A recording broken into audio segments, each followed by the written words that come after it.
just going to read this entire paragraph from the Reddit post because the way that he writes it already is very unsettling on its own. And I think it comes from how natural it is. He's not trying to impress anybody. He's just describing something that still messes with him to this day. He says, quote, honestly, no idea. I was camping in the middle of nowhere in Washington near Mount Rainier. Like, not an official campground, just way out in the forest where I wouldn't have expected another human for miles. One night, I wake up and hear something.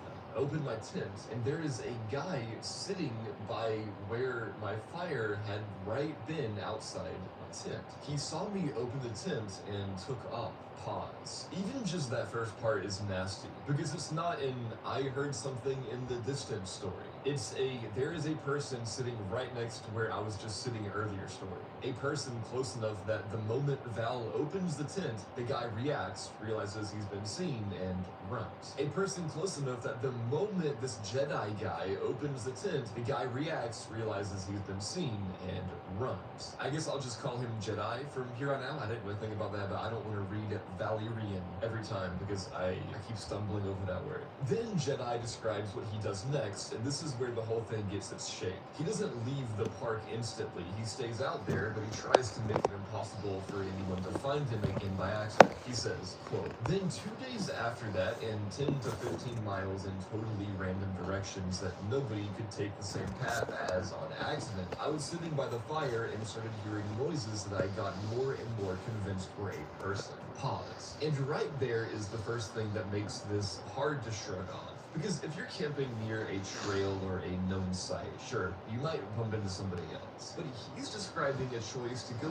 deep into places where you're not supposed to run into anyone at all. And then he's describing the feeling that somebody is still there anyway. He calls into the darkness, and the darkness answers him. Quote, I called out to them, and out of the darkness, someone was like, do you know how to get to Bell's Canyon? I said no, and they kept talking from just out of my line of vision. Now, I have to pause again here just to point out that this is an important detail because it's not just someone asked me a question, it's someone positioned themselves exactly right where I can't see them on purpose and kept talking. Okay, but anyway, quote, I tried to see them with my flashlight, but they yelled, aim that way. And I kind of spooked, and I did not want to piss off a potentially crazy person, so I did. After like 15 minutes of them talking, it sounded like the voice had gotten closer. So I shined my light again, and it was the same dude who had been outside my tent 2 nights before. He had to have followed me 15 miles over 2 days, because there is no way he could have accidentally wound up in the same spot as vast as that wilderness was. As soon as my light hit him, he took off again though. I started to chase him, but didn't want to get lost in the wilderness in the dark, so You remember Zen? I hiked back Yeah. out over 3 days. I don't remember much. Sorry, bud. Trying to throw anyone following off my trail and occasionally hiding and waiting. On the first night of that race, Whoops. I heard what sounded Just fucked everything that way to go. outside my tent. And on the second night, I heard what I thought was an animal making noises at first in the distance, but slowly decided that they sounded more like a Look at what you've done to us. animal calls, but it could have actually been an animal. But I didn't actually see the guy again. I literally almost cried when I finally got back to my car. I plan on it. I'm trying to sleep. Yeah, it's a sleep stream. I'm going to bed. I need like and subscribe. I'm trying to hit 1,500 subscribers by March. And then other people that No, April. exactly how you'd expect. One user, April 19th. I'm trying to hit 1,500 subscribers by April 19th. Well, we used to. It's So, beautiful and has some of our favorite trails, but it seems we're grinding. there's more crazy people out in the woods. This might do these something days, for us, it or might maybe I not. just never paid close attention before. I have a post from a few months ago about a guy that terrorized us years ago while camping. We never returned anywhere near that spot again. Glad Word. you made it out okay. And I can't really read what you're saying. And before you guys Looks like ask, gibberish, so I I'm gonna did say go word. looking around quite a bit to find Yeah, this it is user's gibberish. own Have a good night. From the Mount Rainier area, and I couldn't find it. I looked for a while, and I wish I could, because it sounds interesting, but I couldn't. Anyway, the management user comes back and chimes in by saying, quote, "Holy shit, I got chills reading this. Scary shit. That's terrifying, to say the least," unquote. And then to this, Jedi replies by saying, quote, "Yeah, I really can't even articulate what that kind of fear felt like. Genuinely felt like I was being hunted through the forest and could be murdered at any minute. And there wasn't cell reception or anything, so I was completely on my own. It was absolutely unreal to be having to plan how to best not be murdered.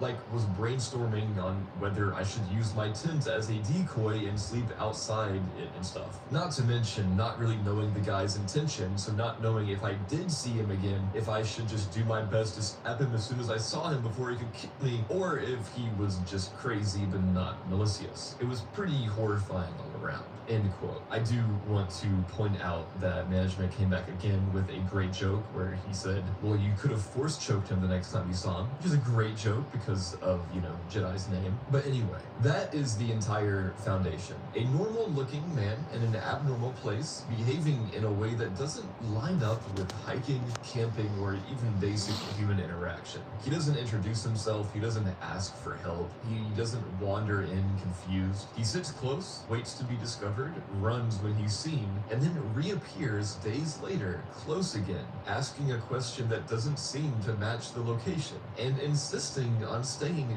just outside the light. But Jedi's story does not end here at the end of this Reddit thread, because upon some more research, it seems that Jedi took that idea of posting it to No Sleep or Creepypasta to heart. But those subreddits are for, fictional stories, made up stories, which are great, but that's not what happened to me. So he chose to put it into r/Let's-Not-Meet, whose Reddit description reads, "A place to read spine-tingling, unusual, terrifying, keyword here, true stories about people you never want to meet again." This subreddit is basically No Sleep for true stories, and this is amazing because Jedi posted this story again in much more vivid detail here. So, in the original thread, the first encounter is shocking but easy to minimize. A man sitting by a dead fire outside a tent in the middle of the night is terrifying, but it still leaves room for rationalization. In the longer account, Jedi emphasizes how unremarkable the man looked. He wasn't feral, he wasn't visibly unwell, and he wasn't dressed like someone surviving off-grid.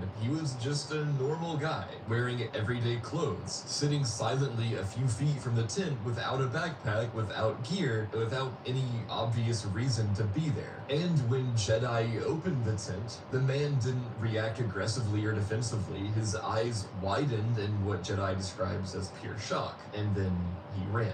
That detail matters because it flips the expected roles. Whoever this was, he wasn't expecting to be seen.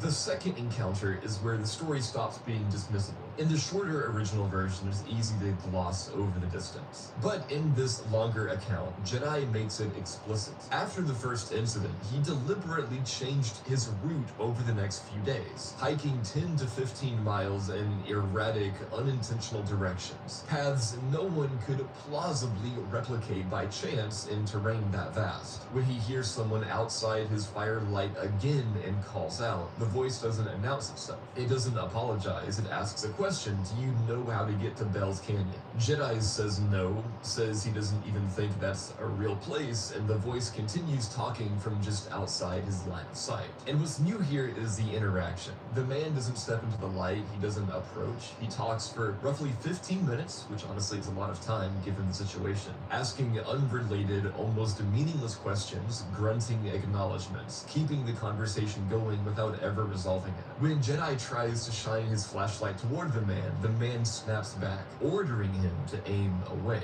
Jedi complies, not because it makes sense, but because antagonizing someone unseen in the wilderness feels dangerous in a way that's hard to articulate unless you've been there. And then comes the moment that collapses every remaining rational explanation. Jedi realizes the voice sounds closer. He raises the flashlight again, and because he's closer now, he can see. It's the same man from 2 nights earlier. Not someone similar, not someone who could plausibly have crossed paths with him on a trail. The same man, close enough to be illuminated, close enough to confirm recognition. At that point, coincidence stops being an option. As Jedi puts it, there is no possible way this person ended up being there unless he had been following him. The aftermath is where the fear becomes sustained rather than explosive. Jedi doesn't immediately flee in panic. He ends the trip methodically, hiking out over 3 days, doubling back, altering his path, hiding and waiting to see if anyone passes by. This isn't a man running from a monster, it's someone actively planning how not to be murdered, alone, without cell service, aware that no one knows exactly where he is. He describes thinking through decoys, escape strategies, even whether he should attack first if the man reappears. Thoughts that only surface when you feel hunted, not just startled. The nights during the hike out add one final layer. On the final night, he hears what sounds like footsteps circling his tent twice, yet sees no one when he looks. On the second night, the sounds change. At first, they resemble animal noises, distant and ambiguous, but slowly take on something human. Howling mimicry, something that could be an animal but doesn't feel like one. He never sees the man again. But that absence doesn't bring relief. It extends the tension because of the question of whether he's still being watched never gets resolved. And then when Jedi finally reaches his car again, he describes nearly crying from relief. Years later, he still can't explain who the man was or what he wanted. And the longer version here doesn't provide answers. But it does make one thing unmistakably clear. Whatever this was, it wasn't random and it wasn't brief. On another very different part of Reddit, a eerily similar story began circulating. And it wasn't written by the same person, it wasn't posted in the same community for the same audience, and it didn't even describe the same circumstances. The only thing tying it to Jedi's story was a single, oddly specific question. The post was titled, "Bell's Canyon? Was hiking in Mount Rainier." Or Rainier? I don't know, guys, I'm not good at pronunciation, but anyway. It's spelled Rainier, so I'm gonna pronounce it like that. Sorry. It was shared 3 years ago as of recording, which would put this at about 2022. Although I have seen some sources say it was posted in 2013, which I don't know where that would be coming from, and I tried to do some investigation, but the account that it was posted from, Logical Primate, is so I cannot go back and look, but I don't know why people said it came out in 2013. It says 3 years ago, so 2022. Anyway, it was shared by a user who stated outright that they weren't particularly active on Reddit and didn't know where else to put it. According to their account, the incident took place during a Sunday afternoon on a hike on Mount Rainier. This wasn't deep backcountry camping, and it wasn't an off-trail expedition. The author describes reaching Myrtle Falls, stopping to take in the view, then turning back around 5:30 p.m. to avoid walking too far in the dark. The trail was empty, no other hikers were visible. As the author walked along the Paradise River section of the trail, they heard a voice from off to their right. What stands out immediately is how the voice is described. Not confused, not curious, but angry, hostile, very deep, sounding like a large man, as the author puts it. The author couldn't see anyone at all, but could sense the direction the sound came from. The voice yelled out, "Hey, hey, hey." Startled, the author stopped and didn't respond. The voice came again, louder this time, closer, and more aggressive. At that point, the author froze. They mentioned carrying pepper spray and a small knife, which they quietly grabbed, not knowing whether being seen doing so would escalate the situation. Then, abruptly, the voice stopped. After what felt like a long stretch of silence, likely around a minute, the author continued walking, picking up their pace, but deliberately not running. They were still roughly an hour from their car and didn't want to provoke a chase. About 15 minutes later, the voice returned. According to the post, it sounded like it was coming from the same distance as before, which led the author to conclude that whoever was yelling had been following them. This time, the voice called out directly, "Hey you, where is Bell's Canyon?" The author stopped, turned toward the sound, and replied that they couldn't see anyone, and they didn't understand the question. There was no response here. Panicked, the author began a light jog, carefully pacing themselves so they could sprint if necessary, without exhausting themselves too quickly. After roughly 20 minutes, they slowed again, repeatedly looking over their shoulder. 5 minutes later, the voice came back once more. The same words, the same question. Do you know how to get to Bell's Canyon? This time, the author answered more firmly. They said they didn't know, had never heard of it, and claimed they were late to meet friends on the trail. The response was immediate and more intense. The unseen person screamed the question again, louder than before. At that point, the author ran, fully sprinted until they reached their car. By the time they got there, they described themselves as nearly vomiting from panic.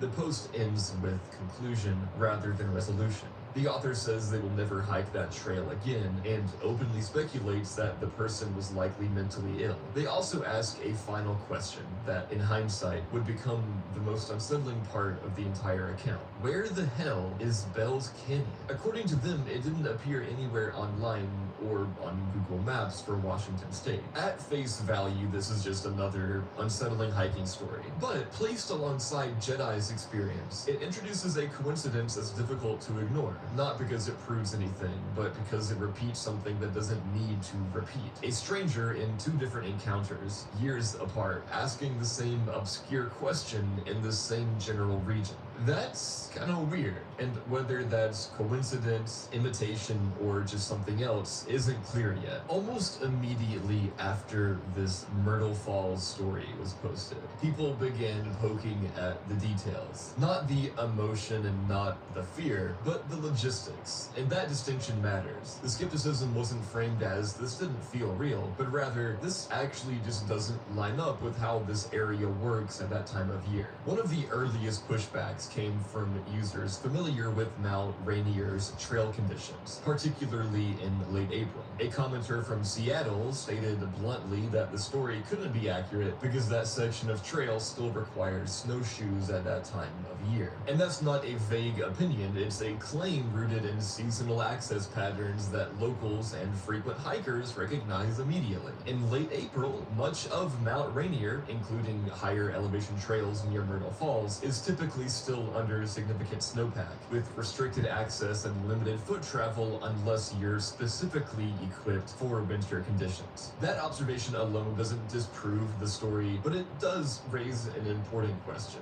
What exactly was accessible and when? The author doesn't specify the year beyond saying it happened last week, doesn't clarify trail conditions, and doesn't mention snow at all, something that would be hard to ignore if it were present. For a story hinging so heavily on timing and movement, that omission matters. There's also the issue of distance and pace. The author describes being roughly an hour from their car, then alternating between walking, light jogging, and sprinting before reaching the trailhead. Some commenters questioned whether it was realistic to jog downhill from Myrtle Falls to Cougar Rock in the way described, especially given the elevation changes, trail conditions, and time of day. Others pointed out that even if parts of the Paradise Valley Road are open sometimes on weekends during the winter season, that doesn't automatically make nearby trails snow-free or easily navigable. None of this conclusively proves the story didn't happen. What it does do is introduce friction, points where the narrative becomes harder to reconcile with known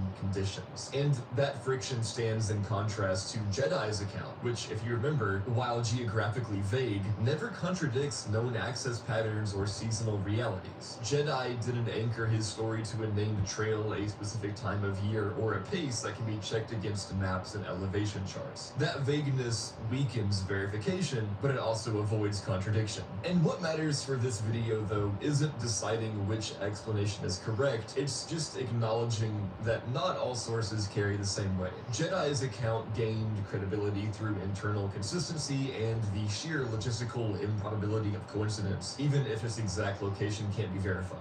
This Myrtle Falls story, by contrast, provides specific locations and times that involve scrutiny, and when scrutinized, those specifics don't hold up the cleanest. But to be fair, a lot of times when you're retelling a story, sometimes you just forget things or things don't line up. The best example is, the biggest religion in the world, Christianity, is formed off of a book that was written about an account of a man's life 50 to 100 years after that man lived. And those accounts aren't anywhere near totally completely accurate, and even Christians will admit that, but there's a whole religion based around it. So these contradictions and issues don't make this story useless. It makes it weaker, and that distinction is important, because if this phrase, "do you know how to get to Bell's Canyon," is going to be treated seriously, then every instance of it needs to be evaluated honestly, not lumped together for the sake of mystery. At this point, the only responsible thing to do is slow down and check the ground beneath the story. Not interpret it and not mythologize it. Just verify the most basic claim at the center of everything.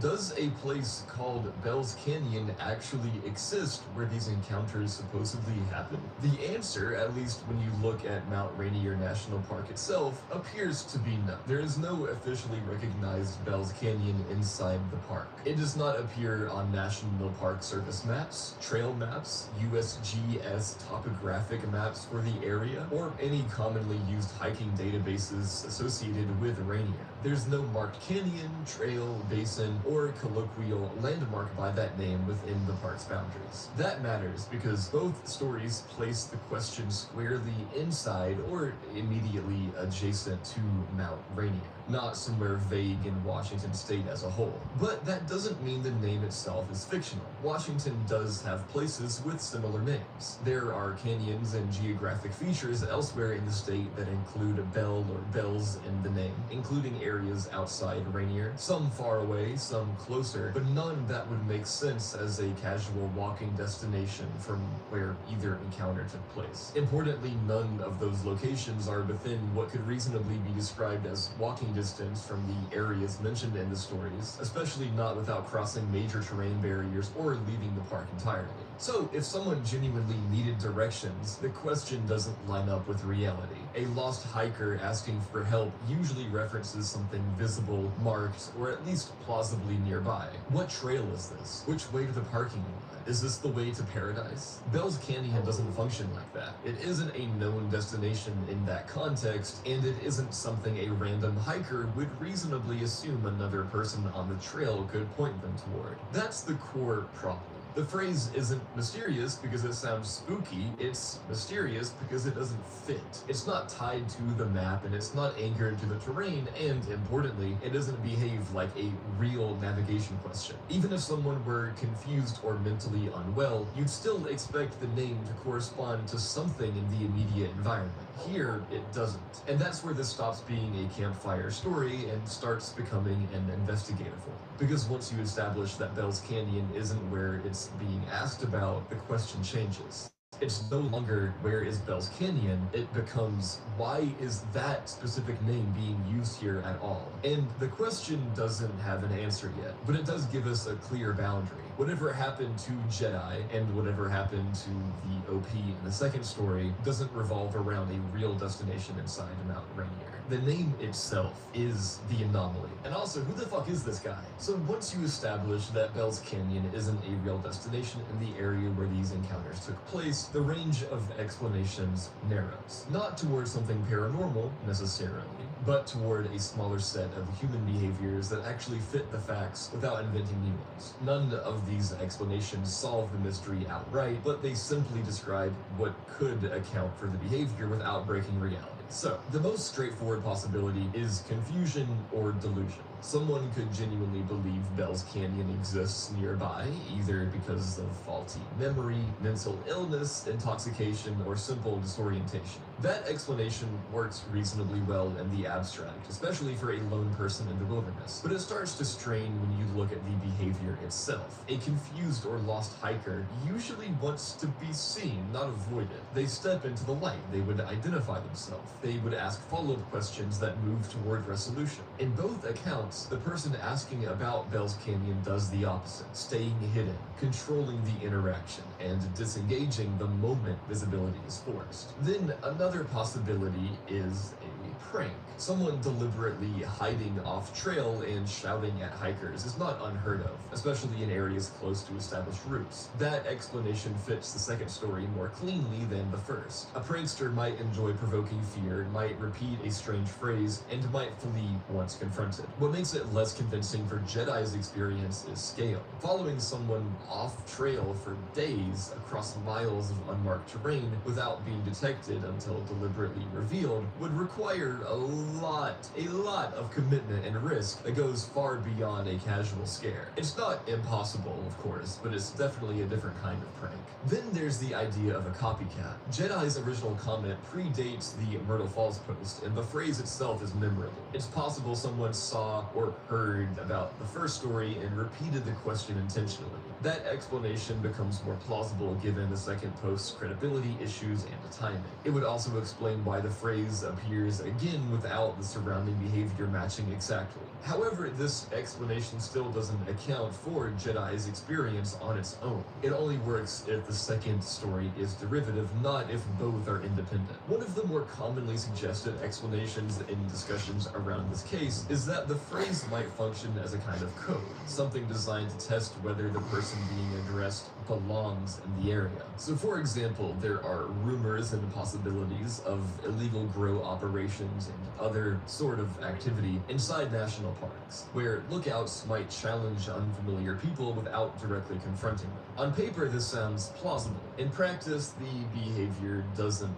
line up well. Someone protecting an operation wants efficiency. They want to identify outsiders quickly and either scare them off or alert others. Quietly following someone for days, engaging in prolonged, pointless conversation, and then fleeing when identified doesn't serve that goal. It creates risk rather than reducing it. And also, this wouldn't make sense location-wise for the second story, which took place on a common normal trail, not the middle of nowhere. If you strip everything else away, the phrase, the location confusion, the internet speculation, you're left with behavior. And the behavior described in Jedi's account is specific enough that it points toward a narrow band of human possibilities, even if it never resolves into a single explanation. Following someone 10 to 15 miles over the course of multiple days, especially off-trail, is not accidental. That kind of movement requires attention, endurance, and intent. It means matching pace without being seen,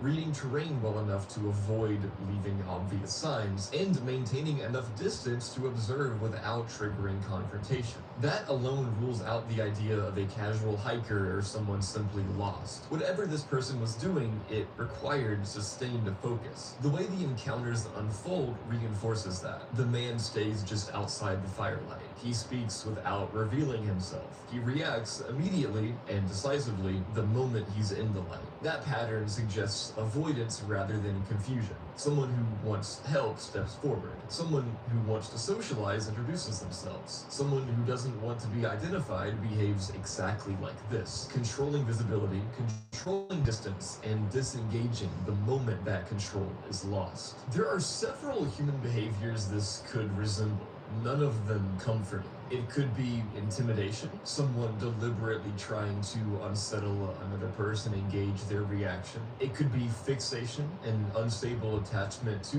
a stranger that becomes dangerous simply through persistence. It could be opportunistic predation, someone waiting to see whether fear, exhaustion, or isolation creates an opening. Or it could be someone living out there, intentionally avoiding contact, but reacting unpredictably when discovered. And the point isn't to diagnose which one applies. The point is that all of them are human, and all of them are worse than a misunderstanding. And I found what's especially unsettling here is the restraint. The man never lunges, never threatens directly, never escalates beyond proximity and presence. That doesn't make the situation safer, it makes it harder to read. Fear usually spikes around clear danger. What Jedi describes is sustained ambiguity, where every decision carries risk because intent is never revealed. That kind of encounter sticks with people precisely because it never resolves into a clear moment of action. There's no resolution. In that sense, the scariest part of the story isn't what happened, it's what did it. No explanation, no confrontation, no closure. Just the knowledge that someone chose to stay close, unseen, for reasons that never became clear. One of the most frustrating aspects of Jedi's account is also one of the most understandable: the lack of precise details. He never gives an exact trail, never pins down coordinates, never provides dates beyond a rough timeline. That makes verification difficult, and that matters if you're trying to assess risk rather than just tell a story. There are reasonable explanations for that vagueness. Jedi may have been camping illegally or without a permit and didn't want to admit it publicly. He may have avoided specifics to keep others from retracing his route or turning the location into a spectacle. Or he may simply not remember exact details years later, especially after an experience shaped more by fear than by record keeping. None of those explanations undermine the core account, but they do limit what can be independently confirmed. That limitation is important because it draws a boundary around what the story can and can't be used for. You can't turn it into a map-based reconstruction. You can't check ranger logs or weather data. You can't test the distances with certainty. And because of that, the story will probably never be solved in the way people expect internet mysteries to be solved. But that doesn't mean it's useless. You don't need exact coordinates to interpret behavior. You don't need a trail name to recognize risk patterns. Someone being followed off trail multiple times by a person who avoids identification and disengages when seen is a real-world danger regardless of where it happened. So the responsible conclusion here isn't certainty, it's scope. This may never be resolved to a single explanation, and that's okay. What matters is recognizing what the story actually demonstrates. That remote wilderness doesn't just hide animals or myths. Sometimes it hides people whose behavior doesn't fit social rules, whose intentions aren't legible, and whose presence is only noticed when it's already too close. And that's an uncomfortable truth, because it means the danger isn't exotic, it's familiar, it's human. By this point, it's clear that this story doesn't resolve cleanly, and it probably never will. But that doesn't mean everything about it is equally uncertain. Some parts are stronger than others, and being honest about that is the only way to end this responsibly. Jedi's account remains the core of the entire case. It's internally consistent, emotionally restrained, and behaviorally specific. The biggest weakness is also obvious: geography. Without exact locations, dates, and routes, there's no way to independently verify distances, terrain, or timing. That limits confirmation, but it doesn't automatically undermine the experience itself. What gives Jedi's story weight is not where it happened, but how the person behaved. And that behavior is coherent across the entire account. The Myrtle Falls story, by contrast, is weaker. It introduces the same phrase, but anchors itself to specific places and times that don't fully align with known conditions. Seasonal access, trail logistics, and pacing all raise questions. That doesn't mean it was fabricated, but it does mean it can't be treated as equally reliable. At best, it's a partial echo, something that overlaps in language but not in strength. The third, taken together, the most reasonable conclusion is also the least dramatic. This is overwhelmingly likely to be a human scenario. Not a creature, not a phenomenon, not a legend, a person or people whose motives remain unknown. The unanswered question isn't what this was, it's why. And that question may never be answered. This story lingers because it doesn't give you rules. There's no monsters to identify, no behavior pattern to exploit, no clear moment where danger announces itself. Instead, there's a person who looks normal, speaks calmly, avoids being seen, and says something just weird enough to stick with you. That's harder to process than folklore. A bear behaves like a bear, a storm behaves like a storm, but a human without clear intent, especially in a place where help is far away, is unpredictable in a way that bypasses instinct. You can't reason with it, and you can't easily run from it without making things worse. The quiet reality underneath all of this isn't sensational, it's logistical. Being alone off trail means no one knows where you are. No cell service could mean no outside interruption. Distance means time. Time for fear to grow, for mistakes to compound, and for decisions to carry more weight than they would anywhere else. That's why this story didn't fade. Not because it suggests something impossible, but because it suggests something very possible, very human, and very hard to prepare for. Thank you guys for watching this video all the way to the end. I hope you enjoyed this story and this breakdown. I had a good time with this. It's true crime kind of thing. So let me know in the comments if you want to see more of this, what you want to see, any cases you want me to cover, any mysteries, whatever. Let me know, guys, if you're on Spotify or YouTube, leave a comment. Thank you so much for listening. Again, I love you all. Have a great night and sweet dreams.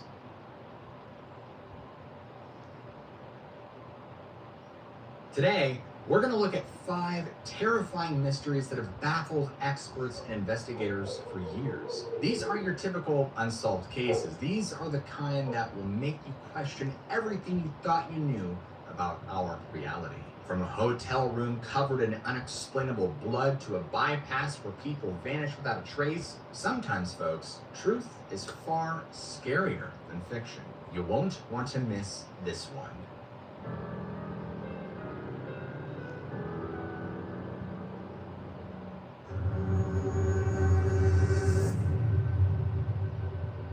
On the night of May 19th, 2007, a 23-year-old Navy sailor named Marcus Chen walked into the lobby of the Alaskan Hotel in downtown Juneau.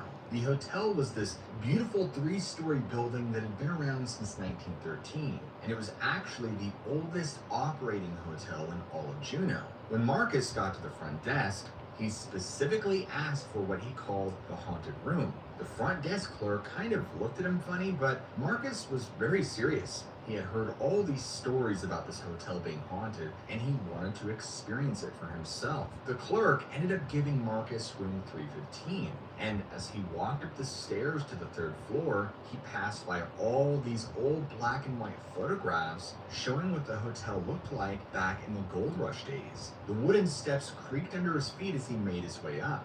And around 11:45 that night, guests on the 3rd floor began calling down to the front desk saying they were hearing all this commotion coming from room 315. And so the night manager went upstairs to check it out, but when he got to Marcus's door, it was locked and Marcus wouldn't answer. The manager was about to use his key to open the door when suddenly there was this huge crash of breaking glass. And by the time the manager got inside room 315, the window was completely shattered and Marcus was gone. He had jumped out the 3rd-story window. When police arrived a few minutes later, Officer Chris Gifford walked into room 315 and he couldn't believe what he was seeing. The walls were covered in blood. There were handprints everywhere, like Marcus had been desperately trying to get away from something. But the strangest thing was, when they found Marcus on the ground outside, while he was injured from the fall, he didn't have nearly enough cuts or wounds to explain all the blood in the room. The next morning, the hotel owner at the time, Betty Adams, was dealing with Navy investigators who showed up to look into what happened. But instead of focusing on Marcus's injuries or the broken window, they kept asking really specific questions about the history of room 315. They wanted to know about any other incidents in that room. And then Marcus's mother called the hotel from Arizona, and she was hysterical, saying that her son had called her right before the incident. He had told her there was something in the room with him, something that would not let him leave. Now, when they checked the phone records later, there was no record of any call being made from that room. The morning after Marcus jumped out that window, Jill Whites, who was working at the hotel through AmeriCorps, showed up for her morning shift, and she had no idea what had happened the night before. But as soon as she walked in, she saw all these officers in the lobby and the hotel manager, Scott Fry, who was talking to them, and his face was just totally white. And when Jill went up to the 3rd floor to start her usual cleaning rounds, she saw that room 315 was blocked off with police tape. And even though she couldn't go inside, she could see through the doorway that the walls were just covered in this dark red blood. But there was something else. The blood was arranged. It wasn't like random splatter. It almost looked like someone had been writing. Now, Scott, who had been managing the hotel for about 12 years at this point, had actually pulled Jill aside later that day and told her this. He said that over the past decade, multiple guests in room 315 have reported waking up in the middle of the night feeling like someone was sitting on their chest, holding them down. Although nothing violent had ever happened before. A couple days after this, the housekeeping staff was finally allowed to enter and clean room 315. The head housekeeper, Maria, had been working there for over 15 years, and she'd seen some strange things, but she even claimed this was different. As they were cleaning the room, all their supplies kept disappearing and then reappearing in different places. At one point, Maria set down her cleaning bucket, turned around for just a second, and when she looked back, the bucket was empty. All the supplies were lined up perfectly straight on the other side of the room. And the really strange thing was, after they finished cleaning and replaced the broken window, the hotel started getting all these calls from people specifically requesting that same room, 315.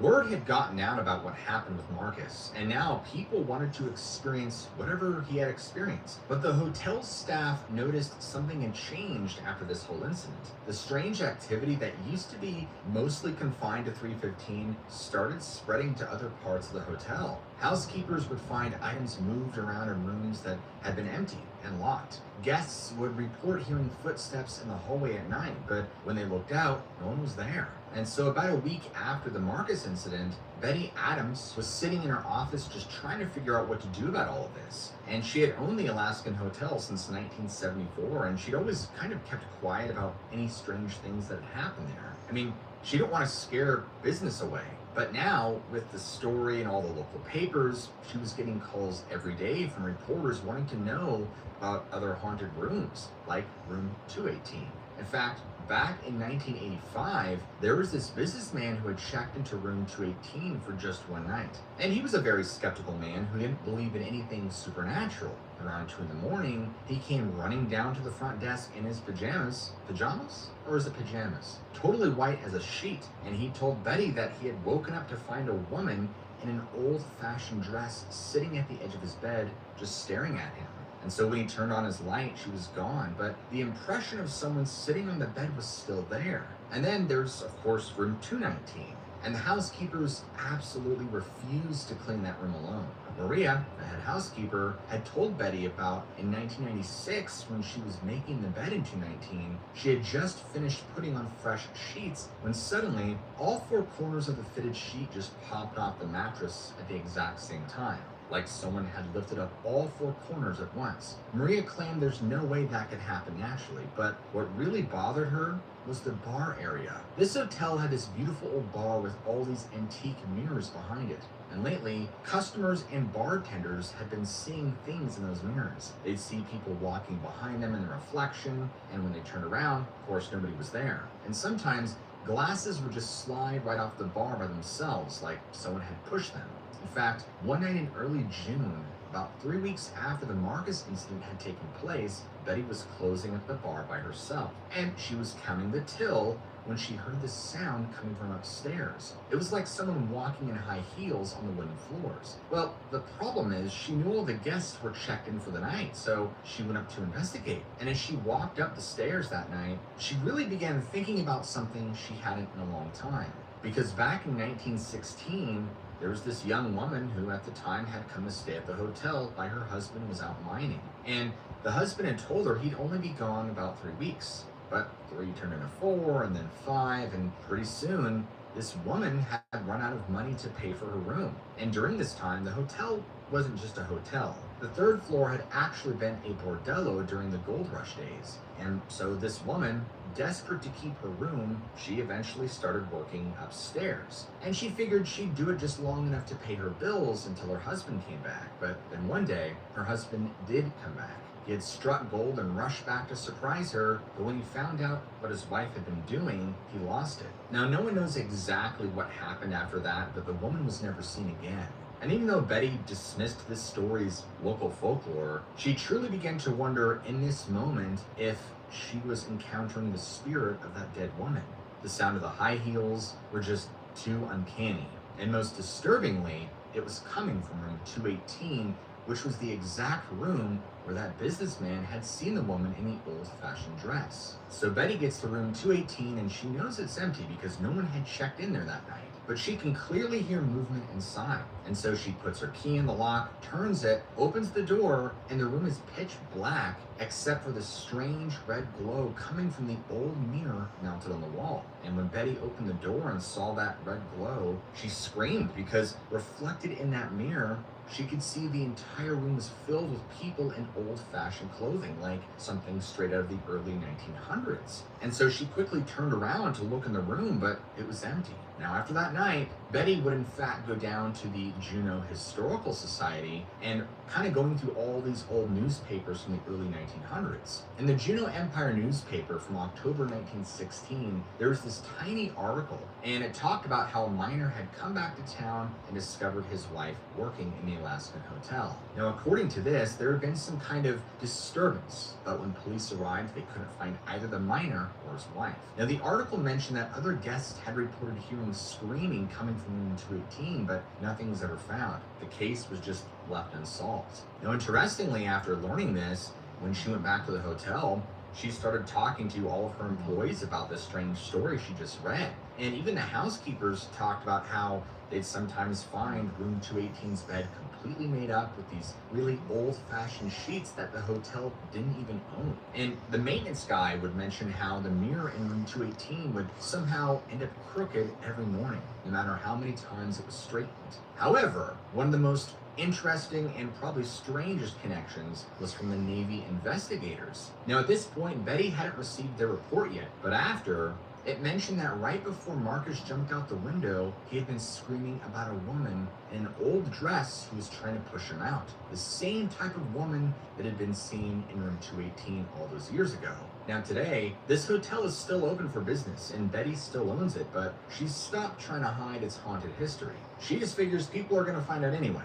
The hotel's even been featured on TV shows like The Alaska Triangle and Portals to Hell. But Betty says that the TV shows never get the whole story right. They always focus on the big scares and the dramatic moments. They never talk about the quiet things, like how sometimes in the middle of the night, you can hear a woman just sobbing in the hallway, or how the bartenders sometimes find old-fashioned coins from like 1910 sitting on the bar in the morning. And room 218, well, it's still the most requested room in the hotel. But Betty has a pretty strict policy about allowing anyone in there. And not because of the fear of ghosts, but for the fear of what guests might do to themselves when they realize they're not alone.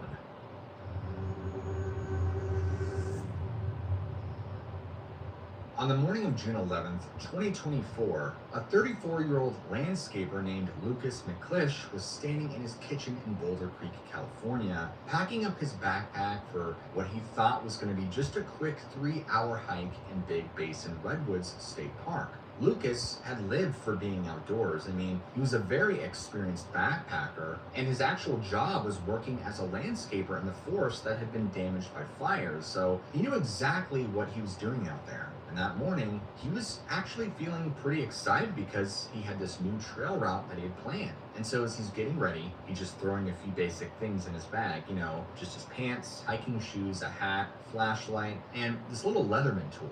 And his mom, who he lived with, she kind of pokes her head in the kitchen and reminds him about their big Father's Day dinner coming up that weekend. And, you know, Lucas just kind of laughs and tells her not to worry, that this is just going to be a quick morning hike. Now, normally when Lucas would go hiking, he'd pack way more gear, but this time he's just thinking, you know what, I know these trails like the back of my hand. I've been hiking here since I was a kid. I work here. What could possibly go wrong on a 3-hour hike? Right? What they didn't realize was that forest was not the same. Back in 2020, this massive fire called the CZU Lightning Complex had just torn through Big Basin. I mean, we're talking like 97% of the entire park had burned. And so 4 years later, about 24% of that forest was actually alive and growing back. So he drives out to the park, he parks his car, and starts heading down this trail he's hiked probably 100 times before. But about after an hour of walking, something starts feeling off. The trail markers that he usually uses to navigate, they're gone. And all these familiar trees that he's used to use as landmarks, they're either burned down or they just look different now. And soon, Lucas is looking around and he's realizing he can't really tell where he is anymore. All the canyons and ridges that used to be so distinct, they all kind of look the same. It's just this sea of black tree trunks and new undergrowth.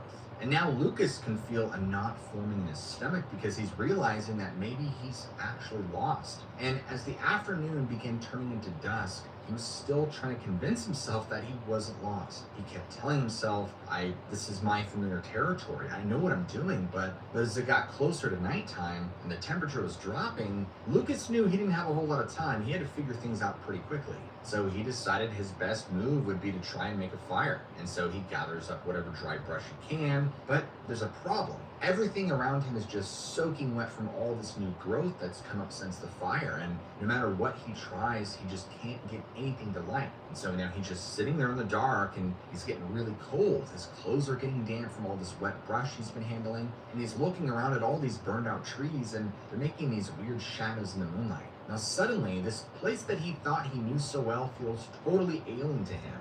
And at some point during that first night, he heard movement off in the distance in the darkness. Hoping for the best, he thought it might be a deer, but as he could hear it getting closer, he realized he could potentially be in danger. And so he shined his flashlight in that direction, and he saw these two eyes reflecting back at him. And right away, he knew this was a mountain lion. Now, even though he had dealt with mountain lions before, he knew they weren't usually aggressive towards humans, but he also knew that if they started following you, well, that's generally not a good sign. And this one, it just kept staying at the edge of his flashlight, just watching him. And by the time morning came, Lucas was exhausted and cold and thirsty. He hadn't packed any water because, remember, this was supposed to be just a quick hike. But he could hear this creek somewhere down in the canyon. And so he starts making his way down there, and the whole time he's walking, he just keeps looking over his shoulder, expecting to see this mountain lion following him. Now, when he finally made it down to the creek, he realized he had another big problem. He didn't have anything to drink the water with. And so, thinking quickly, he takes off his hiking boot and he starts using it like a cup to scoop up water. You could imagine how silly he probably felt drinking out of the creek with his boot, thinking that if people saw him, he lost his mind. But, when you're in that situation, you gotta do what you gotta do. And so after this, all the days kind of just blended together. Lucas would just wake up covered in wet leaves that he had used as a makeshift blanket, and his whole body would be aching from the lack of sleep and trying to sleep on the hard ground. And every morning he'd have this moment where he just kept telling himself, today's the day I figure this out. Today's the day I get out of here. But the thing about being lost is that your mind starts playing tricks on you. And several times, Lucas would swear he could see something in the distance that looked familiar, and he'd get all excited thinking he knew where he was, but then he'd get closer and realize it was just another burned out tree trunk that looked like every other tree trunk around him. And even the mountain lion never left. It just kept pacing and following and stalking Lucas, because he would catch glimpses of it throughout the day. And even at nighttime, he could hear it moving and pacing around, but never trying to attack him.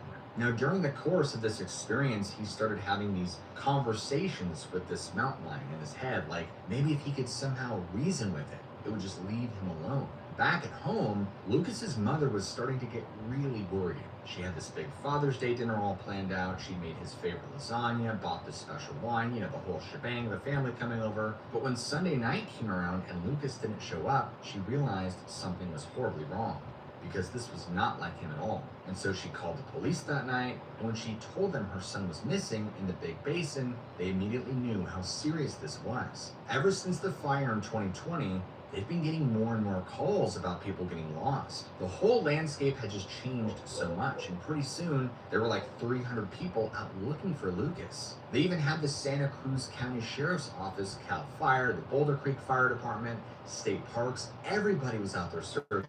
But the problem is the park is so huge, 18,000 acres, and most of it looks exactly the same now. Just these black trees and new undergrowth everywhere you look. Meanwhile, Lucas was really starting to realize the situation he was in.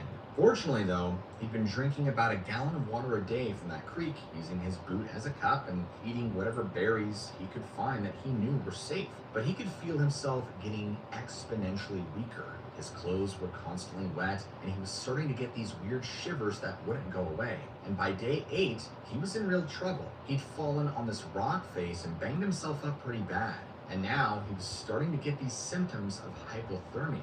His thoughts were getting fuzzy, and he kept having these moments where he couldn't remember if he was actually lost or if this was all just some strange dream. And by this point, Lucas had started thinking maybe it wasn't even real anymore, the mountain lion. Maybe his mind was just making it up, because how could this same animal have been following him and stalking him for over a week? But then he'd hear it or catch a glimpse of it through the trees and he'd know it was still there. It was almost like he was having delusions. And at some point, he began actively calling out for help, and he'd just start yelling until his voice was completely gone.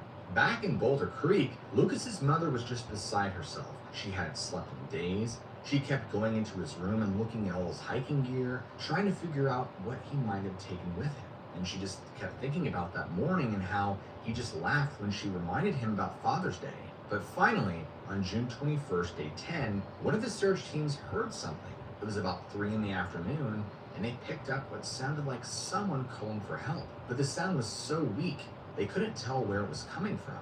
They actually had to deploy these drones with special audio equipment just to try and pinpoint where their voice was coming from. Now, at about 7:30 that night, 2 park rangers found him. Lucas was just sitting there on the ground, his clothes all torn up, covered in mud, still holding on to that flashlight he brought with him. And the first thing he said to them when they found him wasn't about being rescued or about how happy he was. He actually asked, "Did you see it? Did you see the mountain lion?" But when they got Lucas to the hospital and checked him out, besides being dehydrated and having lost some weight, he was fine. Just some minor injuries, a lost voice, nothing major. The doctors couldn't believe it, of course. This guy had spent 10 days lost in one of the most challenging environments imaginable, being stalked by a mountain lion, and he'd managed to keep himself alive. Now, for me, the biggest mystery to this entire story is the fact that this place that he thought he knew so well had become something completely different. That fire had changed everything. The landmarks, the trails, even the way sound moved, it was all changed. Now, a few weeks go by, and he was sitting in his kitchen, which was the same place where he packed his bag for that 3-hour hike, and he had tried to explain to his mom what it had been like out there. And after talking to his mom for a little while, he began to tell her about the mountain lion. And he said that by the end, he actually felt like that mountain lion was the only thing keeping him sane, because everything else in that forest had changed so much. But at least the mountain lion was real, and it was constant. He could see it, he could hear it. It became like this weird companion in a way. In a strange turn of events, search teams would later tell Lucas that he'd actually walked in a huge circle. Even though he thought he was heading towards the ocean, following the sun, he'd basically just been going around and around this one area of the park. As it turns out, he was less than 2 miles from a major trail the whole time. To this day, he still goes out hiking like normal, but obviously he packs a lot more efficiently. However, whether the mountain lion was truly stalking him or not, or whether it really was just a figment of his imagination due to dehydration and hallucinations, that will remain a mystery.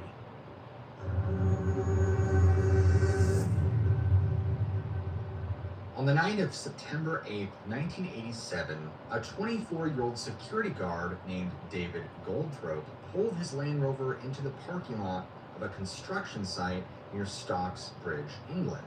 David was this big guy, a rugby player and a weightlifter, and he wasn't the type to get spooked. In fact, when he'd taken this security job watching over the new bypass where they were building, he thought it would be the easiest money he'd ever made. David had actually been working in this security detail for about 3 months now, and every night was pretty much the same.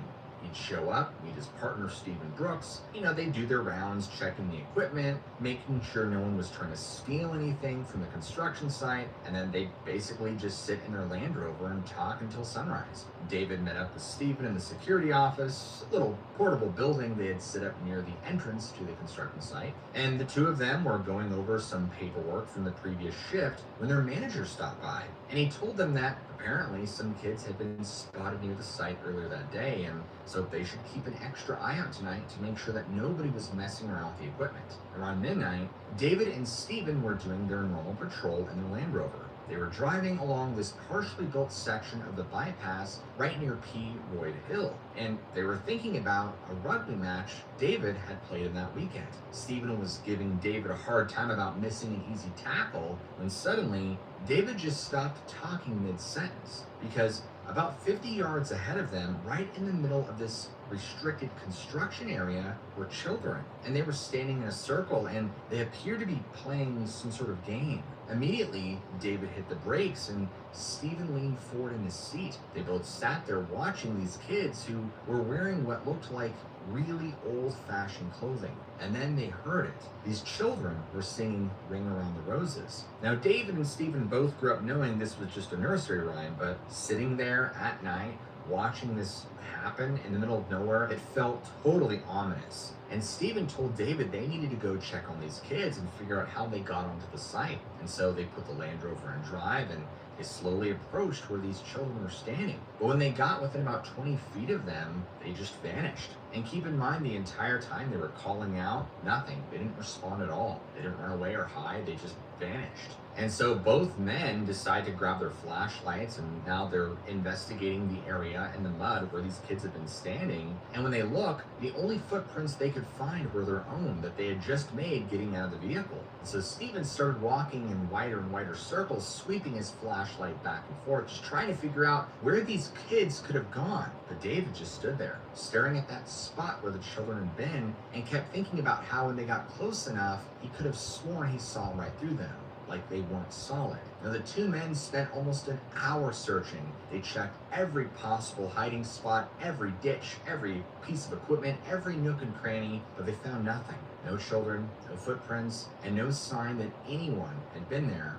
at all. And so as they're about to head back to their vehicle, and Stephen grabbed David's arm and then pointed up at the half-built bridge above them, and standing on the edge of the bridge was what appeared to be a monk in a black hooded robe. Now, David immediately aimed his flashlight at this mysterious figure, but the beam kind of just went right through it, and they could see the other side of the bridge. And for a few seconds, neither of them moved. They just kind of stood there with their flashlights pointed at this mysterious, transparent figure. And then the monk turned its head and looked directly at them. Now, David would later say that under that hood, where a face should have been, there was just black, nothing. And that's when both of them lost it. They sprinted back to the Land Rover, jumped inside, and David floored it out of there. They didn't stop until they reached the main road, where David pulled over because he was shaking so badly he couldn't drive anymore. For the next few hours, they just sat there on the side of the road, neither one of them saying a word. Now remember, these were kind of rougher, tougher, bigger dudes, so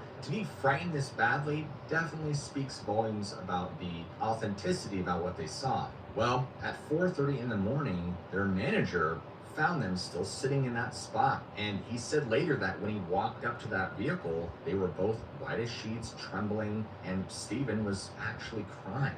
Now, the manager had known these guys for months and realized something happened to these guys because this is very out of character. And in his words, these were just very down-to-earth South Yorkshire lads. Now, the following morning, both men showed up at the local police station. They weren't really sure why they were there because more than likely no one was going to believe them, but they had to tell someone in authority what had happened. When they tried explaining what they'd seen, the officer just kind of looked at them like they were crazy and suggested maybe they should go talk to someone else. Well, they actually went to the nearest church and spoke to the vicar, but after listening to their story for about 20 minutes, the vicar, who was basically more like a senior priest in that church, ended up calling the police to have them removed because they just wouldn't stop talking about it. Now, that was really the last day that either men ever worked on that bypass, and unfortunately, they both quit right then and there, and within a month, they both left the security industry completely. However, word about what both men had seen that night spread pretty quickly through Stocksbridge, and soon,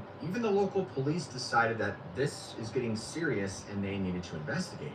If for no other reason than to prove there was nothing supernatural going on at the bypass. Well, later on that month, PC Dick Ellis and Special Constable John Beat were assigned to do a nighttime patrol. These guys were very experienced men who had pretty much seen everything there was to see in South Yorkshire. The two of them parked right at P. Roy Bridge, which is the exact spot where David and Stephen had seen this monk figure.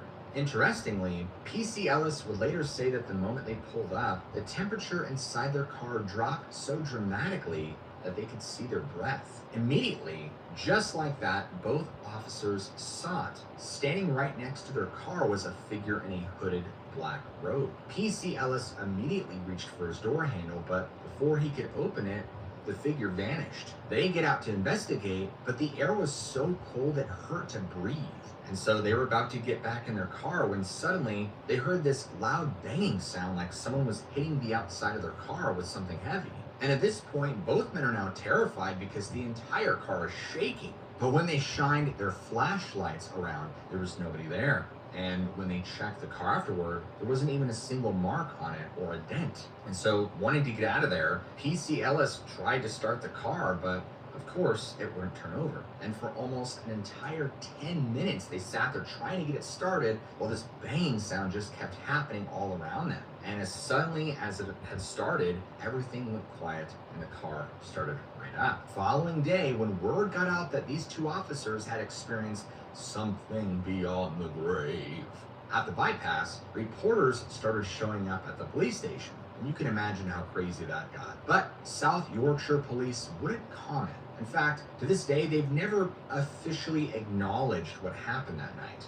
But that wasn't the end of it. After the bypass officially opened, people kept having weird experiences. There were two runners out early one morning and they saw what looked like a man walking below road level, like he was walking on the old ground underneath the bypass. And these runners, when they got closer, they were hit with this really strong smell like dust and rot, kind of like being in an antique shop. And then there was another couple driving home late one night who saw what they described as a faceless man hovering above the road. They said the figure actually disappeared into their car, and suddenly the inside of their vehicle filled with this ice-cold air. There's a local psychic named Lucinda June who went out to this spot to investigate and described that the moment she drove onto the bypass, her car became frigid and could smell what kind of was like old musty books. And she could even sense that there was a really dark presence there and that it was the spirit of a monk who had died there over 500 years ago. Now, in my opinion, probably one of the creepiest parts about all of this was when local historians really began digging into the area's past. It turns out that 500 years before the bypass was ever built, there had actually been this monastery nearby. And during the time of the Black Death, the monks there had been responsible for burying all these children who had died from the plague. And that nursery rhyme, the security guards had heard those children singing, Ring Around the Roses. Well, a lot of people believe that song actually originated during the plague years. The Ring of Roses was supposed to be about the red circular rash that plague victims would get, and All Fall Down part was about them dying. Now, in 1994, a TV show called Strange But True decided to do an episode about what was happening on the bypass. Michael Aspel, who's the host, managed to track down PC Ellis and get him to talk about what he'd seen that night. And watching this tough, experienced officer trying to explain what happened to him and John Bede, you could see his hands shaking just talking about it. During filming, the crew interviewed some of the construction workers who had helped build the bypass. Interestingly, a lot of them just kept talking about how none of them would work alone out there, especially after dark. There was one worker in particular, though, who told the crew about how he had been operating an excavator late one afternoon when suddenly his cap got so cold he could see his breath, even though it was like in the middle of summer. Something else I found very fascinating is that a local historian who had access to all these old church records had found something nobody else noticed. Back when the monastery was active, there had been this one particular monk who was known for protecting children. And according to the records, he would walk for miles every night, checking on all the local families, making sure their children were safe. And then during the plague years, when all these children started dying, this monk apparently just lost his mind with grief. Records allegedly show that he would spend his nights walking in circles around the monastery, singing to himself. And one day, they just found him dead on this hill, the exact same hill where they eventually built P. Roy Bridge. Now, unfortunately, the TV crew attempted to interview David and Stephen, but, just didn't work out. They simply refused to appear on camera. Now, the producers of the show were very persistent about getting an interview with these men.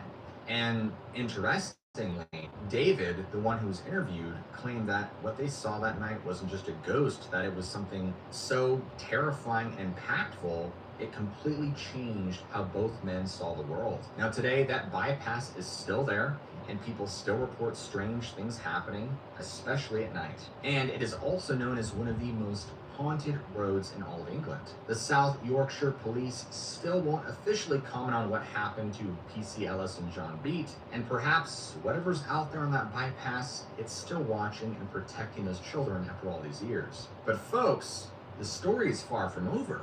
Fast forward to 2012, and a reporter from the Sheffield Star newspaper managed to track down Stephen Brooks. He was living in a small town about 15 miles away from Stocksbridge. He never moved back to the area. Apparently, he was working as a carpenter, and at first, he didn't want to talk about what had happened, but after a while, he agreed to share one detail he'd never talked about before. And Stephen said that in the weeks after that night on the bypass, he began having these really strange dreams. In these dreams, he would be back on that construction site, but instead of being a security guard, he was dressed like one of the monks. And in every dream, he would be kind of walking through this massive field full of small crosses stuck in the ground. And he could hear children singing somewhere in the distance. And every time he tried to find them, he would just wake up in a cold sweat. And these dreams got so bad that he couldn't sleep anymore. And so he started taking sleeping pills, and even that didn't help. And he would just lay in bed at night, absolutely terrified to close his eyes. And every time he did, he just kept hearing that nursery rhyme playing over and over. Interestingly, he also shared how just a few days after his initial experience, he had been home alone trying to write up his resignation letter for the security company when suddenly his entire house filled with this musty, rotting odor, and he heard what sounded like children laughing somewhere in his house. At that point, he searched every room but couldn't find where the sound was coming from, and then when he went into his bathroom to splash some water on his face, he looked in a mirror and saw something moving out of the corner. Standing behind him was the reflection of a hooded figure, the same one they'd seen on the bridge. Although this time, he could see its face, and he just began to physically shut down out of raw emotion and fear, and he wouldn't continue the interview further. He just flat out refused to describe what the face looked like. Basically said that after that moment, he understood why some people literally go insane from fear. Well, the reporter tried to do a follow-up interview and just kept pressing him for it. A few weeks later, found out that he'd suddenly quit his job and moved away without telling anyone where he was going. Apparently, Stephen had been acting really strange in the days before he left. Now, fast forward again in 2019, when they needed to do some repair work on the guardrails on P. Roy Bridge, the crew would only work during daylight hours. Their foreman would tell local officials that his men had been hearing children's voices coming from the empty fields around the bridge, in addition to having these strange feelings of being watched from time to time. But the most recent incident happened last year in 2023.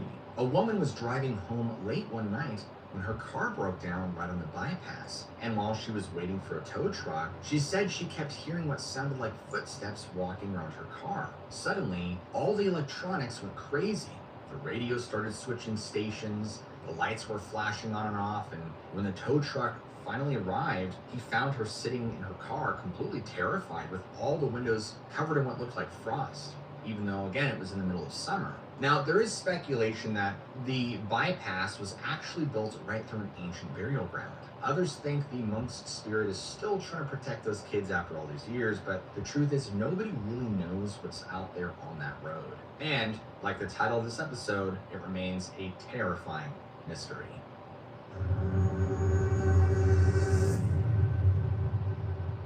On the morning of October 16th, 1972, House Majority Leader Hale Boggs walked into a small airport in Anchorage, Alaska, carrying his briefcase and adjusting his tie against the cold. He was there with Representative Nick Begich and Begich's aide, Russell Brown, for what was supposed to be a normal campaign flight to Juneau. Don Johns, their pilot, was already there doing his pre-flight checks on his Cessna 310, and he's going through his checklist. Everything seemed normal. The weather report showed some clouds, but nothing too concerning. There was nothing, absolutely nothing, that would make anybody think twice about taking off that day. And the airport staff even kindly waved to the four men who boarded the plane and saw that Hale and Nick were actually laughing about something as they climbed aboard.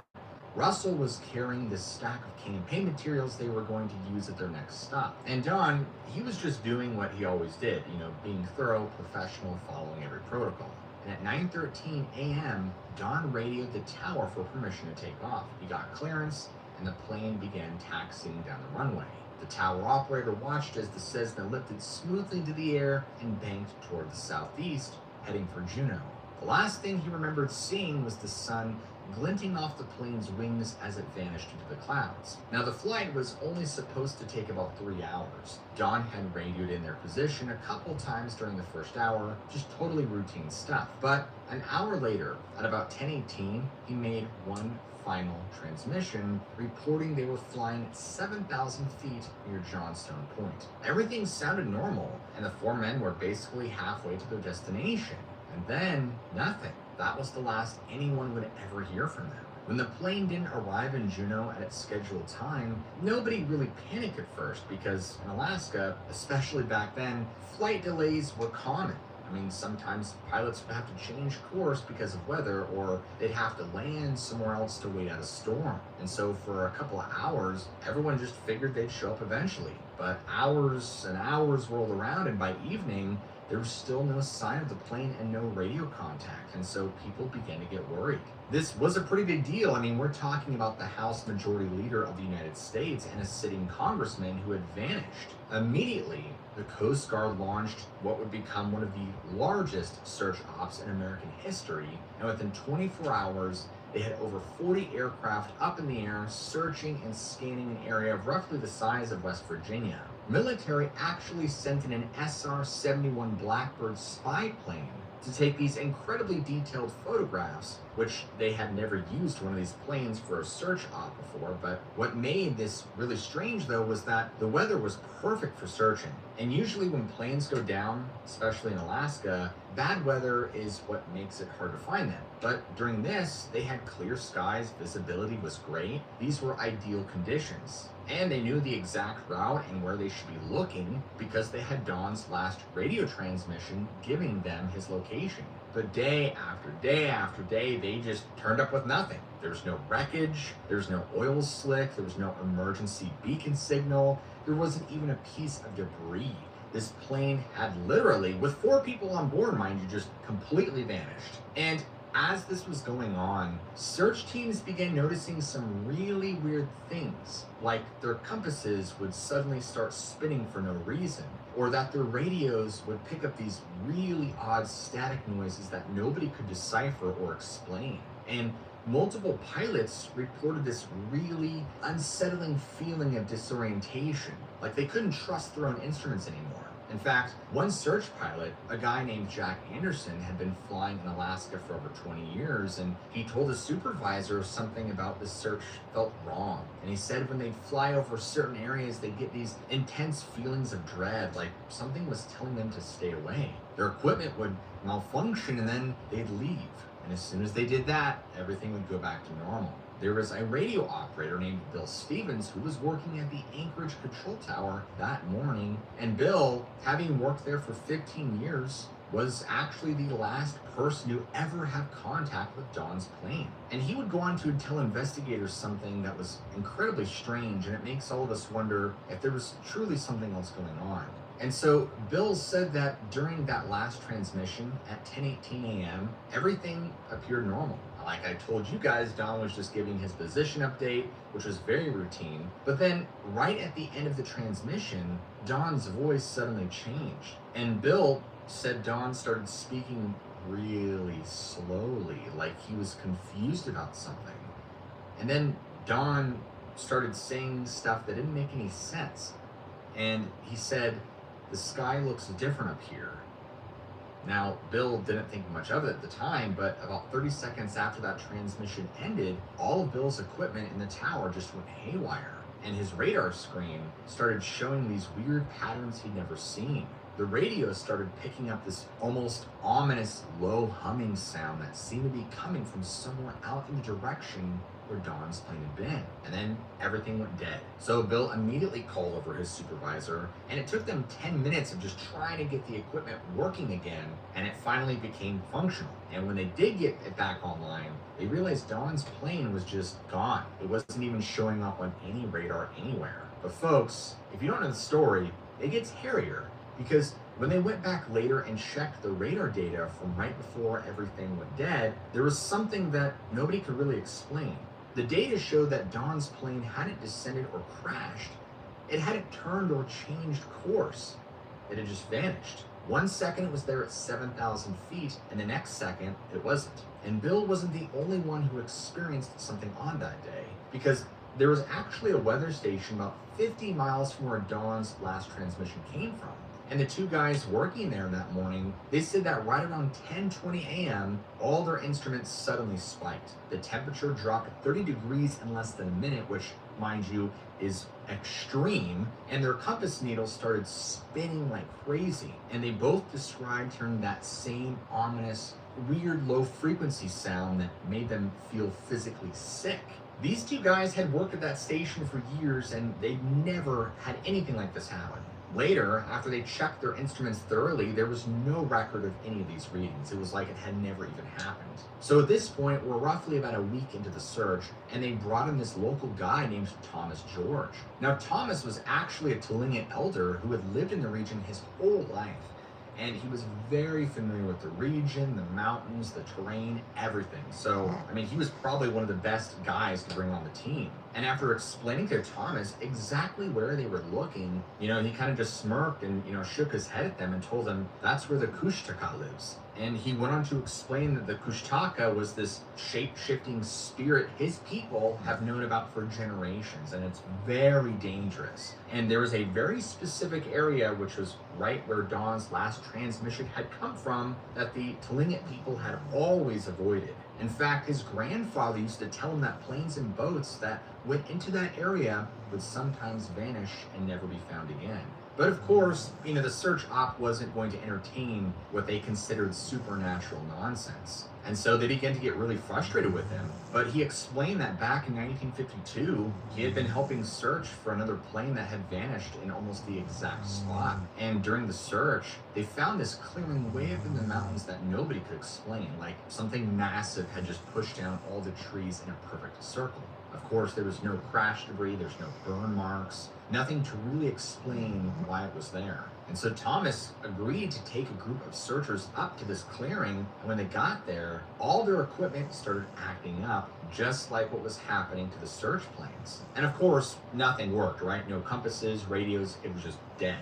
But even when they tried to take pictures of this clearing, every camera just malfunctioned. But the few photos that did come out just showed this weird black mist that nobody had seen when they were actually there. One of the searchers, a man by the name of Mike Peterson, explained how it felt like they were being watched the entire time they were in that clearing.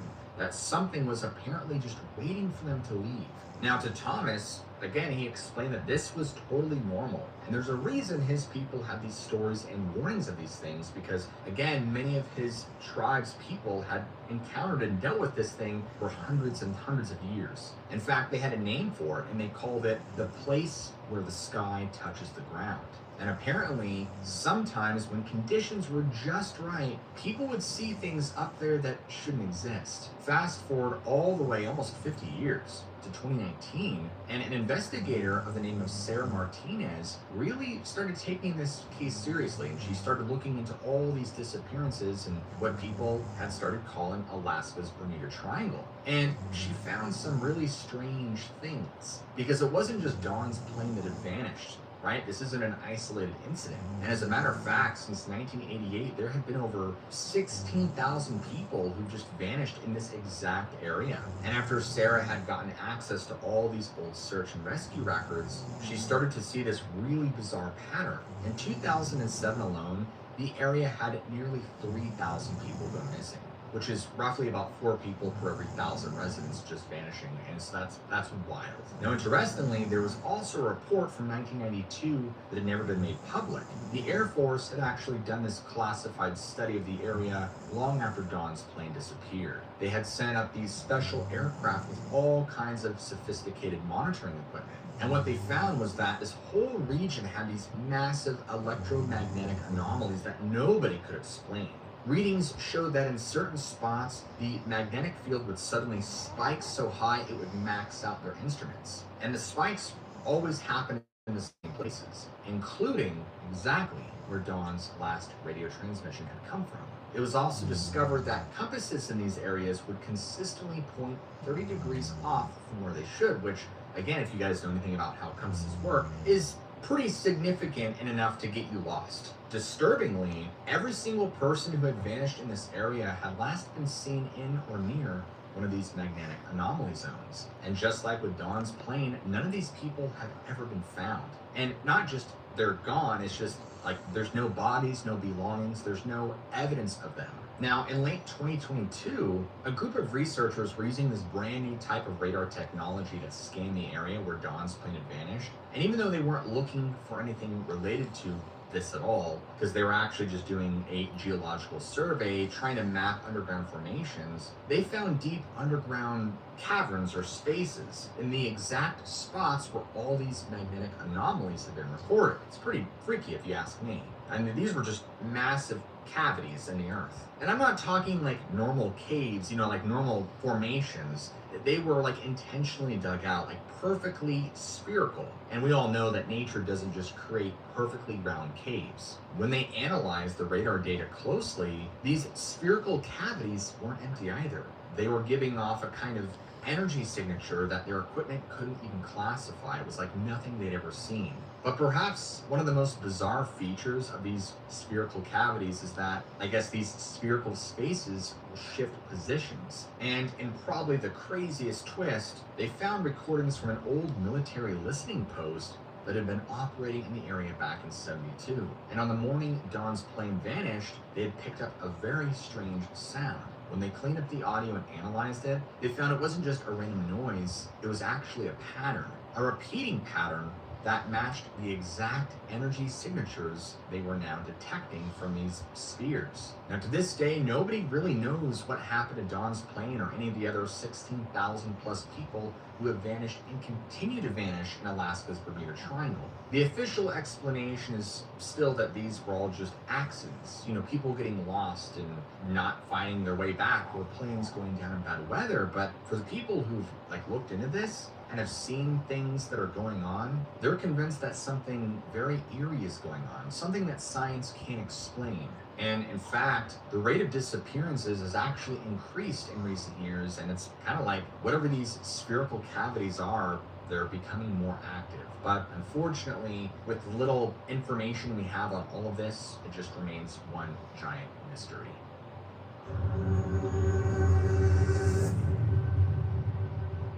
On the evening of June 12, 1952, a 14-year-old boy named Tommy Whitehorse was sitting on the bank of a creek near his family's farm in eastern Oklahoma, fishing with his grandfather's old bamboo rod. Tommy loved coming out to this spot because it was so peaceful, and usually right around sunset, you could catch these huge catfish that would come up from the deeper parts of the creek to feed. Tommy had grown up on this farm with his parents, his little sister Riley, and his grandfather, who everyone just called Pop. The farm wasn't very big either. I mean, they had some chickens, a few cows, and a small garden that his mom tended. It was enough to keep them fed, and Tommy really enjoyed the work, especially when he got to help Pop fix things around the property. And so that evening, Tommy had been out at the creek for about an hour when he noticed something was off. All the crickets and frogs that usually made a lot of noise had gone quiet. And then he heard this strange sound coming from behind him, like someone was dragging something heavy in the grass. And as he turned around to look, he couldn't see anything in the growing darkness, but he was able to see this massive owl sitting in a tree maybe about 20 feet away. Of course, Tommy had seen plenty of owls, but he noted how this one was very different. It was way bigger than any he'd ever seen, and it was like almost staring through him. Additionally, its eyes didn't look right. They looked almost human. And so he sat there just staring back at this owl, and he saw that there was blood dripping from the beak onto the branch below. Now, Tommy would have kept staring at the owl, but suddenly he heard his mom calling for him back at the house, and it was time for dinner. And so he just grabbed his fishing pole and his empty bucket, and he started walking back toward the house, completely creeped out by this exchange of glances. But after only taking a few steps, he heard the sound behind him, kind of like heavy wings flapping. When he turned around, the owl was gone. And so he didn't know what to think. He just kept walking faster. He didn't know why. Something about the owl really spooked him. And as he's getting closer to the house, he hears strange noises in the trees above him, like he's being followed. And every time he looks up to check, he can't see anything, but he could definitely feel something watching him. And by the time he got back to the house, he was practically running. Now his mom, who was kind of watching him from a distance, couldn't really understand what the issue was. She asked him why he was running, but he just said he didn't want to be late for dinner. He didn't want his mom scolding her. And he never did tell her about the owl. Now he would mention that something deep down in him told him that he shouldn't talk about it to his parents. Well, that night at dinner, he was unusually quiet. His sister Riley kept trying to get him to play their usual game where they'd kind of make faces at each other across the table when their parents weren't looking, but he just couldn't focus on anything except for the owl and how the eyes looked so human-like. Well, after dinner, Tommy went up to his room and sat by his window looking out in the darkness, and he'd heard his grandfather and his dad talking downstairs, and they were actually discussing how a neighbor who lived about a mile down the road had found one of his cows dead that morning. Which, by the way, livestock dying isn't weird, but there wasn't a mark on the outside of the cow. And when the neighbor cut it open to see what had killed it, its heart was missing. Now, when Tommy heard this, he didn't know why, but he somehow knew or felt that the owl he had saw was somehow responsible. And so he just sat there by the window until his mom came up and told him it was time for bed.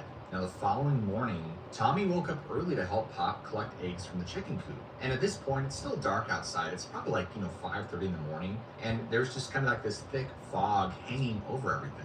Now, as Tommy and his Pop walked across the yard to get to the chicken coop, Tommy began to notice that all the chickens were quiet. Again, weird because they're usually making all sorts of noises. And when they got to the coop, Pop handed Tommy the basket and told him to start getting the eggs while he went to go get some feed. So Tommy goes inside and started reaching under the chickens, pulling out eggs one by one. And he hears the sound coming from outside, and it's kind of like someone vomiting. And so, curious, he walked over to the window of the chicken coop and he's looking out. And even through the fog, he could see his neighbor bent over behind a tree about 50 feet away. And Tommy's looking at him, not sure what's going on. And he witnesses something that is truly horrifying. He claims that what he witnessed was his neighbor, Mr. Peter, start to change.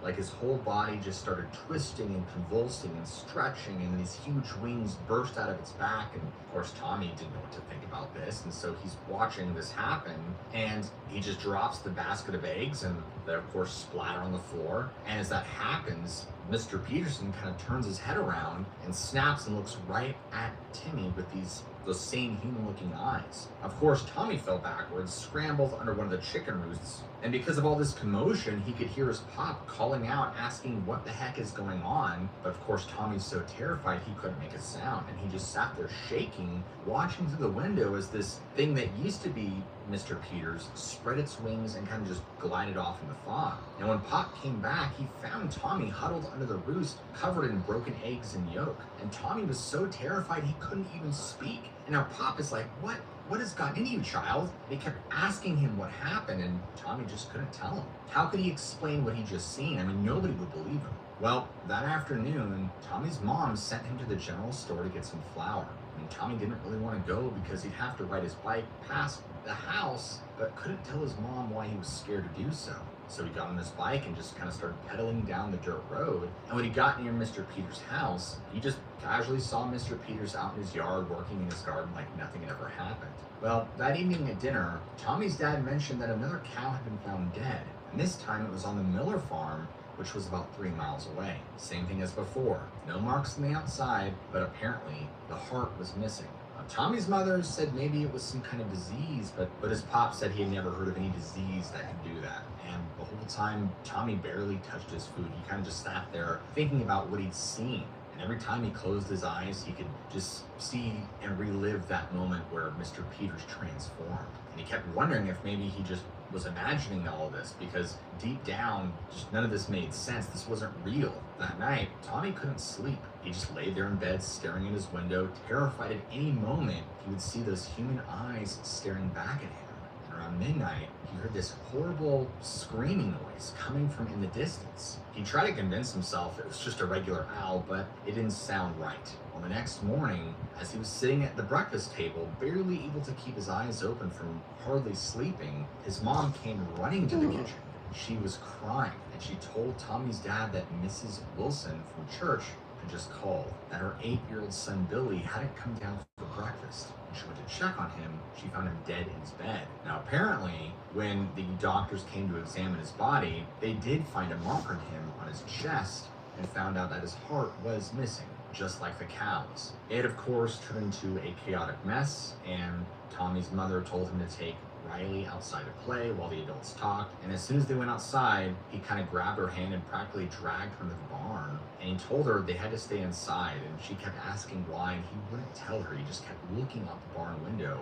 At this point, they spent pretty much the whole day in the barn. He tried to keep her entertained by teaching her how to make rope out of hay, something that his pop had shown him, but the entire time, he just realized how serious of a situation this was. At dinner time, Tommy's mom kept wiping tears from her eyes because she'd been friends with Billy Wilson's mom since they were kids, and Tommy's dad and pop were discussing how they needed to start locking on the doors and windows at night. Even though nothing bad had broken into the house, it was still a pretty nasty situation.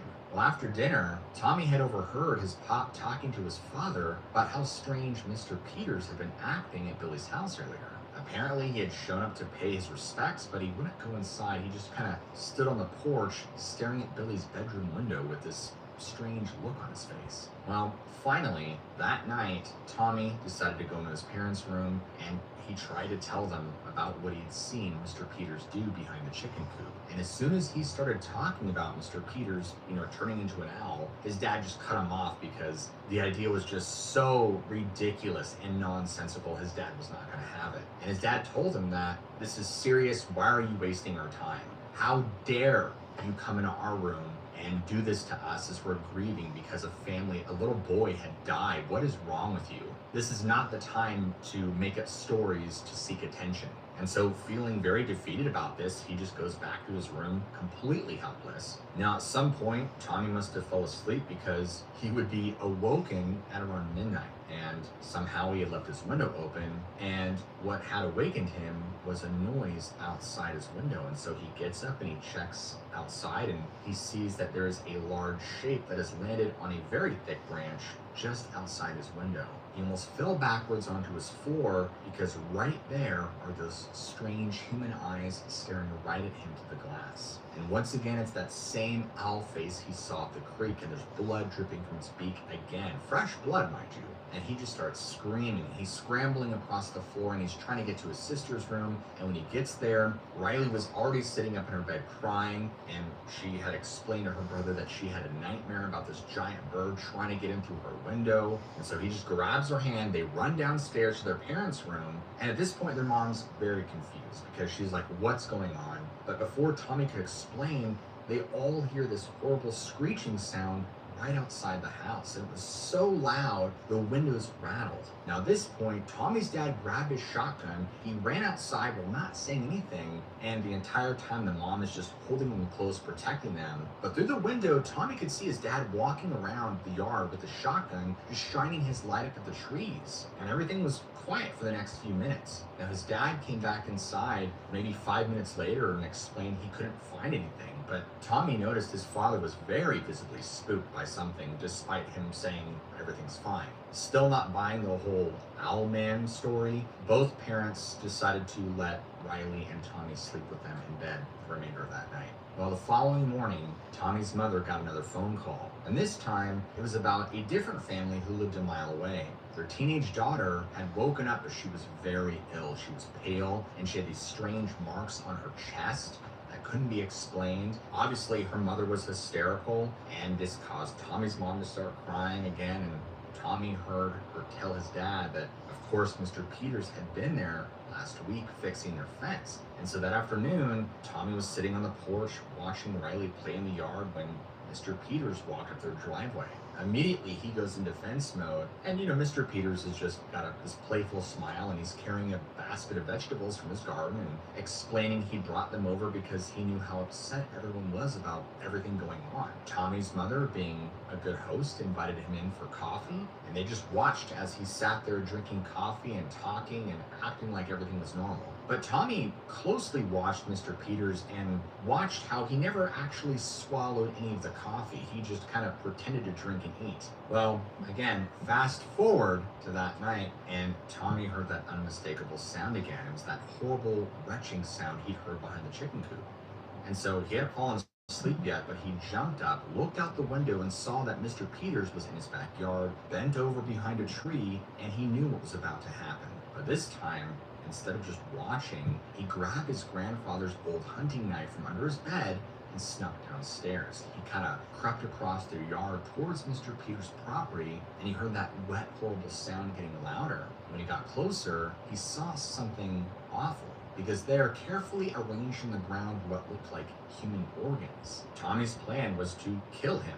Now, even though Tommy was intent on ending Mr. Peters' life, as he got closer, Mr. Peters heard or sensed him and turned around, and Tommy just explained that his face wasn't human anymore, that it was caught halfway between man and owl, and his eyes were huge and black, and his mouth was stretched into this horrible beak-like shape as fast as he could back towards his house. And behind him, he could hear the sound of wings and the screeching noises. And the second he made it in his front door, he slams the door. Bam! Something slams right to the front door so hard it shakes the whole house. His parents come running downstairs, and of course his dad has a shotgun again. And of course he's trying to press his son, what is going on? What happened? Why are you outside? But he couldn't even speak. He just kept pointing at the door where they could hear this strange scratching noise, and then everything went quiet. And I think with everything going on in the situation, Tommy's dad must have begun to believe him, because for the first time he showed his son compassion. He just held him and he started praying over him and the situation in Cherokee. And after a while, everything kind of died down, and they would sometimes hear these occasional screams outside that they weren't really sure what it was. Well, apparently later that evening, I should say early in the morning, because it was like midnight, Mr. Peters apparently died of a heart attack. And nobody other than Tommy's family really knew what happened that night. He was basically forced to never talk about any of these events ever again, for fear that it would draw another one of these things back in their lives. However, after all of this, his mother and father started hanging owl feathers over all the windows, which was something that they learned from Pops' Cherokee grandmother. What's wild about this particular story is that just about every tribe has horrific stories of shapeshifters. And just like in this story, they have to kill or sacrifice a life for their power. And probably the most terrifying part about this whole story is that there are many legends and sightings of people in this area seeing what they describe as an owl man, which supposedly comes and harvests organs of its victims. However, because a lot of these stories are second-hand, third-hand, and they're kind of just passed down with only really anecdotal evidence at best, they'll probably always just remain folklore. But the reason why it's a terrifying mystery, because there have been many who've claimed to witness and encounter this thing and have nearly died from it. Unfortunately, well, not just this story, but the story of the Owlman in general will remain unknown. And because you guys made it this far into the video, I want you to all comment below, sleep is overrated. So that way I know who made it to the end of the video and who didn't. And if you guys enjoy storytelling like this, where we dive into strange cases of the mysterious and supernatural, then what are you waiting for? Smack that like and subscribe button right now for more content just like this. And as always, I love you all, keep an open mind, and I'll see you all in the very next video.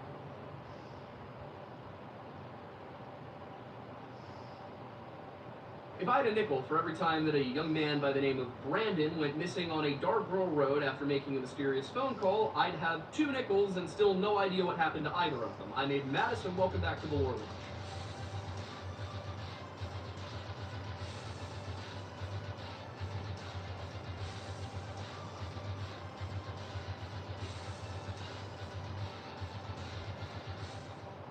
Shortly before 1 a.m. on Friday, August 9th, 2013, the Coke County Sheriff's Office received a 911 call reporting that a stranded vehicle was blocking Route 277 somewhere near Brant, Texas. For local law enforcement, this was not an unusual kind of evening. People traveling along that desolate stretch of 2-lane highway had very few options for fueling up, with the only gas stations for 30 miles in either direction being in Brant. Assuming that someone had just underestimated how far it would be before the next gas stop, the Sheriff's Office dispatched Chief Deputy Brandon Neal and Deputy Chris Fox to go out and locate the stranded vehicle, with Neal heading south while Fox made his way north.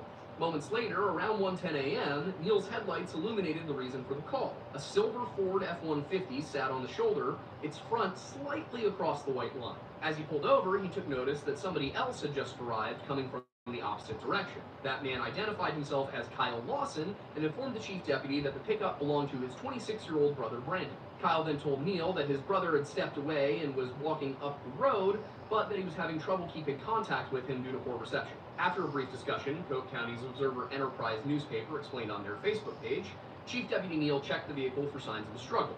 Finding none and aware that he had seen nobody walking along the road as he traveled there from Bront, he decided that he was going to go southwards and just drive down to the county line to see if he could find him.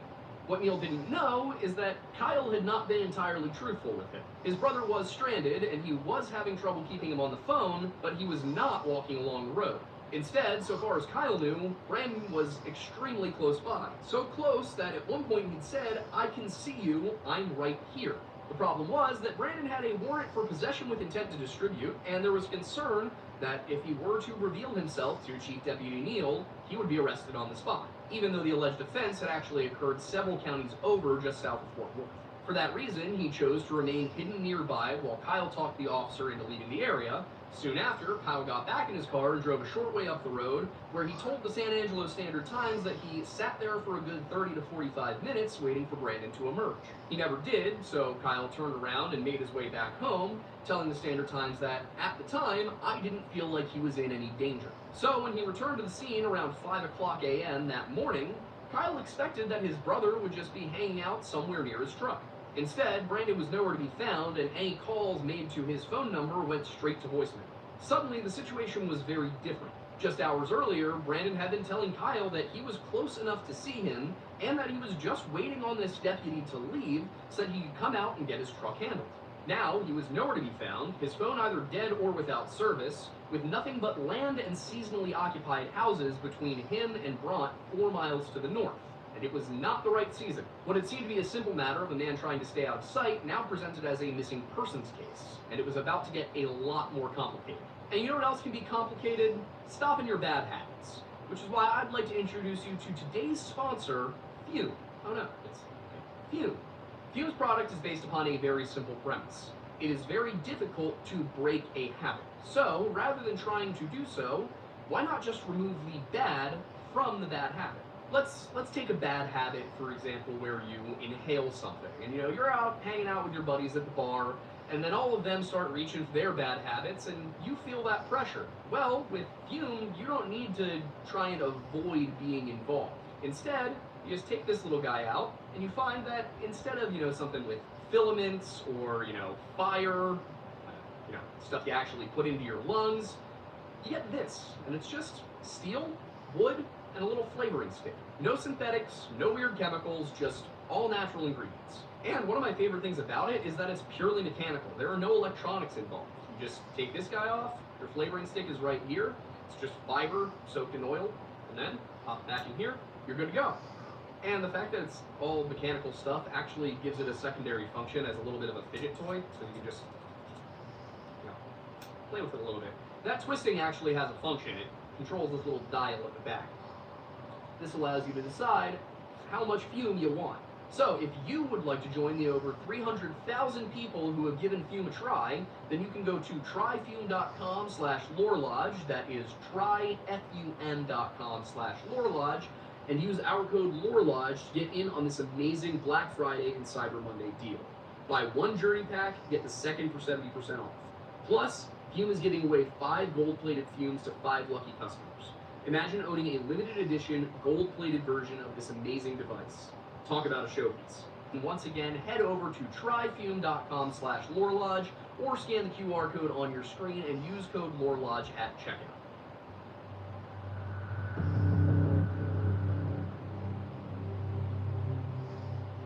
Brandon Lawson and his girlfriend Ledessa Lofton had been together for so long that the state of Texas considered them legally married, despite the fact that they had never obtained a license nor had a ceremony performed.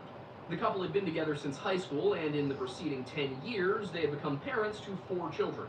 Brandon had moved the family to San Angelo about a year prior to his disappearance in order to work at Renegade Oil Services, where his brother was both a colleague and his closest friend. Due to the demanding hours of the oil industry and a lack of other connections in the area, the 2 Lawson families, far from their parents' home up in Fort Worth, lived in close proximity to one another, so it made sense that when Brandon and Ledessa got into a fight on the night of Thursday, August 8, 2013, Kyle was one of the first people to know. As everyone would come to learn, that argument between Brandon and Ledessa resulted in Brandon calling his father Brad around 11:30 and saying that he planned to drive out to their home in Crowley, between 3 and 4 hours away.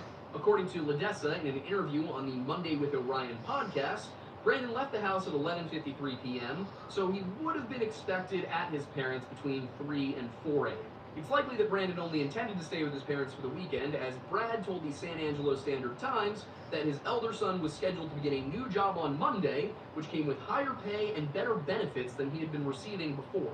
He was less than an hour into that trip when, according to Ledessa, Brandon called Kyle at 12:38 a.m. on August 9th and told his younger brother that he'd run out of gas while heading north on Route 277, and that he needed a gas can brought out so that he could get to the nearest station. Kyle reportedly called Ledessa, who told Monday with Orion that she left the gas can out on the porch before she went back inside to go to bed.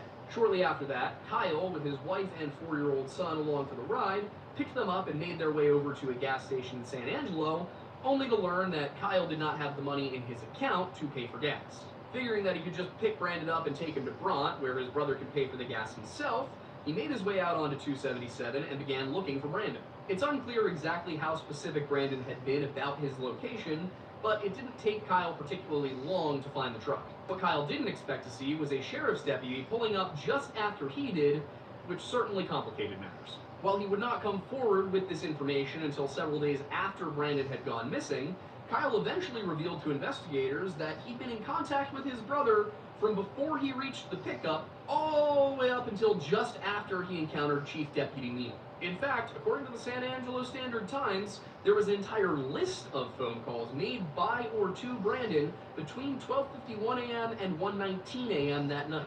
The first two, both at 12:51, were from Kyle to Brandon and Brandon to Ledessa, both of which went unanswered. A minute later, Kyle's wife or girlfriend, it's not totally clear what their relationship status was, but her name was Audrey, she called Brandon twice, and then Kyle called again 2 minutes later. It's unclear which, if any, of these calls connected.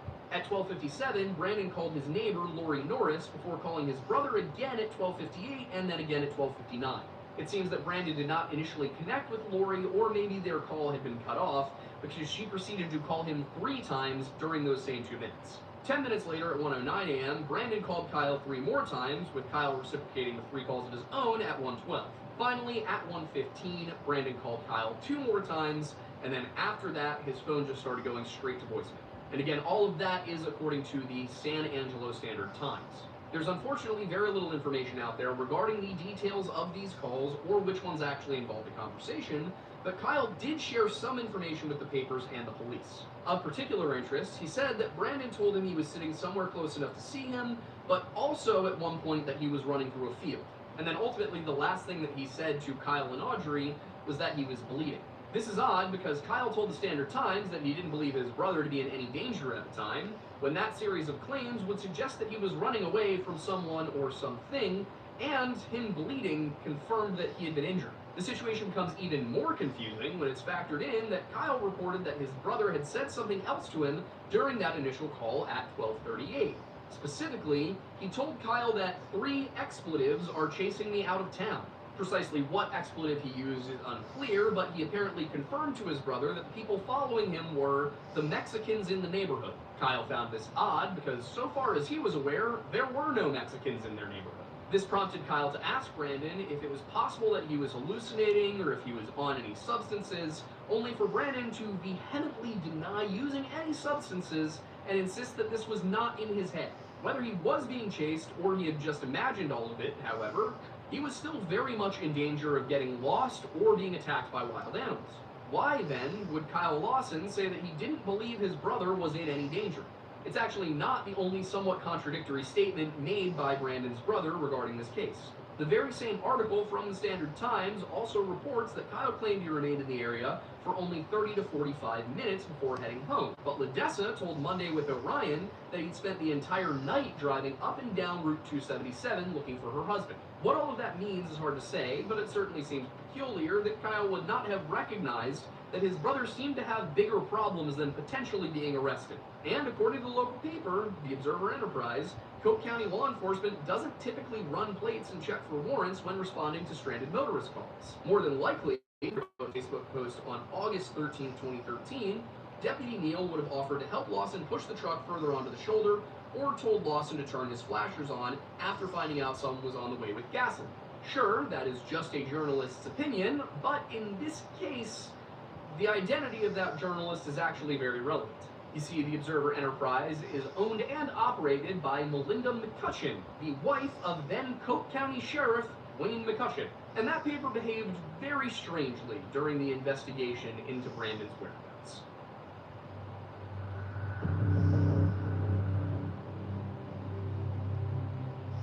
It did not take the Coke County Sheriff's Office very long to put two and two together regarding Brandon's criminal history. By the 13th, Melinda, again the sheriff's wife, was posting updates to the Observer Enterprise's Facebook page, and the very first one noted that, upon further investigation, it was determined the man had an outstanding warrant and had indicated on a phone call to a family member that he went into hiding upon seeing Chief Deputy Neal. To their credit, the sheriff's office did continue the search even after learning that the missing person had been deliberately avoiding an encounter with the police. On that very same morning of the 9th, Chief Deputy Neal had the pickup truck towed because it was partially blocking the road, and that was done around 8:30 a.m. The decision to tow the truck appears to have happened several hours before the tow truck actually got there, as Ledessa told Monday with Orion that Kyle texted her around 4:30 a.m. to tell her the car was being towed. It doesn't seem like a ton happened that day, aside from a wellness concern bulletin being put out to the neighboring counties, but by Saturday there were search teams on the ground. It seems that Deputy Neal spent most of Saturday searching the surrounding properties, once to see if there were any signs of disturbance, and then again with a thermal imaging camera. Unfortunately, neither Neal's efforts nor those of a small private team deployed from 8 a.m. to noon on the 11th uncovered any indication of where Brandon had gone. According to Neal's report, which I was unable to find online in full, but from which quotes have been published in Standard Times, the only sign of anyone being in that area was a spot under a tree where it appeared someone sat down close to the roadway within eyesight of where Lawson's pickup broke down. For Neal, that seemed like evidence that Brandon had, as his brother claimed, been very close by and therefore most likely hiding from the police. Still, they were intent about finding this missing father of four, and to that end, they called in the big guns, the Texas Rangers. Chief Deputy Neal met with Ranger Lieutenant Dwayne Goll on the 12th, and the two reportedly came to the conclusion that Lawson was possibly no longer in Coke County. Possibly is not certainly, however, so they requested a helicopter from the Department of Public Safety. The following day, Ranger Nick Hanna rode along in the chopper as they scanned the area from the Colorado River southwards along Route 277, but it was determined that Lawson was not on the ground due to the fact that there was a lot of exposed bare ground under the short mesquite and cedar bushes. Additional searches conducted via airplane had similar findings, with Neal clarifying that they were able to spot corn sacks from the air, and, as he said, if you can see those from the plane, you can see someone laying down. So, citing the warrant, a fight with his wife, his choosing to hide from rescue on the night he disappeared, and the fact that there was no sign of a supposedly injured Brandon anywhere near his last location, Neal would ultimately conclude his report by saying that Brandon Lawson is not in Coke County, lost or hiding. In the intervening years, the Standard Times reports, Brandon's continued absence has strengthened Neal's views, which he explained were that, after Neal and Kyle had left the pickup truck, Lawson walked back to the roadway and was able to get a ride from a passing motorist. At the time, unlikely as this might seem, this appeared to be the only reasonable explanation. Except there's one thing that Neal doesn't seem to have been considering here. On Tuesday, the 13th of August 2013, investigators discovered that something had been missed on the night that Brandon went missing. He had called 911. In that call, he had said much the same as what Kyle went on to tell the police that his brother had told him that very night. Or at least so far as anyone can tell. And you'll understand when we show you the audio. 9/2013, 0:50 and 38 seconds. Now emergency. Yes, I'm in the middle of the field. In fact, we're just searching guys over.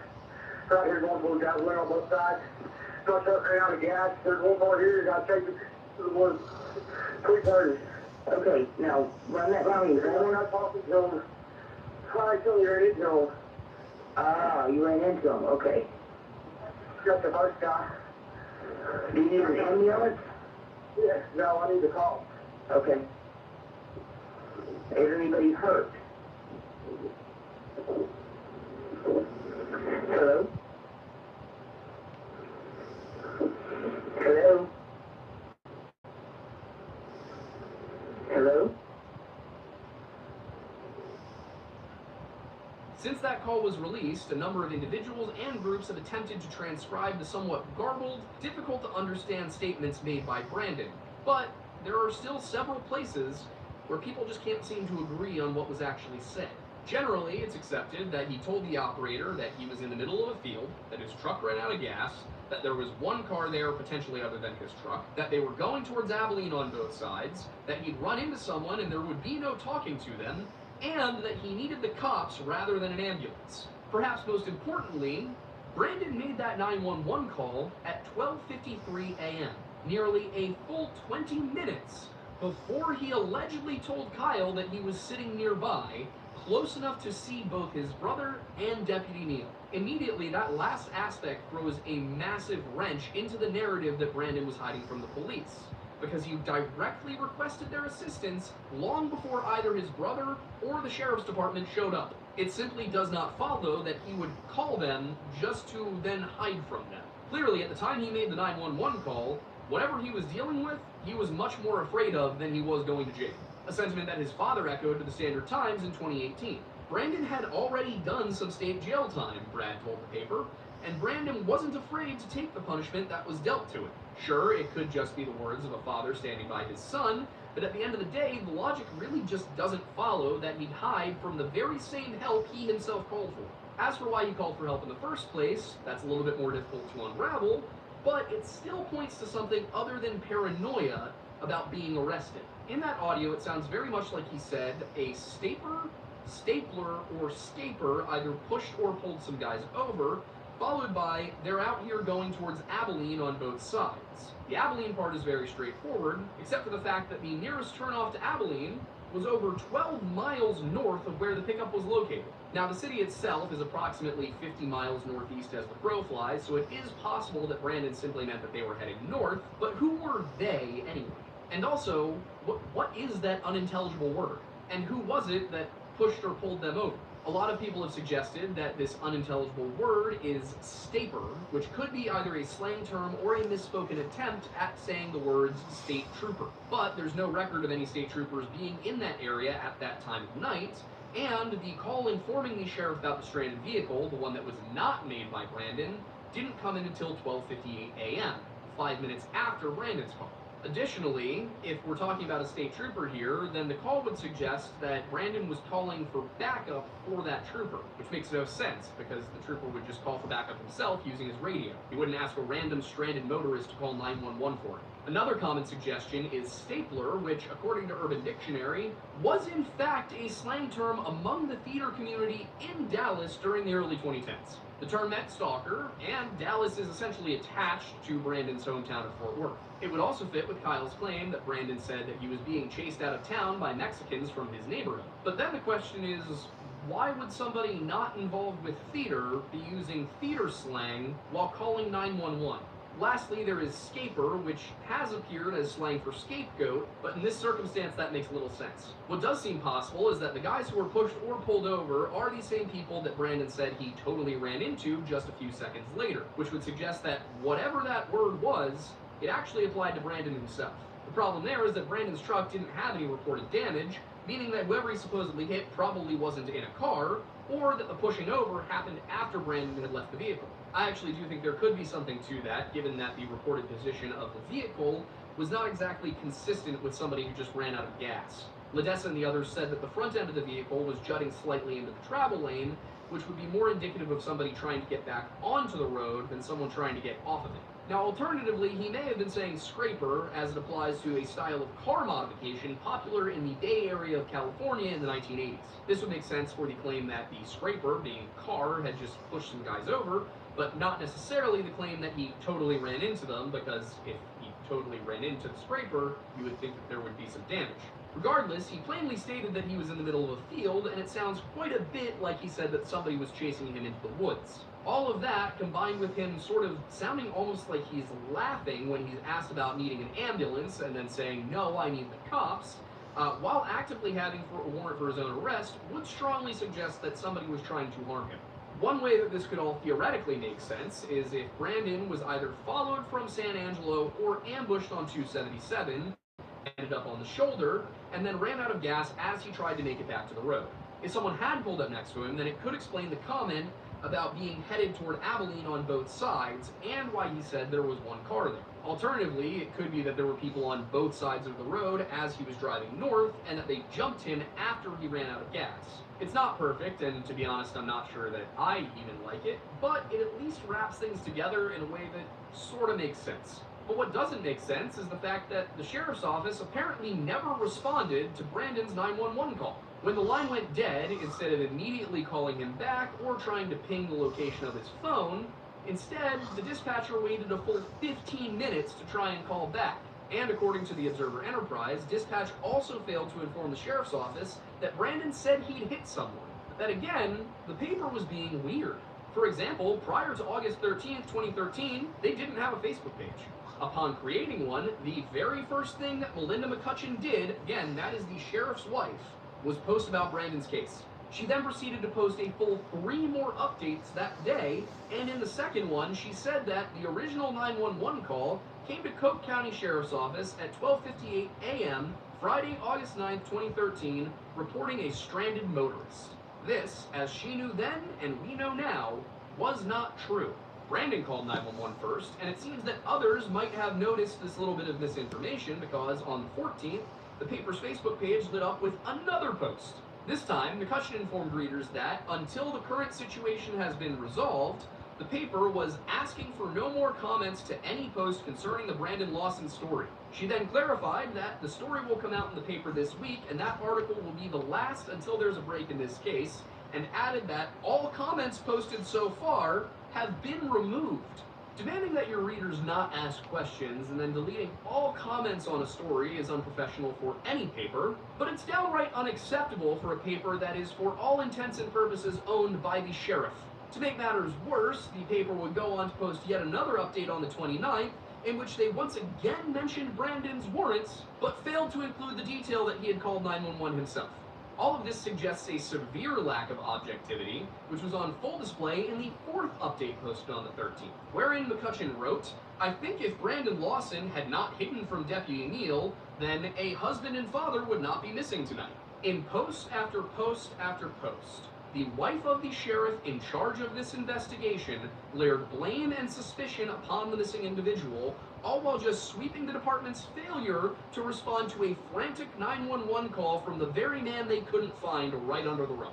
And it doesn't stop there either. As it turns out, the posts to the paper's official page were the publisher's idea of professionalism. Through her personal account, she posted a comment on a post by the Help Find Brandon Lawson Facebook page, run by Ledessa and a friend of hers on the 13th of August. In it, she strangely pretended that she was not the one writing the post over at the Observer Enterprise, instead saying that the paper posted it. She posted another comment moments later, pondering the question, after the deputy left and in the hours before the truck was towed, why didn't Brandon go back to his truck and drive off? Could it be he thought he would be stopped while driving? His actions prove that he didn't want to be seen by law enforcement. Could it be he still doesn't want to be found, especially after all the publicity? Meanwhile, the Observer Enterprise posted at almost exactly the same time that the reports on the Help Find Brandon Lawson page are inaccurate, while encouraging their readers to share this latest report on that page to inform their members.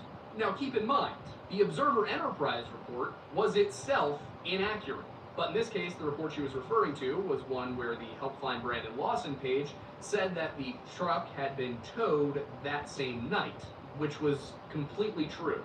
Technically, the truck was towed at 8:30 in the morning, but that was only 7 hours after it was found. I think it should also be pointed out here that no actual investigation of the truck was done. Deputy Neal said that he, checked to make sure there was nobody there.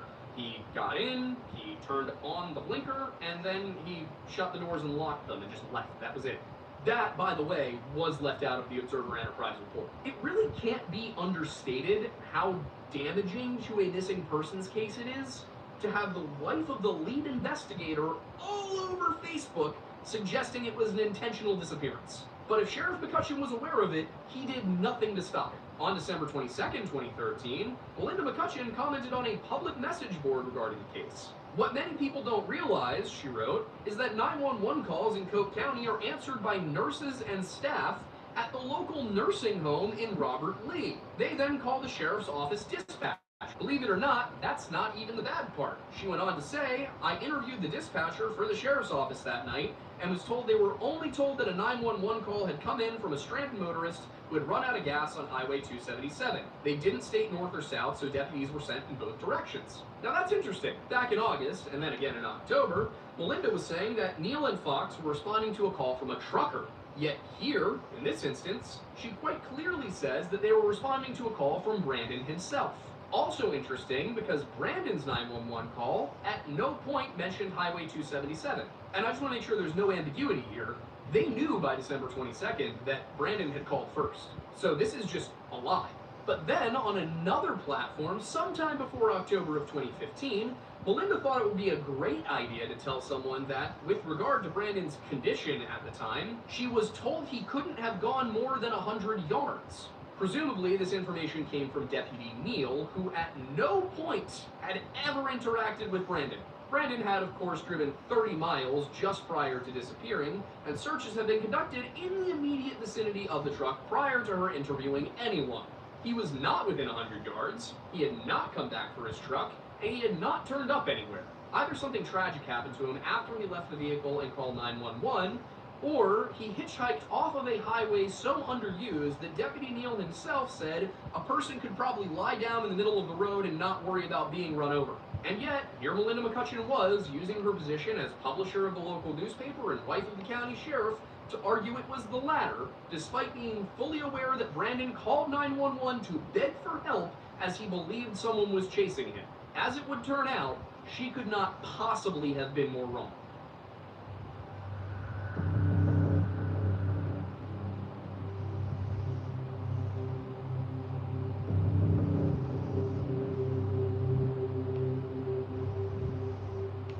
Sadly, for almost a decade after Brandon's disappearance, and in spite of both volunteer and private search efforts, no new information came to light. The area was searched with dogs multiple times, more air hours were logged, and Texas EquiSearch scoured the surrounding properties on horseback. Then, finally, in 2022, a group led by a former classmate of Brandon's by the name of Jason Watts made a massive discovery. Now, I'll be honest, I had only 2 days to write this entire video, so in order to save myself some time, and give a creator whose work I appreciate a shout out, I asked Bert from Local Legends with Bert and Moran to do a quick segment covering the first real break in the Brandon Lawson case. First, I would like to thank the Lower Lodge for inviting me on to talk about the Brandon Lawson case. Now, going back to 2022, a search party got ready to set out on foot into the area next to Highway 277. Up to this point, flyovers had been done in the area, but due to the fact no one had permission from the landowners, no foot searches were done in this particular area. And the flyovers turned up nothing. But honestly, looking at how thick the trees, bushes, and cacti are in the area, it's no surprise that Brandon was missed. One member of this search party was a man named Jason Watts. Jason had actually been to this area multiple times before looking for Brandon. Jason was also the one who figured out who owned the land next to Highway 277. He wrote them a letter explaining who he was and what he was doing, requesting permission to search their land for any signs of Brandon. And 1 week later, Jason received a phone call from the landowner, who immediately gave him and his team permission to search the area. So, on January 15, 2022, a 10-person search party set out on foot into the land next to Highway 277. And not terribly long into their search, they came across a pair of shoes and shorts that matched the one that Brandon was wearing the night he went missing. So, at around 3:30, 3:45, they would call law enforcement. Now, being January, by the time the police had actually arrived on the scene, the sun was starting to set, and it would actually take a couple of days for law enforcement to put together a professional search team to comb the area. But whenever they did, He came across human remains in the same general area that the initial search party found those clothes. Something to think about with these remains is that they had been out in the elements this entire time. Plus, this is Texas, and it's known to get extremely hot, not to mention that Brandon went missing in 2013, and now it's 2022. Honestly, it's lucky that any remains were found at all. The remains were sent off for testing, and on October 30th, 2023, a post was made to the Help Find Brandon Lawson Facebook page with an update about the DNA recovered from the remains. Now, there was not enough evidence to 100% confirm that it was, in fact, Brandon. There was enough evidence to confirm that the remains are male. Again, I wanted to give a thank you to the Lower Lodge for inviting me on to talk about the Brandon Lawson case. As of October 2024, there has been no further movement on the DNA identification, which is a little bit strange considering that law enforcement told the family in March of this very year that the preliminary results had come through and they were now rerunning the tests in order to confirm their findings. That said, it is fully expected that the remains will be confirmed as being those of Brandon Lawson. This is largely due to the fact that the clothes found with the remains matched those Brandon was wearing the night he disappeared, and all of this was found within a mile of where his pickup truck was. Even if they do turn out to be his, however, that doesn't really answer any of the big questions surrounding this case. Most important among them, what precisely happened to Brandon that night on Route 277? There have been a number of hypotheses put forward, and a number of people have pointed to similarities with the disappearance of Brandon Swanson in Minnesota in 2009. Because beyond their strikingly similar names, these two cases do have quite a few similar details. For those who haven't seen our full video on Brandon Swanson, the basic gist of this case was that Brandon was leaving a party, I think something like 30 miles from his home. It's been a little while since I looked at it, but it should have been a straight shot. He just had to hop onto the highway and drive southeast and he would get home. But Swanson, much like Lawson, didn't want to get caught by the police because he had a DUI, and he was underage, and he was, once again, slightly under the influence while driving. He ended up taking a different route along a dark, seldom-used rural road, went off the road, called his dad, tried to figure out where he was, and then went missing just after saying, "Oh shit," and then the phone call just done. I mean, the phone was still on, but Brandon wasn't talking. During that phone call, though, he had told his father that he believed he saw the lights of a town called Lind in the distance. Problem is, his car was nowhere near Lind. In fact, it was actually north of a highway that Lind was south of. The very same highway that Brandon should have been driving on that night. That seems, though, could bear some similarity to Brandon Lawson believing that people were heading in the direction of Abilene, even though they were headed towards Braun. Like I said, however, in order to get to Abilene, he had to continue going towards Braun, so that could have just been that. But aside from possible misidentification of the location he was in, they also share the phone call suddenly cutting off, driving along a desolate road at night, a car being found slightly off the road in a way that didn't really make sense, the possibility of impairment, because there was the suggestion that Brandon Lawson may have been on something, and then, of course, the fact there was nothing but farmhouses and open land for miles. But even with all those details, there's no real way to show a concrete connection between these two cases. So what else could it have been? As it turns out, the answer may lie in a little-known 2019 interview with Kyle Lawson, conducted by a small YouTube channel and podcast called Crawlspace. I say little known because at the time of recording this video, the Crawlspace channel has less than 10,000 subscribers, and this video has only slightly more than 30,000 views. But in that discussion, Kyle clarified a massive number of details that were really only alluded to or suggested by news articles, most of which failed to cite where various snippets of information actually came from.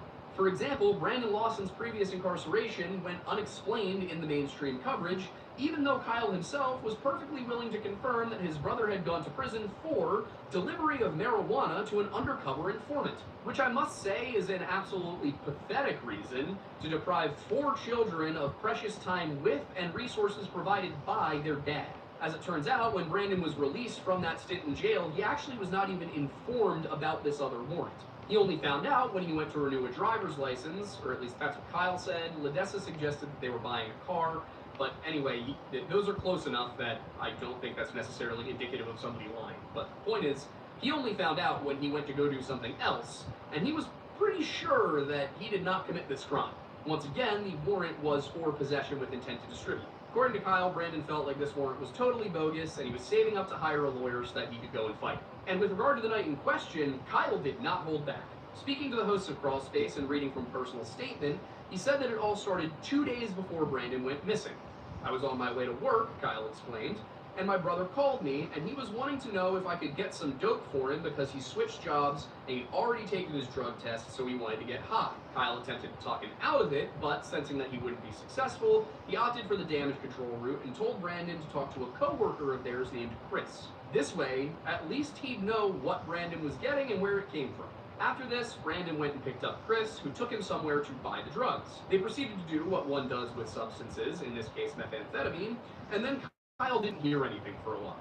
Eventually, on his way home from work that day, Kyle would call Brandon and ask where he was and if he was still going to come by when Kyle got home, to which Brandon replied that he would. That never happened, and after calling around to try and figure out where the guy was, Kyle eventually tracked his brother down to a friend's house, apparently in Fort Worth.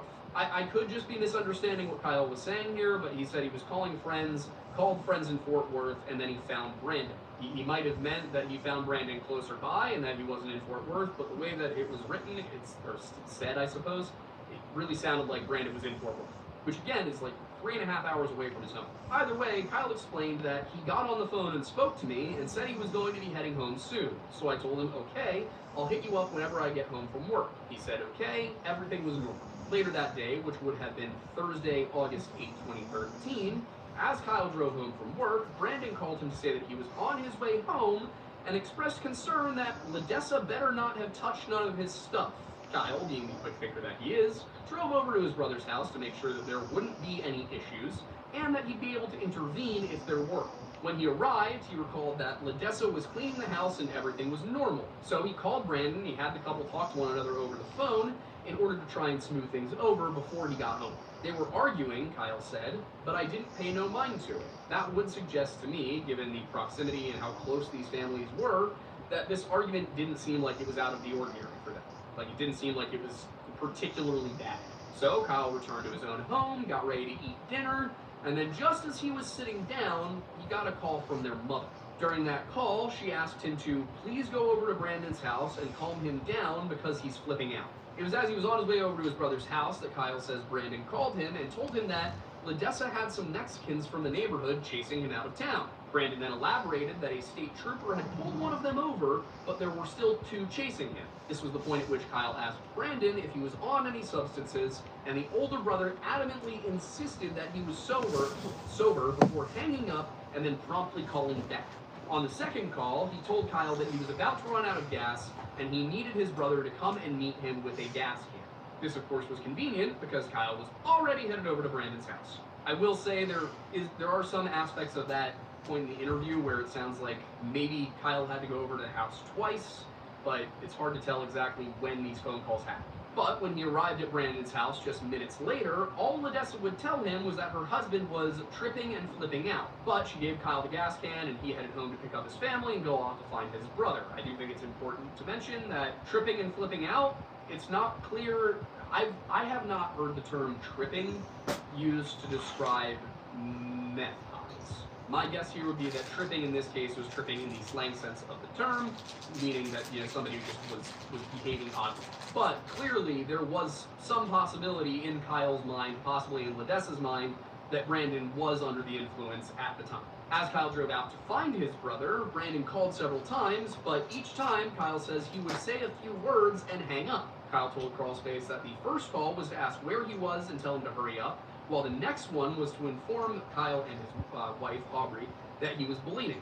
And the third was to once again ask where they were, to which Kyle responded that they were just about to pull up. Now, it also might be important to mention that the San Angelo Times and a lot of the various coverage say that the last thing Brandon said was, "I'm bleeding." This was also, 6 years after the fact, and a traumatic incident. Kyle might have just been remembering things out of order. In fact, he even said as much on a few occasions in this interview. He's like, I believe this is what I remember. Kyle even said as much, about the phone calls specifically, that he couldn't necessarily remember what calls gave what information when. In any case, Kyle pulled up around 1:10 a.m. on August 9th, 2013, did a U-turn and parked on the road opposite his brother's truck. At this point, he said that Brandon called him once again. He asked Brandon where he was, to which Brandon responded that he was right there and he could see him. Before anything else could happen, however, Brandon saw Deputy Neal's headlights approaching from the north and shouted, "One time, run." Kyle revealed later in the interview, upon further questioning, that this was a code phrase in which "one time" specified that the cops were approaching. So this was not out of the ordinary. This was just his brother using language that they understood. The next thing Brandon said, on the other hand, caught his brother off guard. As Kyle told Brandon that he wasn't going to run because he'd done nothing wrong and there was therefore no reason to, Brandon told him, or asked him I should say, "Where is your pride, mother effer?" and hung up. At this time, Kyle continued, the officer was walking up from behind his truck and he says, "Is this your truck?" I told him no, it's my brother's truck, and that he had run out of gas and he was walking down the road. In order to get away from the police so that he could hopefully coax Brandon out of the brush, he asked Neal if it was alright for him to drive a bit towards Bront to look for him, only for Neal to tell him that he wasn't back that way. He'd just come that direction and hadn't seen anything. Regardless, and unaware that Brandon had called 911 himself just 20 minutes prior, Kyle and Audrey proceeded to drive a short way down the street before stopping and once again trying to reach Brandon. This time, he didn't respond. So after this, with a young, hungry child and a very tired girlfriend in the car with him, Kyle decided to head back home to San Angelo to pick up food for his son and get gas for his own car. I don't believe that Kyle's interview included the detail that he tried to buy gas before leaving San Angelo and then figured his brother would just be able to do it. I think that came from the San Angelo Times report, but I can't be positive. I believe the explanation here was that his direct deposit check had not cleared yet when he went to try and buy the gas the first time, but then the next morning when he went to buy gas, the money was in the account. Again, there's a lot of contradictory details between the varying stories here that don't seem to have any corroborable evidence. Either way, after getting all of that handled, Kyle went to pick up a friend named Chris, who it appears may have been the same Chris that sold Brandon the drugs in the first place. By the time they made it back to Brandon's pickup, fully expecting he'd just be hanging out somewhere nearby, Deputy Neal was gone and the vehicle had been locked with the blinkers turned on. So we drove down the road very slow, Kyle continued, hollering and screaming his name out, and he would never come. So I went down to the gas station and parked on the side. While Audrey got out, got the gas can out of the trunk, and went and put $5 in the gas can, and then I drove back down to my brother's truck, and I got out, and I put the gas in his truck, and I yelled out, "Gas in your truck, bro, the law's gone, get in it and go." But Brandon didn't show. Confused, he says that they drove up and down 277 for about an hour shouting for him, but there remained no sign of Brandon. Finally, after the pickup was towed, Ledessa called the sheriff to let them know what was going on. Unfortunately, because Kyle had been cagey with Deputy Neal the night before, he says the police treated him like he was lying to them about everything just because he didn't tell them that night that his brother had a felony warrant and was hiding in the woods. Had he known about the 911 call, he told Crawlspace, he would have just told them the truth off the bat. But without knowing and thinking his brother was just having a bad experience with drugs, he obviously wasn't going to snitch and potentially send Brandon back to jail. Later, in the course of the investigation, Kyle was brought in and questioned. The Coke County Sheriff's Office and the Texas Ranger wanted me to come in for an interview, he recalled, because they seemed to think that I just picked my brother up and gave him a ride that night and dropped him off. Adamant that he had nothing to do with his brother's disappearance and concerned that Brandon met with foul play that night, Kyle then requested a polygraph. The investigator said sure, and they asked two primary questions. The first was if he'd given Brandon a ride and if he'd had any contact since, to which he said no. Then they asked if he'd done something to harm Brandon, and once again he said no, and he ended up passing both tests. Now, polygraph tests are really only useful as an investigative tool. They don't hold up in court. They're pretty inaccurate. For the most part, they're a good psychological tool to be able to tell if somebody's sweating. Essentially, they are a supplemental investigative tool, not a primary one. Anyway, throughout the interview, Kyle remained steadfast on two things. His brother did not just get high and end up dying of exposure, and that Brandon would not abandon his family for any reason. As for the 911 call, he does have some ideas. For one, he's confident that the unintelligible words spoken during the call, which sounds like scaper or staper, was an attempt to say state trooper that was muddled by panic, or that the recording itself had been altered by the police. It can be assumed that this is because Brandon told him directly that it was a state trooper during their phone call. There also is a strange sound in there that some people have suggested might have been gunshots, but Kyle says that that's actually the sound that the bridge over the Colorado River makes when a vehicle drives over it if you're under that bridge.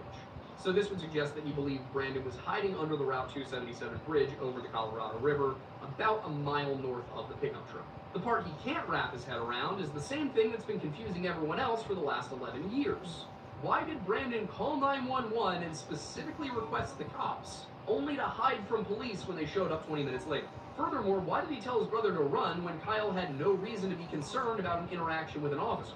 And I'm not asking that like Kyle didn't do anything wrong. What could possibly happen? Kyle himself said that he had nothing to worry about and he was not concerned. I need to kind of wrap it all up in a bow. What happened to him in that 20-minute period that could have caused him to suddenly develop an intense fear of the very people he had just called for help? You know, could it have anything to do with Brandon's claim that a state trooper had pulled over whoever he believed was chasing him? And in direct relation to that point, who did he mistake for a state trooper, given that none were in the area that night? Asked what he believed happened, Kyle gave two very direct and explicit answers. There has been foul play, he told Crawlspace. Either that, or that police officer killed my brother. It's now been 5 years since that interview, and aside from remains that are probably Brandon's turning up a mile away from where the truck was, nothing's really come out. I think part of the reason this case is so frustrating overall is the fact that nobody's stories match 100%. Obviously, the Observer Enterprise, just there are no words for how unprofessional and unethical their coverage was. I mean, the wife of the sheriff writing the articles and the posts she did, basically almost using the Facebook page of what is supposed to be the local paper as a gossip column, that is unforgivable and unacceptable. On the other hand, Ledessa and Kyle's stories don't totally line up. Now, granted, Ledessa gave her interview about a year after everything happened, and there had been some preliminary conversations. It seemed like she might have had the data more right in front of her. Kyle gave his 6 years later, but he also prepared a written statement. Still, a number of the answers that Kyle gave during his interviews were off the cuff and not part of the written statement, so though that could account for some of it. What I would look at is the stuff in the written statement, which is things like him saying that he was on his way over to Ledessa's when he got the phone call from Brandon, but then he seems to imply that he got a second phone call from Brandon after leaving Ledessa's, but the way it's phrased, it sounds like it was on the way over the first time. But like I said, it's just a little confusing. It could just be that this is a guy who that's just how he writes, and he was writing how he remembered, and something got garbled a little bit. And while it seems that Ledessa and Kyle both believe that foul play probably had something to do with this, it's not just the sheriff's office of Cook County that argues it wasn't. Currently, Jason Watts, the guy who actually found the remains, or at least led the party that found the remains, in an interview with John Lorden, I believe, probably, that sounds right. In that interview, he seemed to be saying that he doesn't think this was foul play, at least as the evidence currently stands.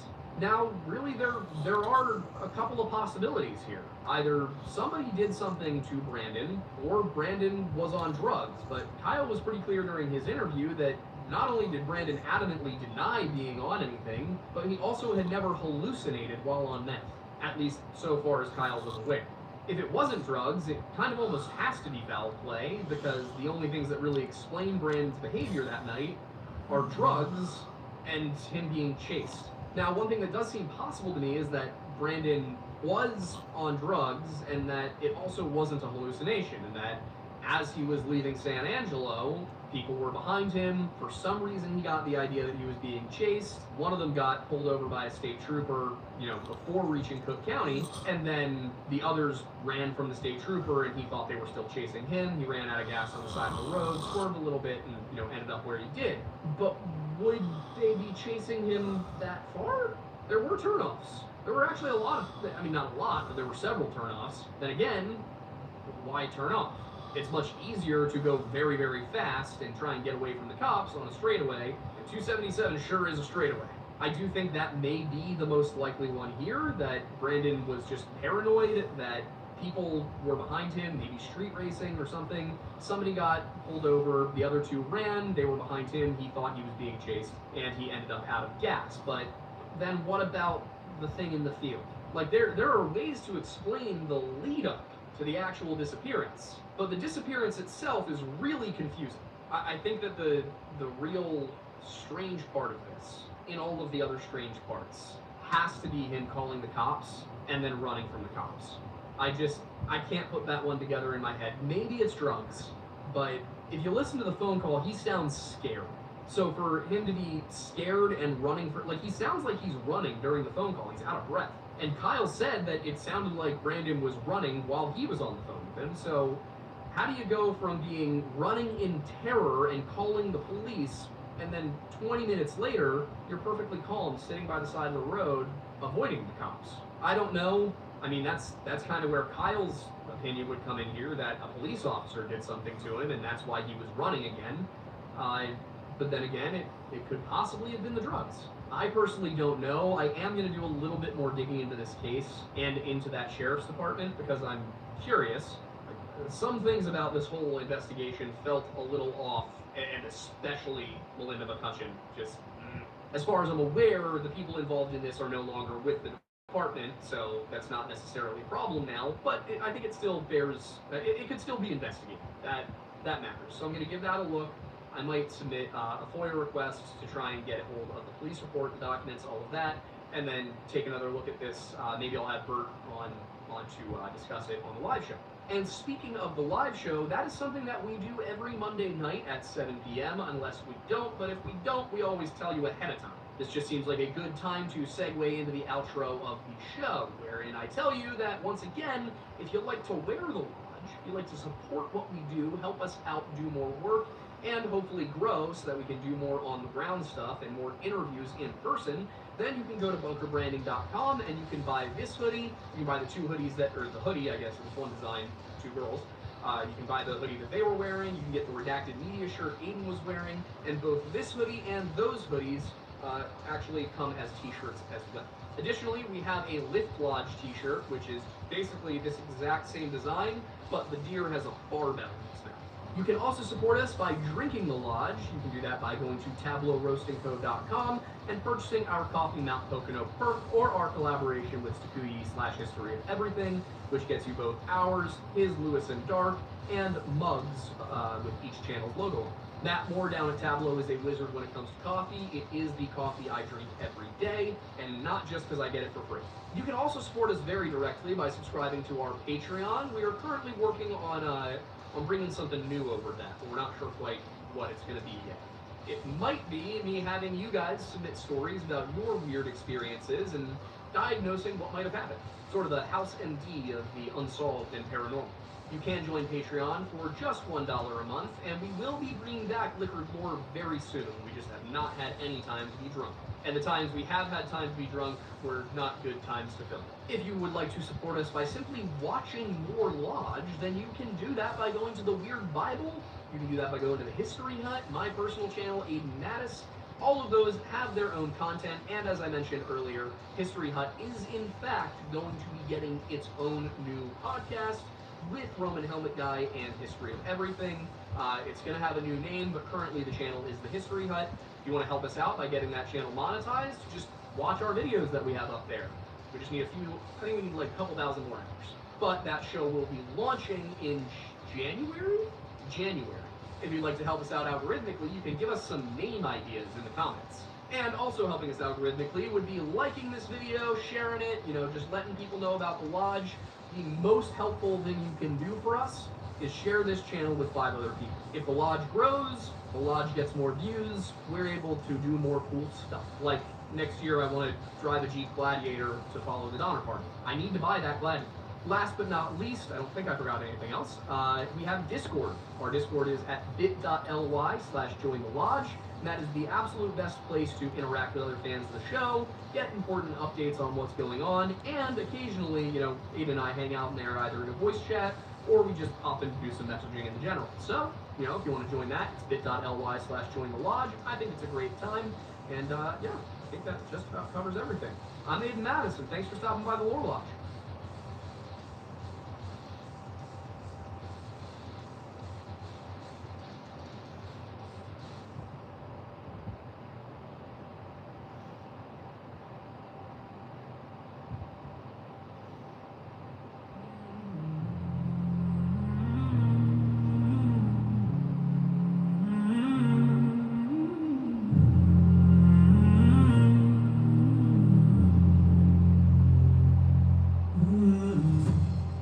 gray September morning in 1924, the freighter SS Clifton slipped away from Sturgeon Bay, Wisconsin, her hull heavy with crushed stone, her prow pointed toward Detroit.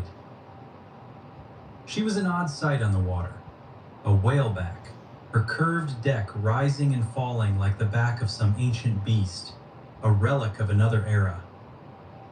Clifton was one of only 44 whalebacks ever built, a revolutionary design by Scottish-born Captain Alexander McDougall. These vessels, often called pig boats, roller boats, or even cigars by skeptical sailors and dock workers, featured rounded hulls with conical ends, their decks barely 6 to 8 feet above the waterline when loaded. Whalebacks were often the subject of cartoons in shipping newspapers, poking fun at their upside-down bathtub looks. Yet, despite the jokes, they were hailed as efficient cargo haulers and storm-resistant, designed to let the worst Great Lakes seas wash right over them. For the men aboard, the experience could be brutal, wet, hot, and unforgiving in heavy weather, with the crew often confined to the bow or stern during storms. Crews had a gallows humor. On rough crossings, they joke about riding in a submarine with windows. For sailors to play Irish tunes or share stories in the cramped turrets.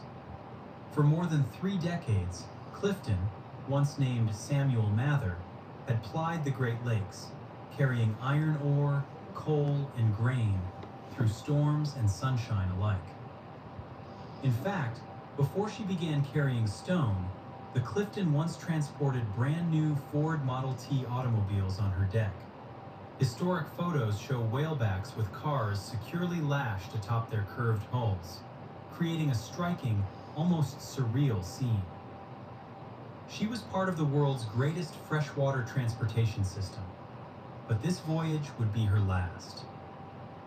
Clifton had recently been sold by her original owners, as newer, larger steel ships rendered her obsolete.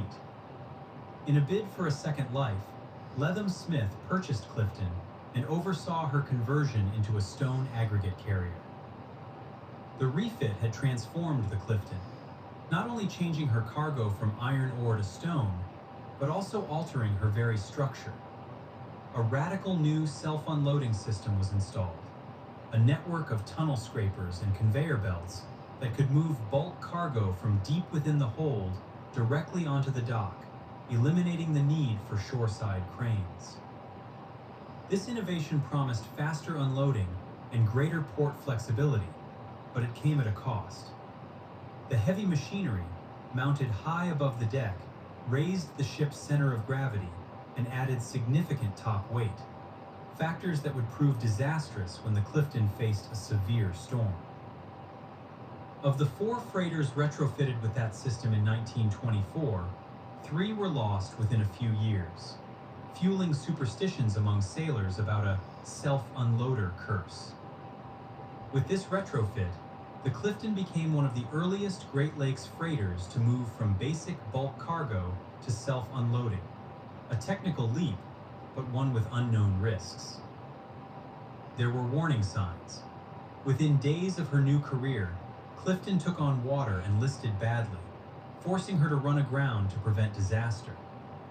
Crew members felt uneasy about the new gear, and local stories suggest at least one man tried to swap ships before that final voyage, but there was no other work. Yet the ship was patched and sent back out.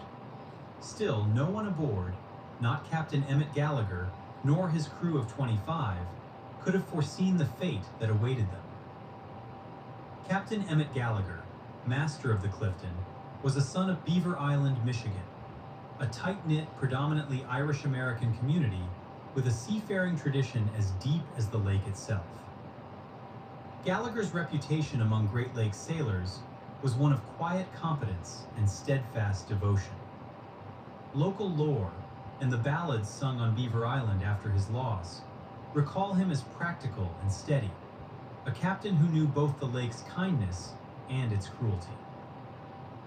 His brother, Clyde Gallagher, also captained steamers, and their family was woven into the island's maritime legacy. Many of Clifton's crew hailed from Beaver Island, or the upper Midwest, including Sturgeon Bay, Green Bay, Detroit, and Chicago. The roster included a host of young watchmen, oilers, deckhands, and cooks, some just 18 or 19, many with family ties to the lakes. These men, united by the rhythms of the inland seas, would face fate together. Whaleback crews were known for their camaraderie and dark wit. On rough nights, huddled in the turrets, it's said they sometimes played reels on battered fiddles or sang old Irish shanties to drown out the wind. On the eve of Clifton's last voyage, some crew members reportedly felt a sense of unease, but work was scarce and the lake called as it always did. As that September morning turned to night, the winds rose. Lake Huron seethed under the whip of a sudden gale. Waves hammered the Clifton, smashing against her steel hull, sending cold spray over the deck.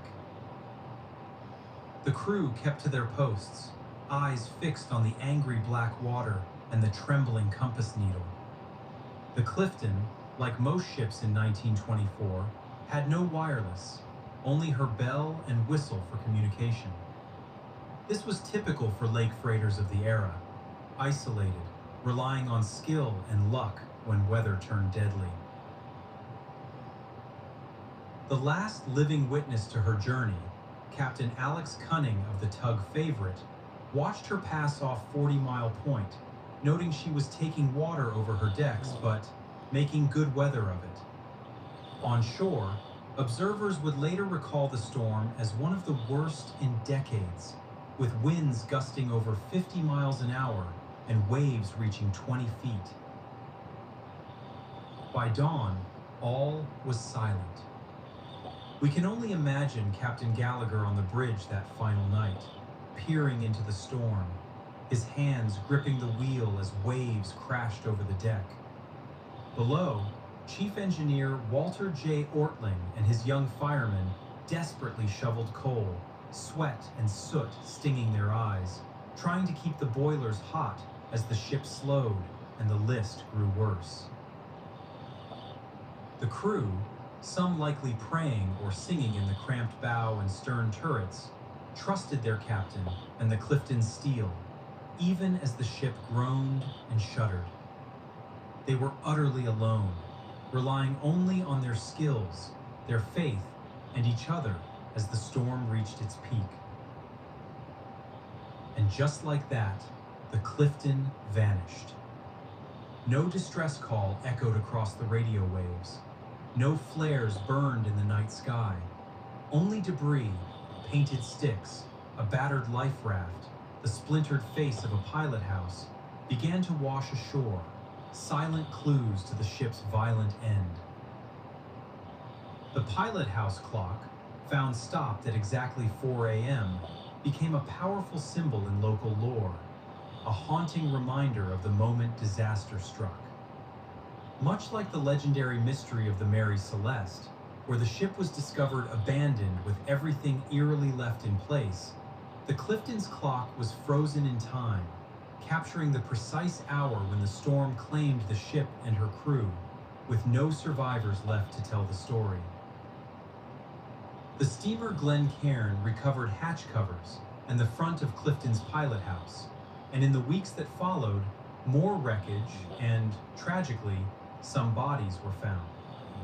Wreckage turned up as far away as the Bruce Peninsula in Ontario, and its sinking made headlines from Detroit to Cleveland. Yet out of a crew of 30, only about 10 were ever recovered, none of them wearing life jackets. Captain Gallagher's brother searched more than 250 miles of desolate Canadian shoreline, finding only scattered debris. Lake Huron does not easily give up her dead either. The lake kept its secret well. Questions haunted the families left behind.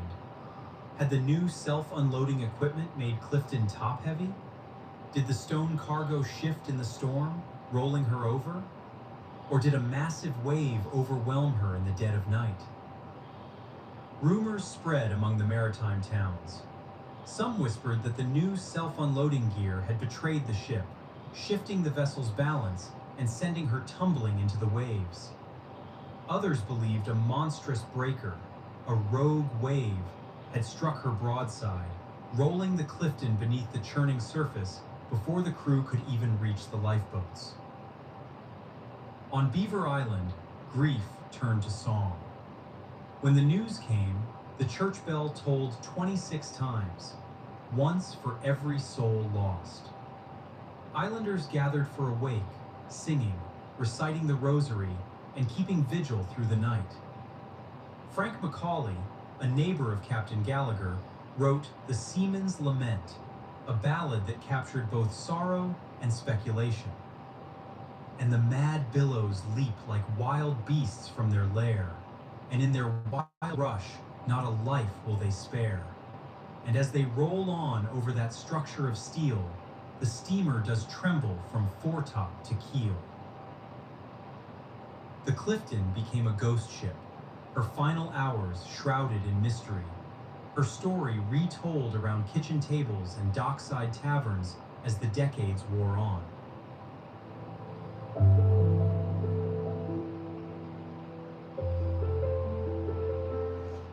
For nearly a century, Clifton's grave remained a secret.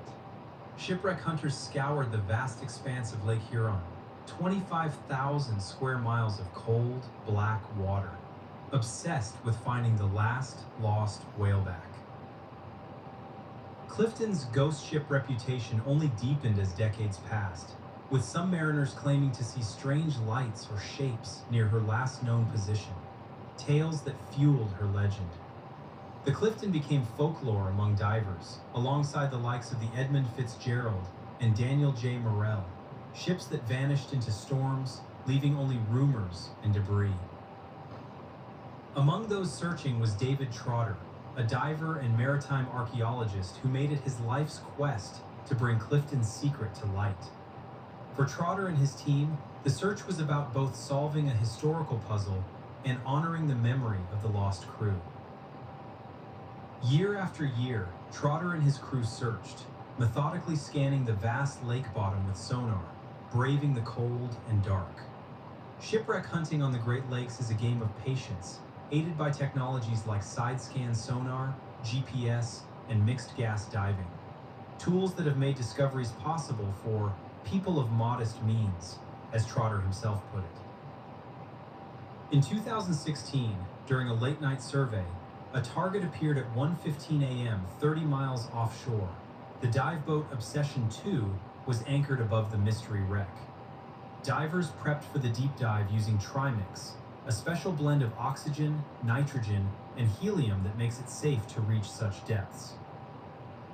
Thanks to invasive mussels like zebra and quagga, which filter the water and have made the Great Lakes much clearer in recent years, they could see the Clifton's wreck from nearly 100 feet away. As the explorers descended, the Clifton came into view, a haunting, unforgettable sight. She lay on her port side, her bow shattered. The Clifton had finally been found, nearly 100 miles from her last reported position. The modern discovery was front-page news among wreck hunters, historians, and in the maritime press. Divers left a small cross and a handful of stones from Beaver Island on her hull, a gesture of respect and remembrance. The evidence told a grim story. The bow, crushed by the force of the impact with the lakebed, hinted at the violence of her descent. The rudder and propeller were straight, as if the Clifton had been driving forward when she met her doom, caught broadside and rolled by a massive wave. The self-unloading gear hadn't failed. It was still intact and securely mounted on the deck, disproving the long-held theory that it broke free and caused her to capsize. Instead, it's likely that the extra weight and altered center of gravity from the new machinery contributed to Clifton's downfall during the storm. Cargo hatches had been blown off, and aggregate stones spilled across the lakebed. The boiler's doors stood open, a haunting sign that, to the very end, The crew was shoveling coal in a desperate struggle to keep the Clifton moving through the storm. The wooden stern pilot house was gone, torn away by the sinking, with the steering wheel still hanging above the bottom. Anchors and chains were missing, and the bow sheared off, the turret cabin unrecognizable in the wreckage. It was as if the front of the ship had exploded on impact, a violent end to a storied career. The discovery confirmed the old ballad's eerie accuracy. The waves had indeed trembled her from foretop to keel, sending the Clifton and her crew into legend. We can only imagine those last moments, the terror in the forward turret as water rushed in, the chaos in the stern as the pilot house was wrenched away, the desperate struggle in the boiler room as the ship rolled and the lake poured inside. None of the recovered crew wore life jackets, a sign of how sudden and overwhelming her end must have been. Captain Gallagher's personal effects, including his watch, were never found.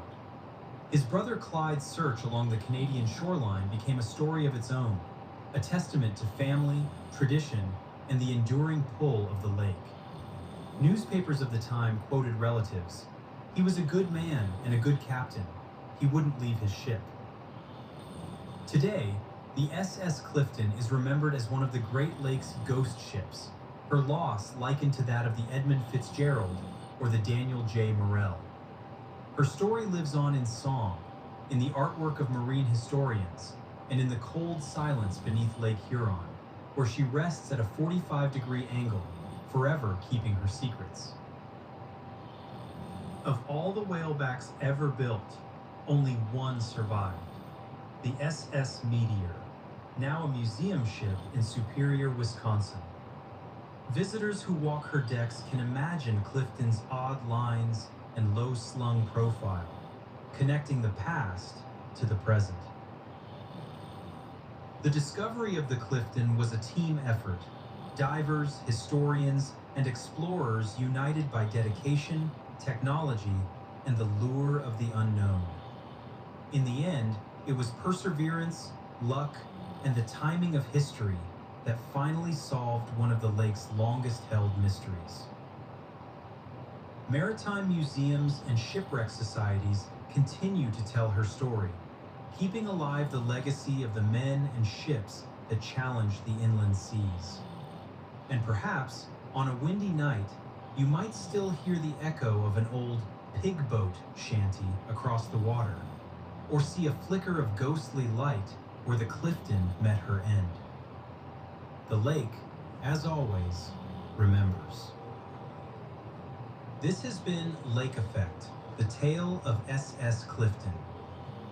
I'm Matt Pence.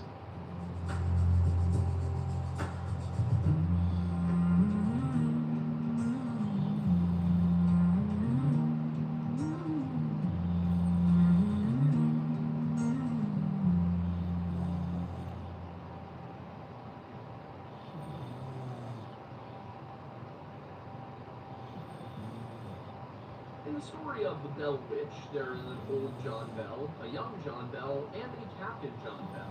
But which John Bell is which? I'm Aiden Mattis, and welcome back to the world.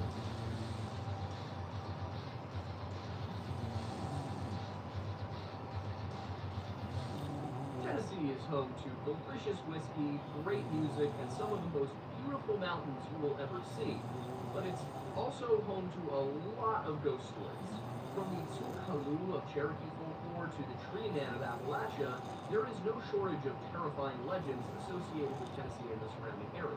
One of those stories is the legend of the Bell Witch, which some people have connected to the presence of a possible Native American burial ground on the Bell family property. That would not be particularly difficult to believe or understand, as the area has seen a number of cultures and a number of tragedies occur. In the 16th century, Spaniards encountered the majority of Mississippian culture, but within just a couple of centuries, many of them were wiped out by new European diseases. Over the next couple of centuries, the area known today as Middle Tennessee was sort of viewed as a hunting ground more so than a living space for many of the Native Americans and pioneers of the area. The most powerful of the tribes in the region was Cherokee, who had territory stretching from Virginia into North Carolina and then westward into Tennessee. Tennessee. And the Cherokee are a bit of a mystery in and of themselves. They speak an Iroquoian language, yet they're considerably further south than any of their cousins. The Iroquois Confederacy, as you may know, inhabited mostly northern Pennsylvania and central upstate New York. Of course, there were other Iroquoian-speaking peoples who inhabited the same general region, but the Cherokee were particularly far south. The leading theory regarding how they got there is that sometime in the distant past they migrated down from the Great Lakes region and ended up in the Appalachians, but there are a small group of scholars who wonder if it was the reverse and the Iroquoian languages had actually developed in the southern Appalachian region.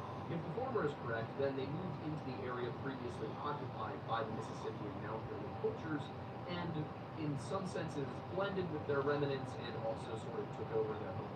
That culture was on its way out by the 1500s, so the Cherokee coming in makes sense. Their first documented interactions with Europeans were with the English, possibly as early as 1657, but certainly into the 1660s, and within just 5 decades, they would end up allying with the British against the Tuscarora. When the British fought the Yamasee peoples a few years later, initially the Cherokee kind of played both sides, sided with the Yamasee for a bit, but ended the war on the side of the English. And then they joined the English again in yet another war in 1755. They had become quite closely aligned with the English in the first half of the 18th century. They ceded part of what would become South Carolina to that colony in 1721 and signed a formal treaty with the English in 1730. British Army officer Henry Timberlake in 1761 described the Cherokee in the following manner. They were of middle stature, of an olive color, generally painted, and their skins stained with gunpowder, pricked into it in very pretty figures. So he's describing tattoos. They wore their hair shaved or plucked with a small circle left in the center rear of the scalp, and they would wear that long, usually with feathers or beads woven into it. He also wrote of a painful procedure in which the ears were split and a metal wire or rod run through them to make the ear larger.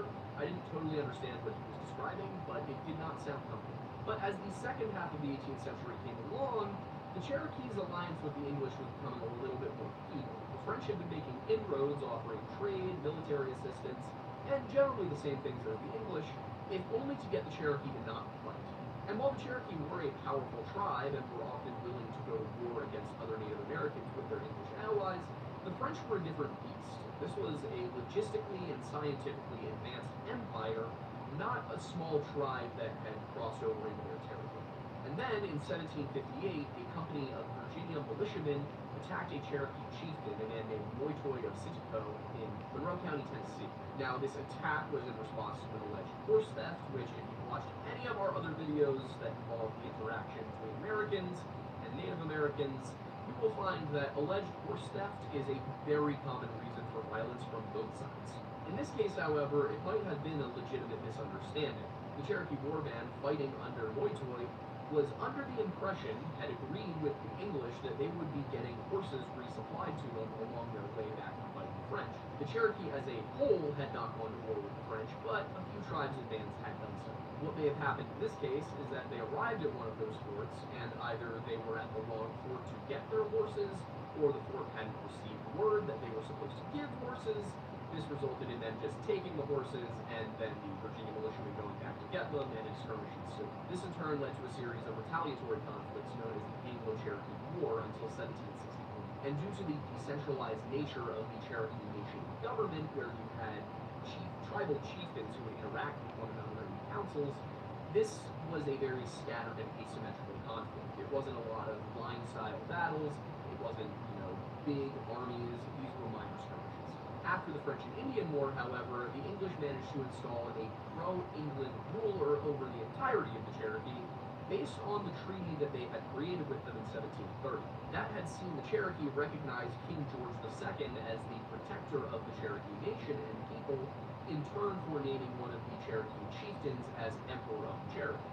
That first chieftain was Moytoy of Sitico, and while this Emperor of the Cherokee, or first beloved man of the king, was not an official Cherokee ruler, he was the person the English would side with if there were internal conflicts within the Cherokee Nation, which made him a very powerful man.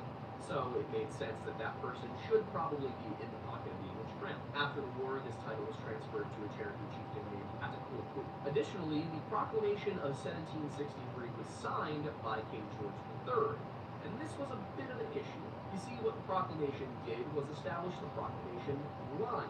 which was a border west of which colonists could not settle. The issue here, the Crown had promised land west of that line to American colonists in exchange for their support during the French and Indian War. So during the war, the Crown had promised those colonists that they could settle lands west of the Appalachians and become rich beyond their wildest dreams and have a future for their families. And meanwhile, the Crown had also promised the Cherokee, hey, nobody's going to settle in your lands, we'll keep you safe.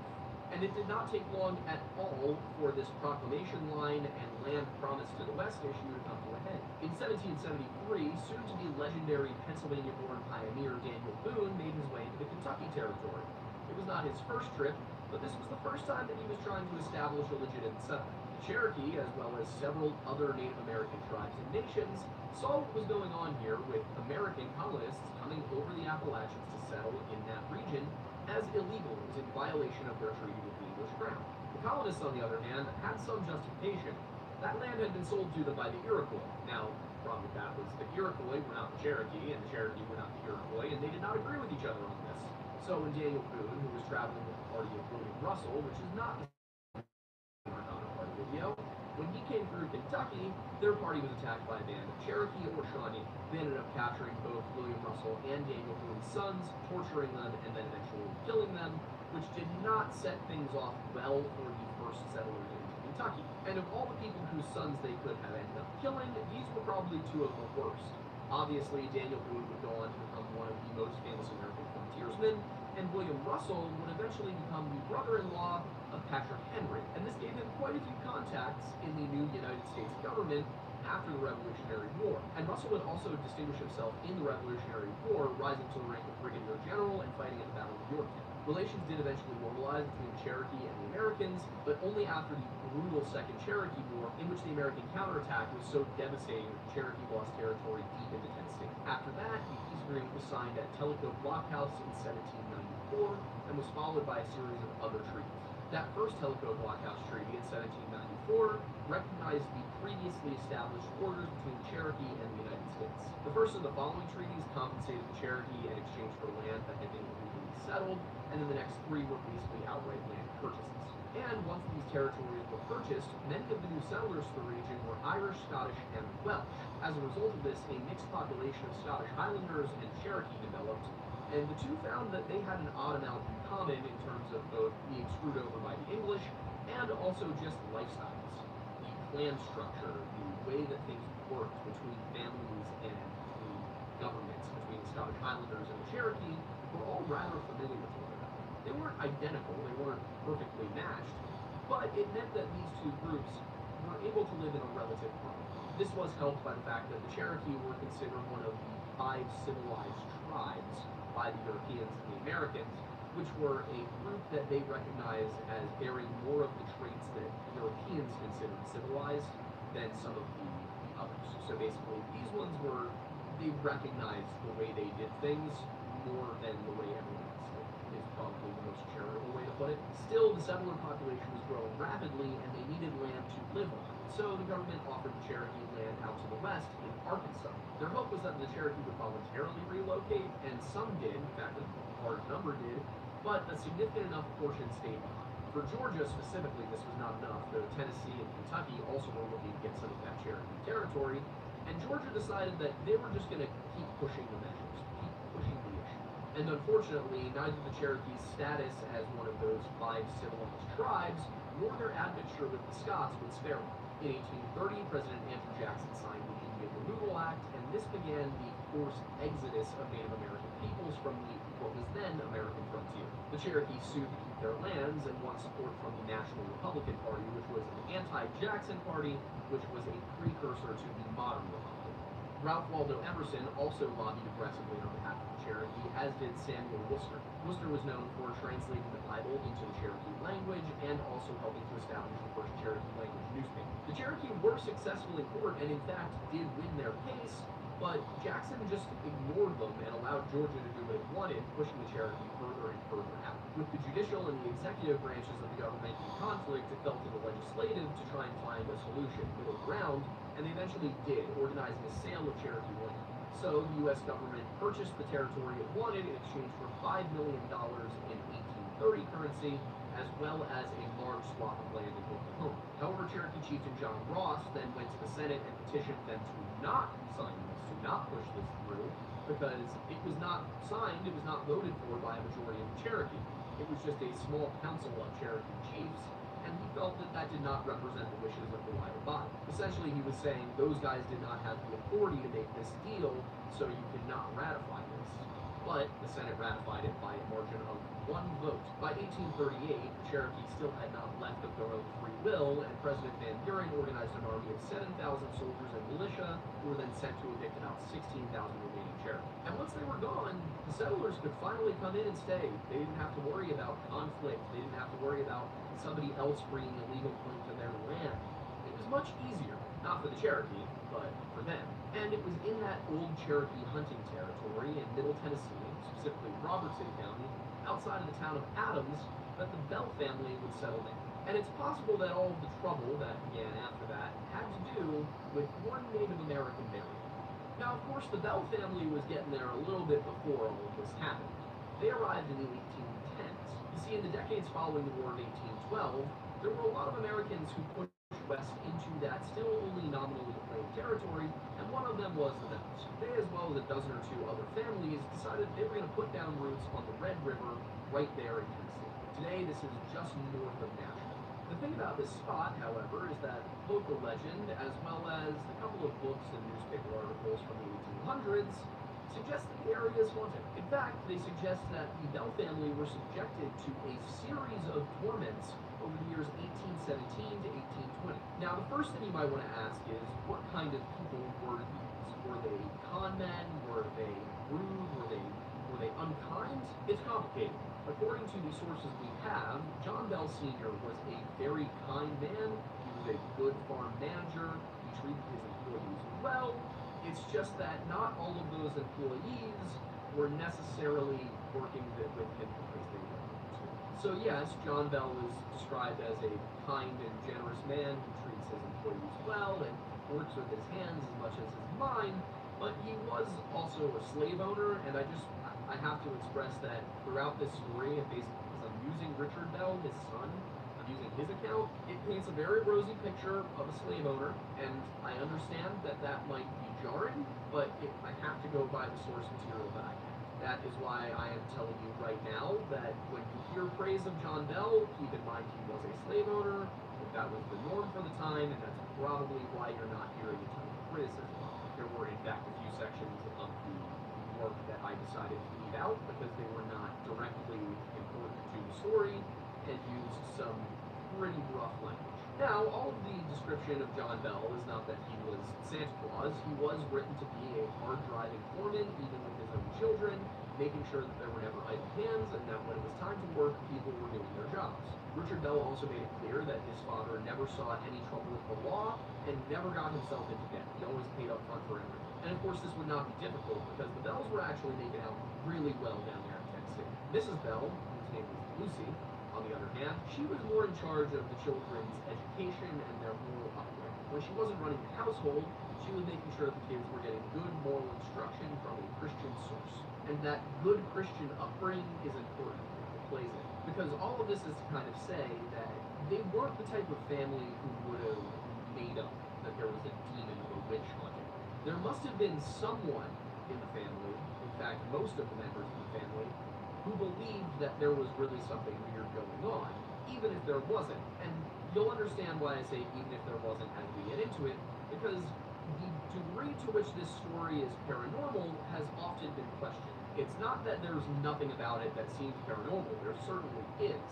It's just that certain aspects make you wonder if this is not just a ghost story, but also a true crime story. And that story began in 1817, when Richard Bell, the author of the book that I used for this, Our Family Trouble, was a young boy between 6 and 7 years old. Now, this work, Our Family Trouble, was published decades after it was written, and it was believed that it was written in 1846, which of course was a few decades after all of the events transpired. And again, Richard Bell was between 6 and 10 years old during the course of these events. According to him, everything was going really well for the family at this time. His one older brother was studying law, another of his older brothers, and one of his older older sisters were off and gotten married and settled down, and he and his siblings, who were still minors, were all just, working on the farm, getting their educations. Everything sounds good about the Bell family. The exact quote from Bell is, "Everything seemed to be going smoothly when our trouble commenced." Now, everything, he would later learn, had not been going smoothly. His father and mother had been experiencing some odd things for a little while, and he only became aware of it a couple of years in. And these sounds weren't anything to become particularly concerned about. It was scratching on the exterior walls of the house, knocking sounds at the exterior doors. Certainly a little bit unsettling, but could easily just be somebody playing a prank, somebody harassing you, just trying to bother you. Wasn't necessarily anything paranormal. And then the sound started coming from inside the house.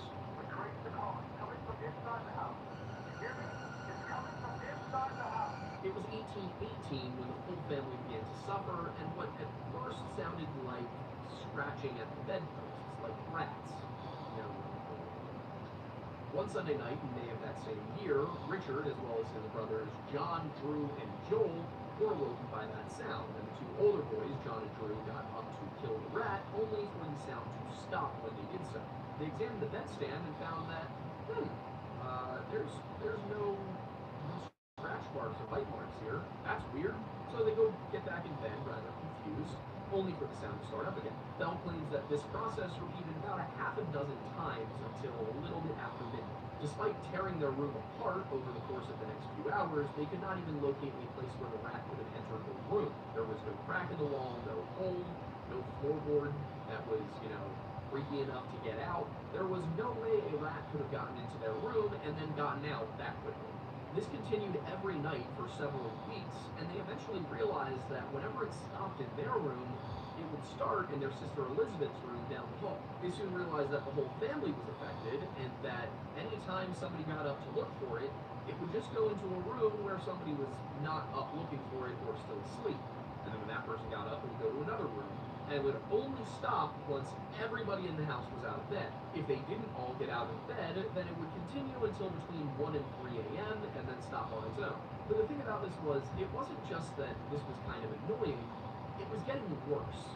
Scratching sounds were getting heavier, as if they were more like a dog scratching on something than a rat. So they tore apart every single room in the house, looked through all of their possessions, even just sifting through clothing, making sure there were no animals in it, and there was no rat. On top of all of this, it wasn't just the rat scratching sounds anymore.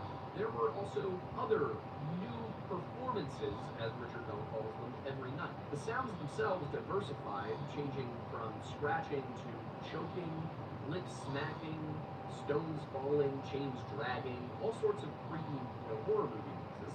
If this were something that were a story from 10 years ago, I would assume somebody had a really well-placed Bluetooth speaker, but considering this is 1818, I'm thinking that may be out of the question. At first, all of this was just auditory hallucinations, basically, but eventually it started to physically interact with the family. At first, slowly pulling people's blankets off of them as they slept, and then one night, it started to twist at Richard Bell's hair and then yanked. And then it did the same thing to his brother, and his other brother, and his other brother, and his sister, and his mom, and his dad. The whole family. The entire family was spooked by this, and John Bell and his wife ended up staying up for the rest of the night to make sure that nothing was in the house with them. Now, this incident where it started to physically attack them seems to have been a turning point, because it was here that they decided to, for the first time, open up to somebody outside of the family. They had been keeping it a secret because nobody wants to tell the community in 1818 that there's a demon in the house. That's not great for your reputation. So, they went and told their friends, the Johnsons, or the Johnstons, depending on which account you read. James Bell Sr. invited Mr. Johnson and Miss Burke over, and they basically just wanted them to experience what they were experiencing.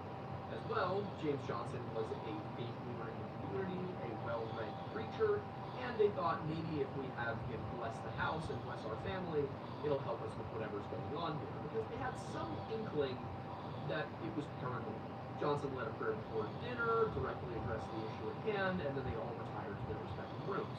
In most horror movies, this would be the point at which the demon takes a night off and doesn't do anything to anybody, so that everybody else in the community just assumes that this family is insane.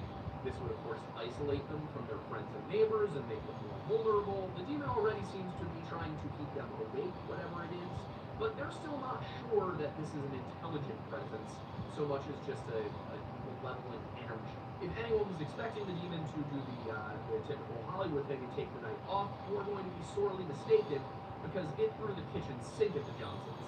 It showed them every single thing that it had done to the Bells in the time that it had been there, and they were startled, to say the least. And to Johnson, this implied that it was an intelligent force, that it had recognized why he was there, and that the reason it was doing this was to assert its power. So he asked it very directly, in the name of the Lord, what or who are you?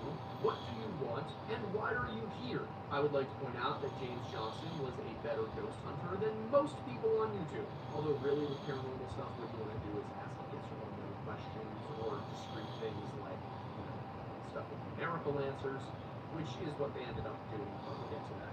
Now, this invocation of the Lord's name and the direct question, the interaction, seems to have quieted the entity, whatever it was, for a brief moment, and then it just returned with even more violence.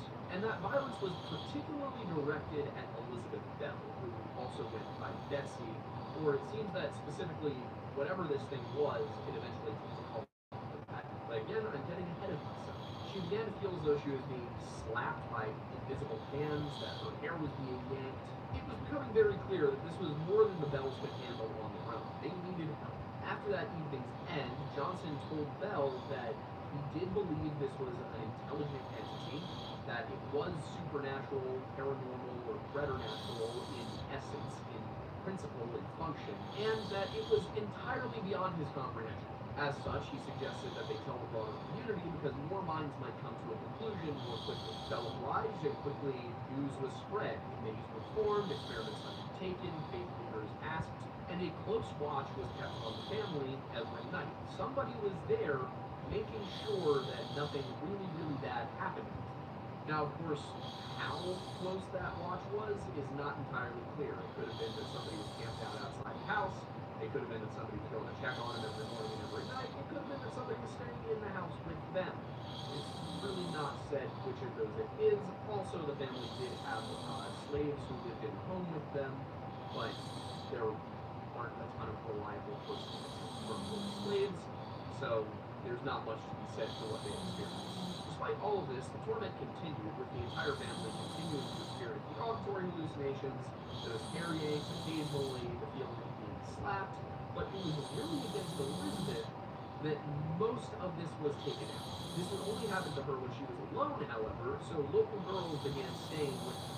But then they thought of something. Since Elizabeth was the primary victim, maybe if they took her out of the house, they would leave her alone. Or maybe it would follow her, and at the very least, they would know what was going on. So neighbors were asked to take her in, and most of them jumped at the opportunity. This was a very close-knit community. They were even spiritually all intermingled, despite the fact that most of them came from different Protestant traditions. I think there might have been a couple of Catholics involved as well. They all worshipped together. They would go usually house to house holding service in one reverend or another's living room. And, so religious integration was not an issue in this community because it was, for the most part, Protestant Christians from various denominations who were able to intermingle without much problem. So, of course, when one was in need, they were very quick to acknowledge. But as it turned out, it was not the house.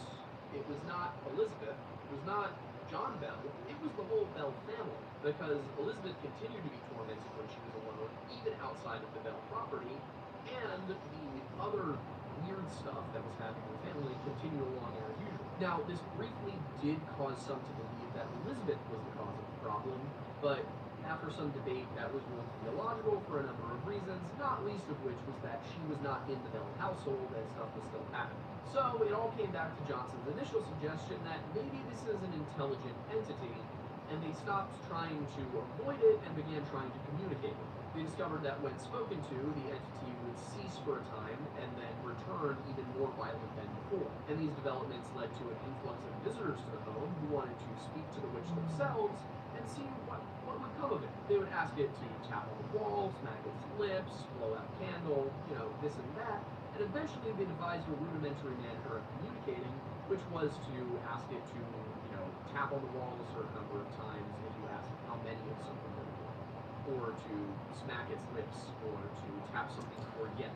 Interestingly enough, if they asked it a question like, how many cows were in this farmer's barn this morning, it would know the answer, and it would get it correct every single time, even when there was ostensibly no reason for it to know the answer. Another development came from outside the house, where farmhands, family members, visitors would have rocks and sticks thrown at them or dropped near them, but they could see nobody around who could have thrown it. Some also reported seeing candles floating through the woods. And at this point, it also began to just smack people across the face, especially when they would try and pull their covers back over them. Now, this was visitors to the home, family members. Elizabeth Bell particularly was just really getting it, but it was more, according to Richard Bell, it was more than just the family that was experiencing this. And eventually, it began to communicate not just in lip smacks or taps on the wall, but in whispered tones. It would very softly speak to people, even if you could only hear it when the room was otherwise completely silent. As more and more people came to talk to it, it began to get stronger and stronger. It seemed that as more people paid attention to this entity, whatever it was, it grew more powerful. It was able to speak more loudly, more firmly. It was able to be more firm with people when it physically manipulated them. It was just getting stronger. And it wasn't long until whatever the entity was could speak loudly enough that everybody in the room could hear it talking. And while Richard Bell says he does not remember the first sentences it spoke, he does remember the first thing it said that was of note. It finally answered Johnson's initial question, and it said, "I am a spirit. I was once very happy, but I have been disturbed." And this was allegedly in a feeble yet audible voice this first time. And they tried to get more information out of it, but it would say nothing further after that. The next time it spoke anything worth recording, it was talking to John Bell Jr., and it was warning him against taking a trip to North Carolina. He was supposed to be going to check in on a property of his father's, and supposedly the estate sale had been wrapped up for a portion of it, and so he was supposed to go there and get his portion of it and bring it back for his dad. Now, the spirit, the entity, whatever you want to call it, told John Bell Jr. that if he went, not only would he return empty-handed because nothing was actually complete yet, but also there would be a beautiful, wealthy young woman coming to visit, and that he had a chance to court her and possibly win her if he didn't go. John laughed this off, but according to the story, he went, he returned empty-handed, and in the time that he was gone, a beautiful young woman from Virginia, who was very wealthy, had come through and stayed for a little while, but she had left by the time he returned. Later on, the witch, as it was becoming known, gave him a little bit more information. But really quick, I just want to kind of clarify this, that witch in Appalachia in the 19th century was not entirely the term we think of today when we think witch. A lot of people think Wicked Witch of the West, or maybe they think, more akin to like Wicca, that kind of thing. But a witch has not just in Appalachia, but all throughout the English-speaking world, been a word that can mean a number of different things. It can be somebody who communes with the devil. It could be somebody who makes potions. There are a number of different things that this term can apply to. In this sense, it may have been the belief that a witch wasn't necessarily a person, but an entity created by a person, or an entity haunting a person, or perhaps someone gets involved with the dark arts and accidentally creates a version of their soul that floats around tormenting people. Anyway, I want to be clear that when people say the Bell Witch, they're not referring to the belief that there was a specific old lady living off in the forest who was casting spells and curses on these people, but rather that there was an entity harming them, is what having a witch meant to them. When I read the story, to me what it sounds like is what the way we classically think of today of demons. But as for that more information it gave them, it went beyond just, I was once very happy, but now I've been disturbed, and it told them that it was the spirit of a person who had died and been buried on the property, and that their grave was disturbed. The specific quote that it is alleged to have given them was, "The spirit of a person who was buried in the woods nearby, and the grave has been disturbed, my bones disappeared and scattered, and one of my teeth was lost under this house, and I came here looking for that tooth." So it was looking for the tooth, the whole tooth, and nothing but the tooth. This tale called to mind an incident from several years earlier when some of the farmhands, and the term farmhand is used, but I often have trouble discerning whether we're talking about the farmhands who were paid or the farmhands who were not. But some farmhands came across a patch of land that contained bones. James Bell was called out to take a look at it. He went, "This is probably a native burial ground. We shouldn't disturb it." Whether that was out of superstition or respect is unclear. Richard attributes it to respect, but he says, "Let's not deal with this. Let's work around it, and I'll arrange to have it actually handled later, properly." However, Drew Bell heard about it, and he told one of his friends. That friend was Corbin Hall, who was another young man like Drew, in the teens, and Corbin thought it would be fun to go and look for relics or treasures in the native burial ground, which I guess in the early 1800s they didn't have nearly the same superstitions as us, because digging around in a Native American burial ground is like no-no number one for almost any horror movie rule. Anyway, Corbin took a jawbone from one of the skeletons, brought it back to the house, and was playing with it, threw it at a wall. The tooth fell out of the jawbone, through a crack, into the floor. Their father, James Bell Sr., heard about what was going on. He comes out, he reprimands them, and then he has one of the slaves take the jawbone back to the burial ground.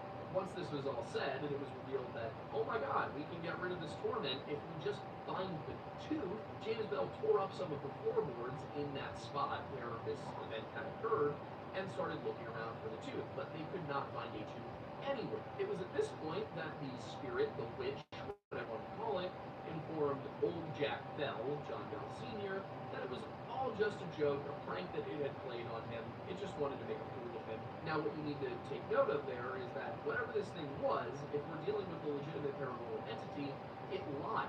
That's kind of an important thing in IDing things. Generally, in the lore regarding ghosts, for example, they're not supposed to be able to lie to you. They're supposed to have to, at least in some form, tell you the truth about who they are, what happened, because ghosts are not supposed to be, and I know that this might sound like me being really arbitrary, just in doing what I do, it has come to be my opinion that ghosts can't lie, that they're not, they don't have agency, that they're not functioning at a higher level where they could think to do that. They are simply the shadow, the impression of a person's soul that was left on the physical world, so it can't lie to you because it's not functioning. It's just reliving something. It is trapped, it is stuck, it might be angry and scared and confused, but it's not going to be able to lie, whereas a demonic entity or a person could very well have it. But by this point, the story was sufficiently famous, and theories were starting to crop up. A lot of people had been to the Bell property, a lot of people had interacted with the Bell Witch, and they had opinions. Some believed the story that it was the ghost of a Native American whose burial had been disturbed, the story that it had told, assuming that maybe the story about its identity was true, but just the tooth thing was, was the joke. Others believed that maybe it was more like a demon or a witch. And then there were others still who believed that the entire thing had been made up for fame and fortune, that the Bells just came up with this whole story so that they could bring people down and make money. According to Richard Bell, however, his family never charged any of these people for room, board, they would feed their horses, they would make sure nobody ever left hungry. Again, Richard Bell was very young when all of this happened, and he might not have a full picture of what was going on, but from the accounts that exist, it seems that the Bells were not charging people to be there.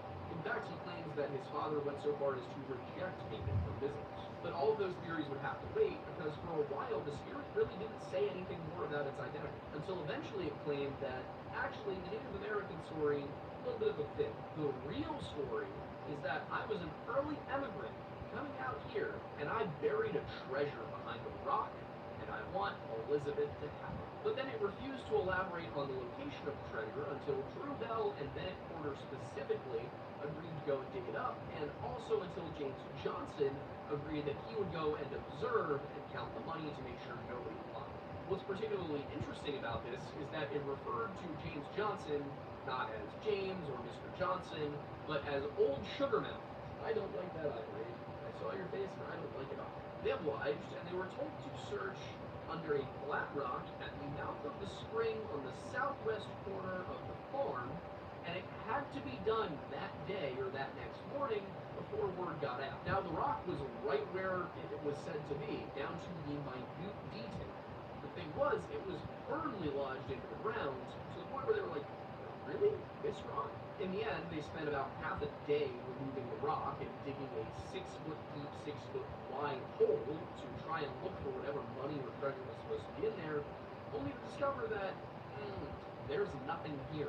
Then when they returned, the spirit just taunted them for being so gullible and proceeded to recount all of the silly things they had done that day to the rest of the family. But interestingly enough, the family seems to have found this to be a funny prank, a good old joke played on those three people. Probable that Drew, Bennett, and James didn't find it particularly funny, but everybody else apparently laughed at it and repeated the story to more people as they visited. Perhaps the most interesting account, however, is of the spirit and how it interacted with local clergy and faith leaders. As I said, there was not one singular religious tradition in the town. Basically, everybody was a Protestant Christian, but there were Baptists and Methodists and Presbyterians. You didn't have one main church. They would all just share services and share worship. Yeah, broader Christian community of kids. And in interactions with these faith leaders, these reverends from around the town, it could definitely quote scripture. It could tell you precisely what the verbiage of a Bible verse was at random, and it could even correct you if you misquoted scripture. Also, it could just recite sermons that had been given when it was not present. So whatever it was able to be all over town. And one of the ways they would test this was they would just take a Bible, open it up to a random page, select a random verse, and ask the thing to recite what it was. Which meant that if this was just a person, that this was all a prank or a hoax to accumulate money and fame, that person would have to have the entire Bible memorized. Which, there are people who have done that, but that's an impressive feat for somebody to pull off for what they don't seem to have been charging money for. And these sermons weren't the only evidence that its powers extended well beyond the Bell family, because as visitors would come, it could tell them very specific events from their lives. And these were complete strangers, as is said.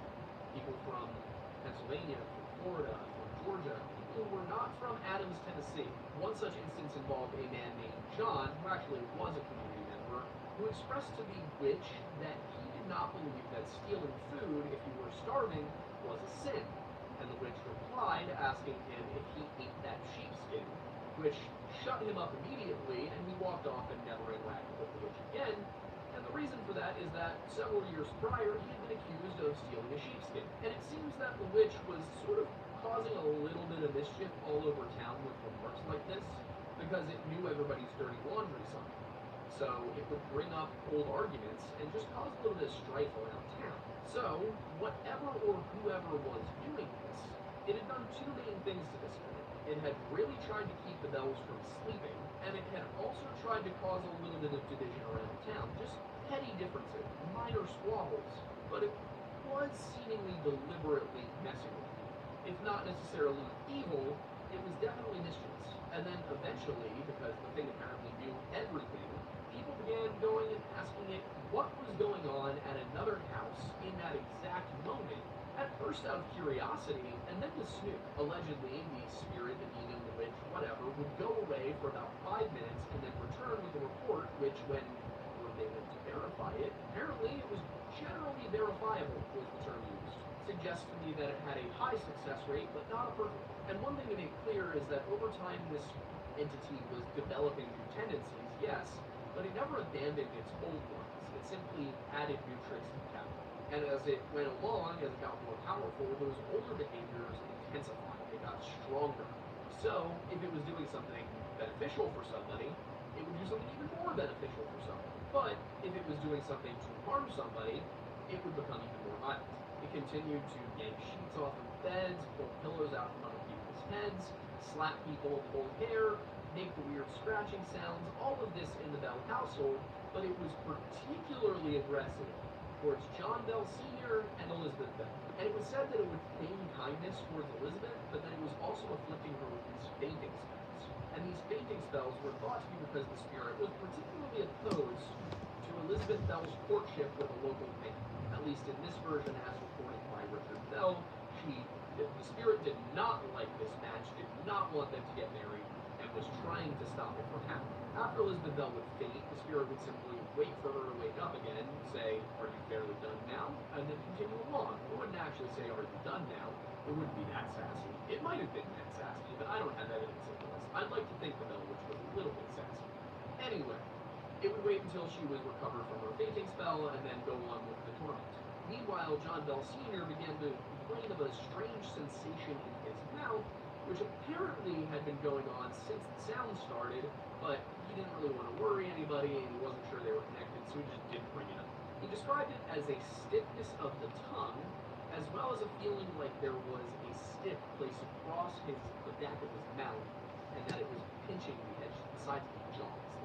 It's right here that you can feel a pinch on the inside of his mouth. Now, this didn't happen frequently, nor did it last particularly long when it did occur, but it was still cause for concern. But it did eventually worsen, going from a couple of hours that this might be uncomfortable to 10 to 15 hours at a time when John Bell Sr. couldn't talk.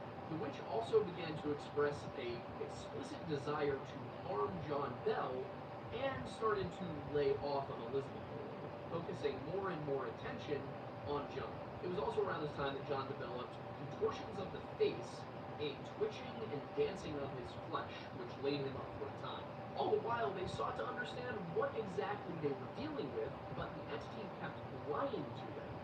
First, it was the Native American looking for a tooth, then it was the immigrant who had left behind treasure, and then it was a dead child buried in North Carolina, and then it was even Johnson's stepmother's witch, which again, you gotta understand that witch in 18th, 19th century Appalachian folklore doesn't know what witch means today, so some sort of spirit that had haunted Johnson's stepmother, or Johnson's stepmother had created some sort of spirit, or possibly Johnson's stepmother had been a witch and her soul was now this witch entity. But the point is, it gave them a ton of different answers. But finally, it was Reverend James Gunn's turn to ask the question, and for whatever reason, the witch told him he had done so in a way that it could no longer avoid. Basically, it's unclear if this meant that he had asked the question with such conviction and such faith in Christ that it couldn't lie to him, which would be the typical exorcist style answer here, or it would be that he asked the question in words that could not be manipulated. And if it's that one, it's interesting, because if it's that the way he asked it meant that it could no longer avoid the question, it implies that whatever we're dealing with here can't, rather than that it can and did choose to lie, but instead the questions that were asked allowed it to answer untruthfully without necessarily lying. Again, not really enough here to come to a conclusion. But regardless of what reason it gave to say this, and whether or not it was even telling the truth, it said it was the witch of Old Kate Batts, and that more importantly, it was determined to kill John Bell. Now, Kate Batts was a well-known and well-liked member of the community. Richard Bell wrote very fondly of her, saying that she was a kind and gentle woman who was always good to her neighbors and friends, but she was a little bit eccentric, a little odd, and her husband had been injured working on the farm and was disabled, and she had taken over the property, and just, there were some rumors about her, but for the most part, she was just a nice lady who was a little off. So James Gunn pretty immediately assumed this is just another lie, and this was trying to make me think that because I am a holy man, or because I asked the question in a certain way, basically he was looking at the analysis we just gave of whether or not she lied, and if she lied, what it implies, in the same way, probably, because he might have been thinking demon himself. In any case, he knew that the likelihood that this was Kate Batts was really low, but now that there was a name, he might have a bigger problem on his hands. It didn't matter if it was Kate Batts. Everybody thought it was. Nonetheless, they began to call the witch Kate, and it seemed to now, what are you not supposed to do with paranormal entities? Name them, but it's fine.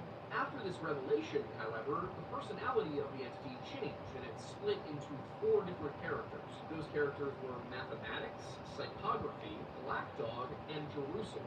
They all had different voices, and they purported to be a family of witches led by Black Dog.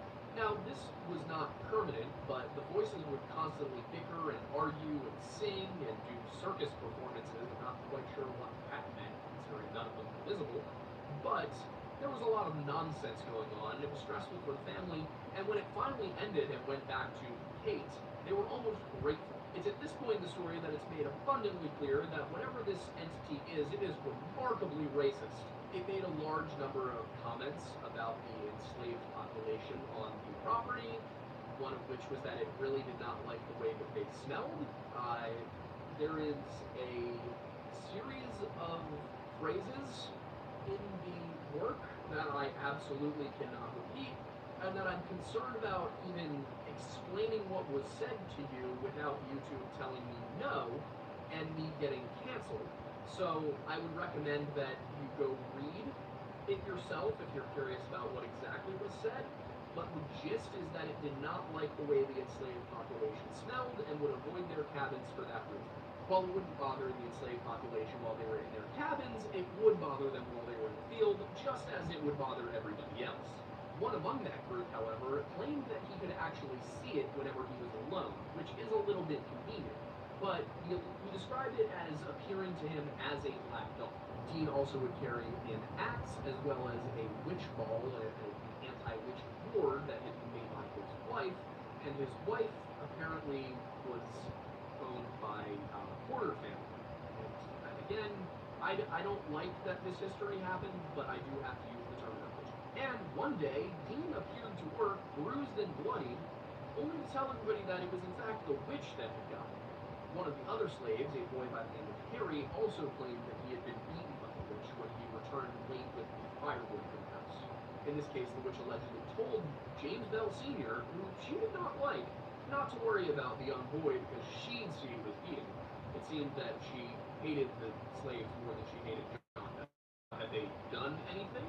No, not at all. But over time, a number of things were blamed on the witch nonetheless, including some of the beatings, as well as one of the girls who accidentally got her feet locked behind her head trying to do that trick where you lock your ankles behind your head.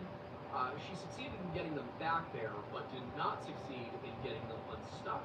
And Mrs. Bell was not happy that she was slacking off, because once again, this was one of the non-voluntary help. And she eventually was able to tell Mrs. Bell, no, I wasn't screwing around. It's the witch that's holding my legs back here. So you can see that there are some circumstances where maybe the witch was being blamed for stuff that the witch wasn't doing. But again, there's that constant motif that the witch never bothers them in the slave cabins. And on one occasion, they actually attempted to see to what degree this was about the smell as the witch had suggested. So they had one of the slaves, a woman named Enki, sleep in the house, and they brought her into their bedroom and had her sleep on a pallet under their bed.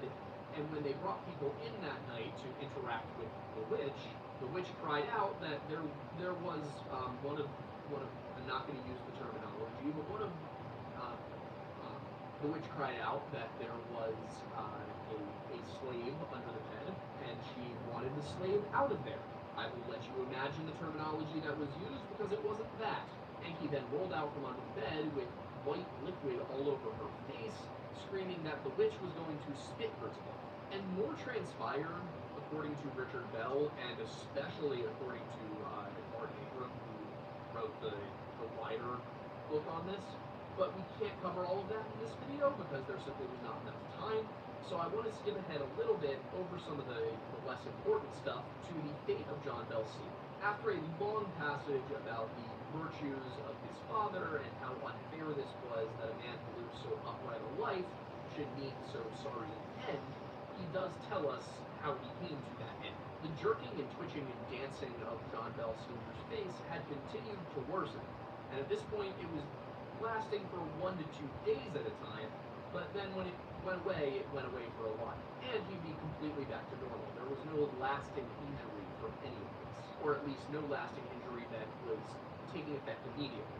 He seemed the same every time he came out of one of these spells, but as time wore on, they became more frequent and lasted longer. All the while, the insults and threats directed at John by the witch continued. But in contrast, the spirit was always very kind to Lucy then. Treated her very well. It was tender with her, it was warm, told her everything was going to be okay, and it didn't want to hurt her. It was affectionate with Lucy. And then, in October of 1820, There was a particularly severe attack, and John Bell, after that, did not leave the house very much. It lasted an entire week, and he did not come back the same way.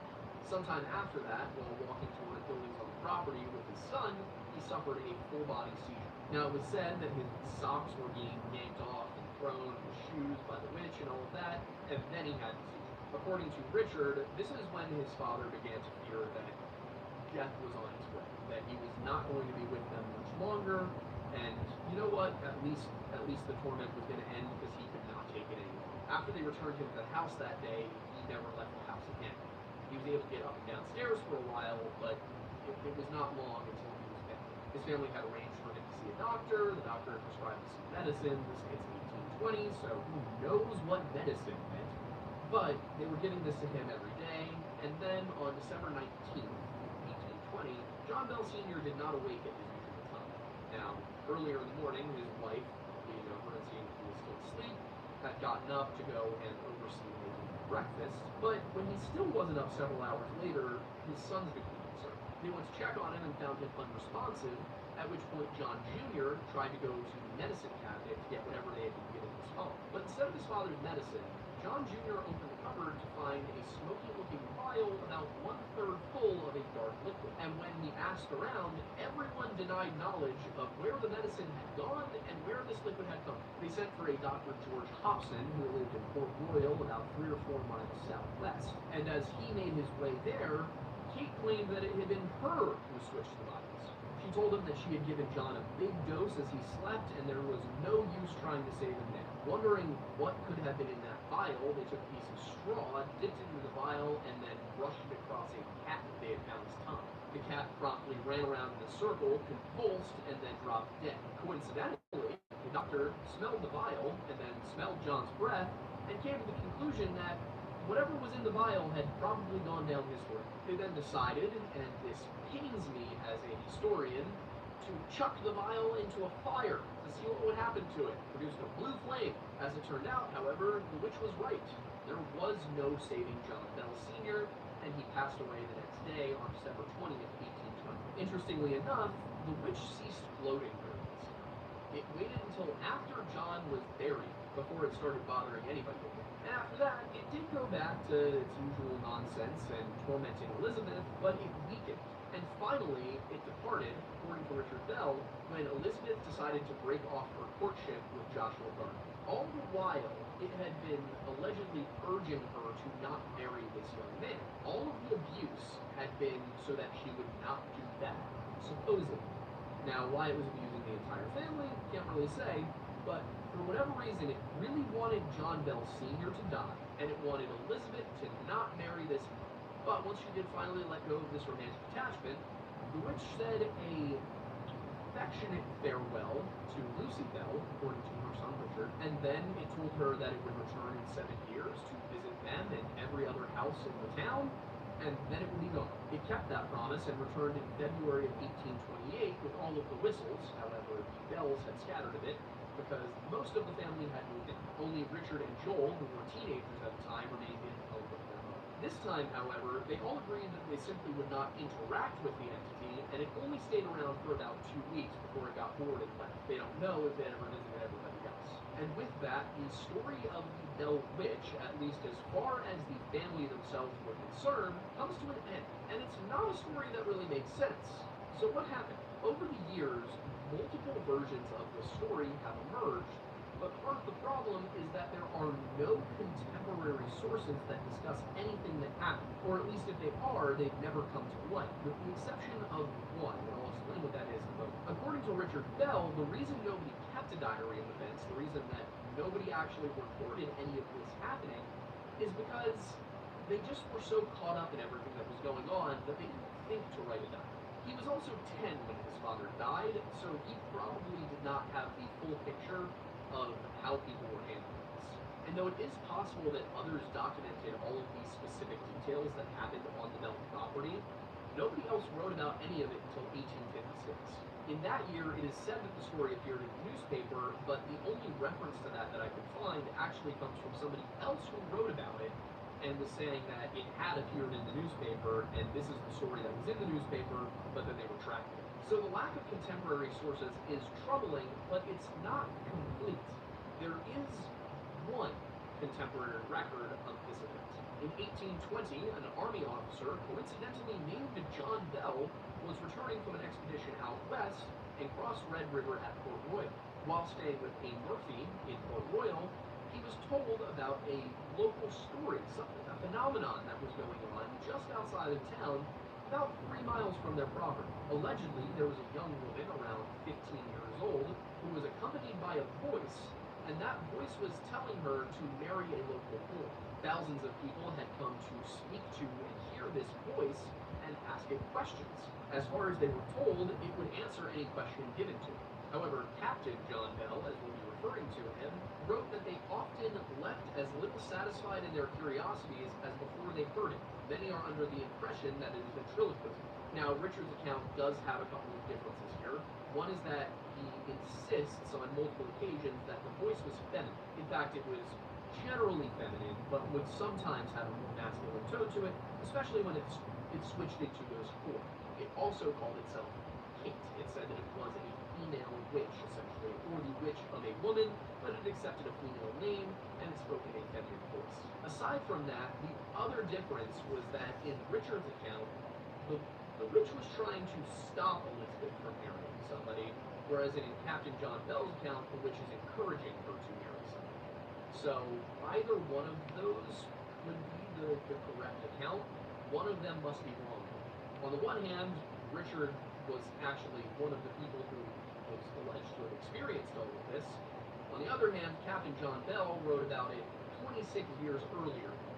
And as for why Richard Bell's account wasn't published for such a long time, it was because allegedly he had asked his son, a state representative in Tennessee, Alan Bell, not to share the story until all the people who were involved, all of the immediate family members of John Bell, had died. Now, you might think, well, that's convenient, because then all of the people who could have corroborated or denied are dead. On the other hand, you can kind of understand how, when you look at, for example, what happened with the Donner Party, around the same time that this document was supposed to have been written, they had to live with that for the rest of their lives. And if you're wondering what I mean by that, go watch our video on the Donner Party. It's good. But my point is that you can understand why, given the notoriety of this event, he might not have wanted any of his siblings to have to live through all of this being dredged up. So what we can establish about the story is that, at the very least, it has its roots in Robertson County, Tennessee, before 1820, or at least before October 1820, when we get that first mention of it from Captain John Bell. But there are still questions that need to be answered about the case if we assume Richard Bell was being honest. And I'm not saying that means that Richard Bell was right about everything that happened, that he presented an accurate account, but rather that he was not intentionally lying, that the way he recounted the story was as he remembered it, rather than some effort to make money off of it. Now, Richard Bell, of course, never published the story in his lifetime, and the way he writes it makes it seem more like he's trying to protect his father's reputation and tell, his family side of the story than it is trying to profit off of it. Now, if Richard isn't the one who wrote it, if perhaps it was Alan Bell who wrote it, then we can talk about maybe a profit motive.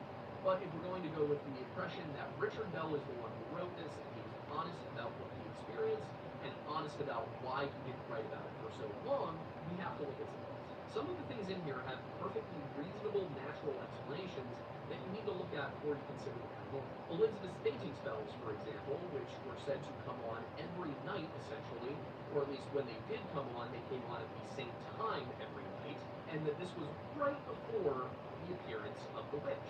These were described as her feeling tightness in her chest, and then hyperventilating, and then passing out for 30 to 45 minutes. Now, if you or a loved one lives with anxiety disorder or panic disorder, you may recognize all of those symptoms as symptoms of a panic attack. Now, the 30 to 45 minute unconscious spell afterwards is certainly unusual for a panic attack, and again, Richard was 10 years old and may have simply misremembered, but tightness of the chest, then hyperventilation, and then passing out absolutely could be a panic attack.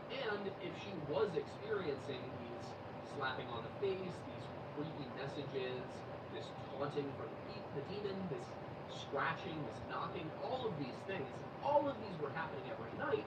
It's reasonable that she might get anxious right when it's about to happen every night and kind of panic. And then there's the beatings that were attributed to the witch, which could easily have been fights or beatings in which the victim, the loser, the person who was being asked why they were all beaten up, did not want the other member in the fight or the perpetrator of the beating to know that it had been done. One example could be that Dean may have gotten into a fight with another slave and didn't want the foreman to know that he had gotten into a fight, because that could be punished pretty severely back. Or in the case of Harry, who it's claimed was beaten by the witch, it may be that he was beaten by Mr. Bell and didn't want to rat on Mr. Bell to anybody else in the family who might get upset with him, because that could get him yet another beating. And while we do have this message that Mr. Bell was a very good man who was very good to his employees and all of that, we also have to remember that Richard was 10 years old, and this was the Old South, this was the slave-owning South, and it's possible that he might not have actually even seen beating a slave as something that was bad simply because of the culture that he was raised in. So I'm not saying that John Bell Sr. absolutely did beat that boy, I'm just saying that it's possible that that's how he was beaten and why he kept it a secret, or why he blamed it on the witch. And then there's how John Bell Sr. died, which it could be that he was simply poisoned. This is one of the theories that's been brought up the most by people who don't believe this was paranormal at all, but rather a series of events that eventually led to John Bell Sr. being poisoned. Now, if John Bell had beaten that young boy, Harry, then Harry would have motivation to kill his master, and if he was gonna do it, he might as well blame it on the witch. But when you look at what happened here, and the fact that the witch then supposedly gloated about having killed John Bell, Harry must have had partners, and Harry must have had access to poison, so it doesn't seem like he could have acted alone here. He just didn't have the motivation or the means. But what strikes me most is the actual death itself, how it happened. Whatever poison was in that bottle, John Bell's breath smelled of it, and they had put that same poison onto a cat's tongue, and it had violently convulsed and rapidly died. The cat's symptoms matched John Bell's symptoms. It would be a lot harder to tell if the cat's face was convulsing than a man's, but those convulsions, the twitching, we can't say for certain if the cat felt a stiffness in the tongue, but at the very least the convulsions match. On the other hand, John deteriorated over time while the cat died instantly. But that could be attributable to John's early symptoms being the result of low dosage poison. Maybe it was just that a droplet of this was being dropped into his grueling liquid, and so it took a long time to take effect. Maybe it would build up in his system, and then he would have an attack, and then it would get better, and then it would build up again. And then over time, as the symptoms got worse, maybe it was that whoever was doing the poisoning started upping the dosage, or that the toxins were just building up in his body, and he was deteriorating more and more as his body broke down from the poison. And then, if the Bell Witch actually did kill him, whatever the Bell Witch that night was, then it seems like it probably gave him a large dose, in which case he would have convulsed. And if he was violently twitching in bed and likely making sounds as well, his wife probably should have woken up. After all, his wife was woken up by scratching on the exterior of the house and scratching at the bedposts. So she doesn't seem to have been a very heavy sleeper, which would make you think that if her husband was making noise and thrashing around next to her, she probably would have noticed. She probably would have woken up, realized something was wrong. So I do wonder if Lucy Bell, who the ghost, the spirit, was tied to, who was the last person to see John Bell alive, who is involved in basically every story where the Bell Witch does something that was planned, I have to wonder if she had something to do with it. Now, I don't know what the motivation would have been, but maybe it was as simple as John Bell had arranged for their daughter to marry somebody she didn't like. Or maybe John Bell didn't want her to marry somebody that she did want their daughter to marry, because it's murky on which direction the witch felt about the boyfriend. But the point is, there were possibilities. There were reasons that Lucy Bell might have gone to this level. Also, there's the fact that some of it isn't accounted for, and that in and of itself could be another explanation for Lucy Bell's behavior if she didn't do this. Because, well, poisoning explains how John Bell died, and, lying explains some of the beatings, and there's a number of things in this story that we went over, and some things that we didn't even cover here at the end portion, that, could be explained by natural phenomena or human activity. But there's still the auditory stuff. Obviously, the scratching and knocking on the exterior of the house can be explained as somebody scratching and knocking on the exterior of the house. And in the same vein, the scratching at the bedposts and knocking on the walls could be coming from under the floorboards and inside of the walls. I have a hard time accepting that, however, because it requires so many people being involved, and especially when we get to the conversations about scripture. There would have had to be somebody in town who was never present when the Bell Witch was, who was inside of the wall or under the floor or in a mattress. And keep in mind, this voice could come from anywhere in the house. So there had to be somebody who, either there had to be one man who was both very well versed in scripture and also a talented ventriloquist, or there had to be two, one of whom was a ventriloquist and one of whom was very well versed in scripture. No matter how you cut it, every single time something happens here, you end up adding more people into this conspiracy, and you have to wonder, could all of them really keep the secret? Basically, it's more likely that none of this ever happened than that Lucy Bell did it alone. And I honestly find it more likely, personally, and you may look at me and go, Aiden, you're insane, and that's fine. I think it's more likely that something actually was creating those scratching and knocking sounds, and that somebody took advantage of the haunting to get rid of somebody. So I guess what I'm saying is Lucy Bell acting alone, I can make sense of. But the conversations and the events that took place would have required far too many people for her to be working alone, and therefore I don't find her working alone to be likely. Now, of course, it could be that the way that Richard Bell presented these events significantly embellished what actually happened. It could be that it was nowhere near the level of you could pick a random passage of scripture out of the Bible and it could recite it for you.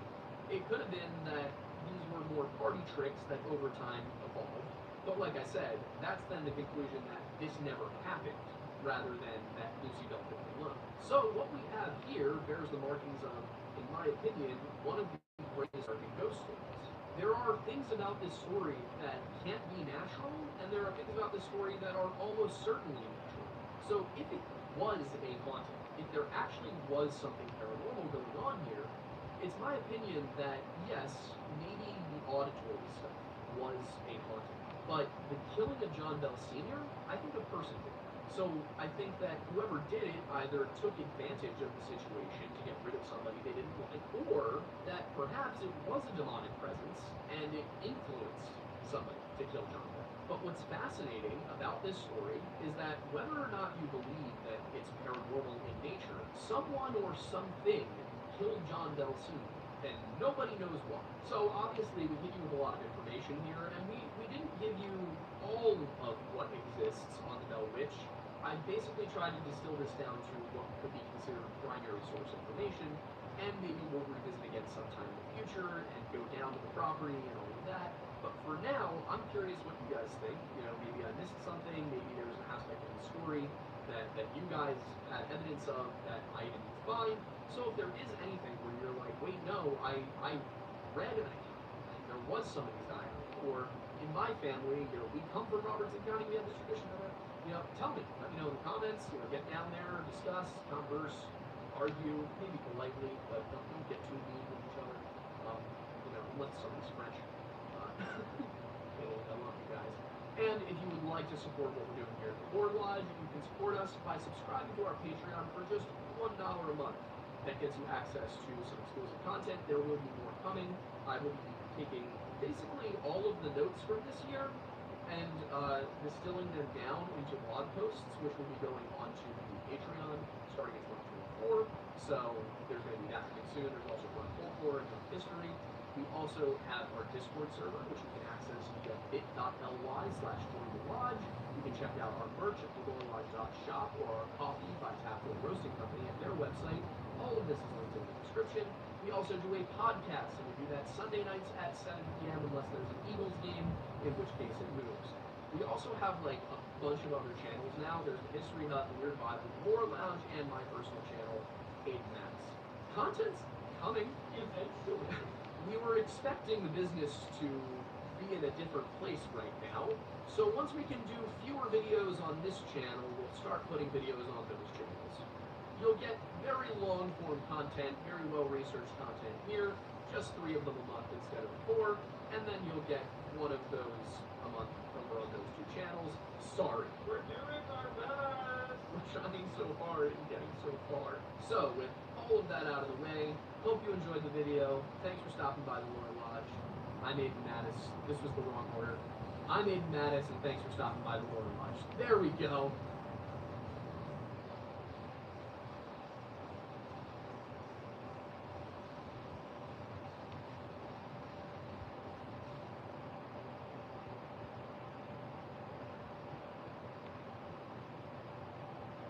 Three friends would wander off into the Pine Barrens only to have a multitude of strange and disturbing experiences with supernatural beings they could not possibly comprehend. A reservoir with tons of deaths and missing persons cases attached to it, supposedly built on top of an ancient Indian burial ground, a host of strange supernatural beings residing in the Pine Barrens, and a strange UFO object seen by an Air Force pilot.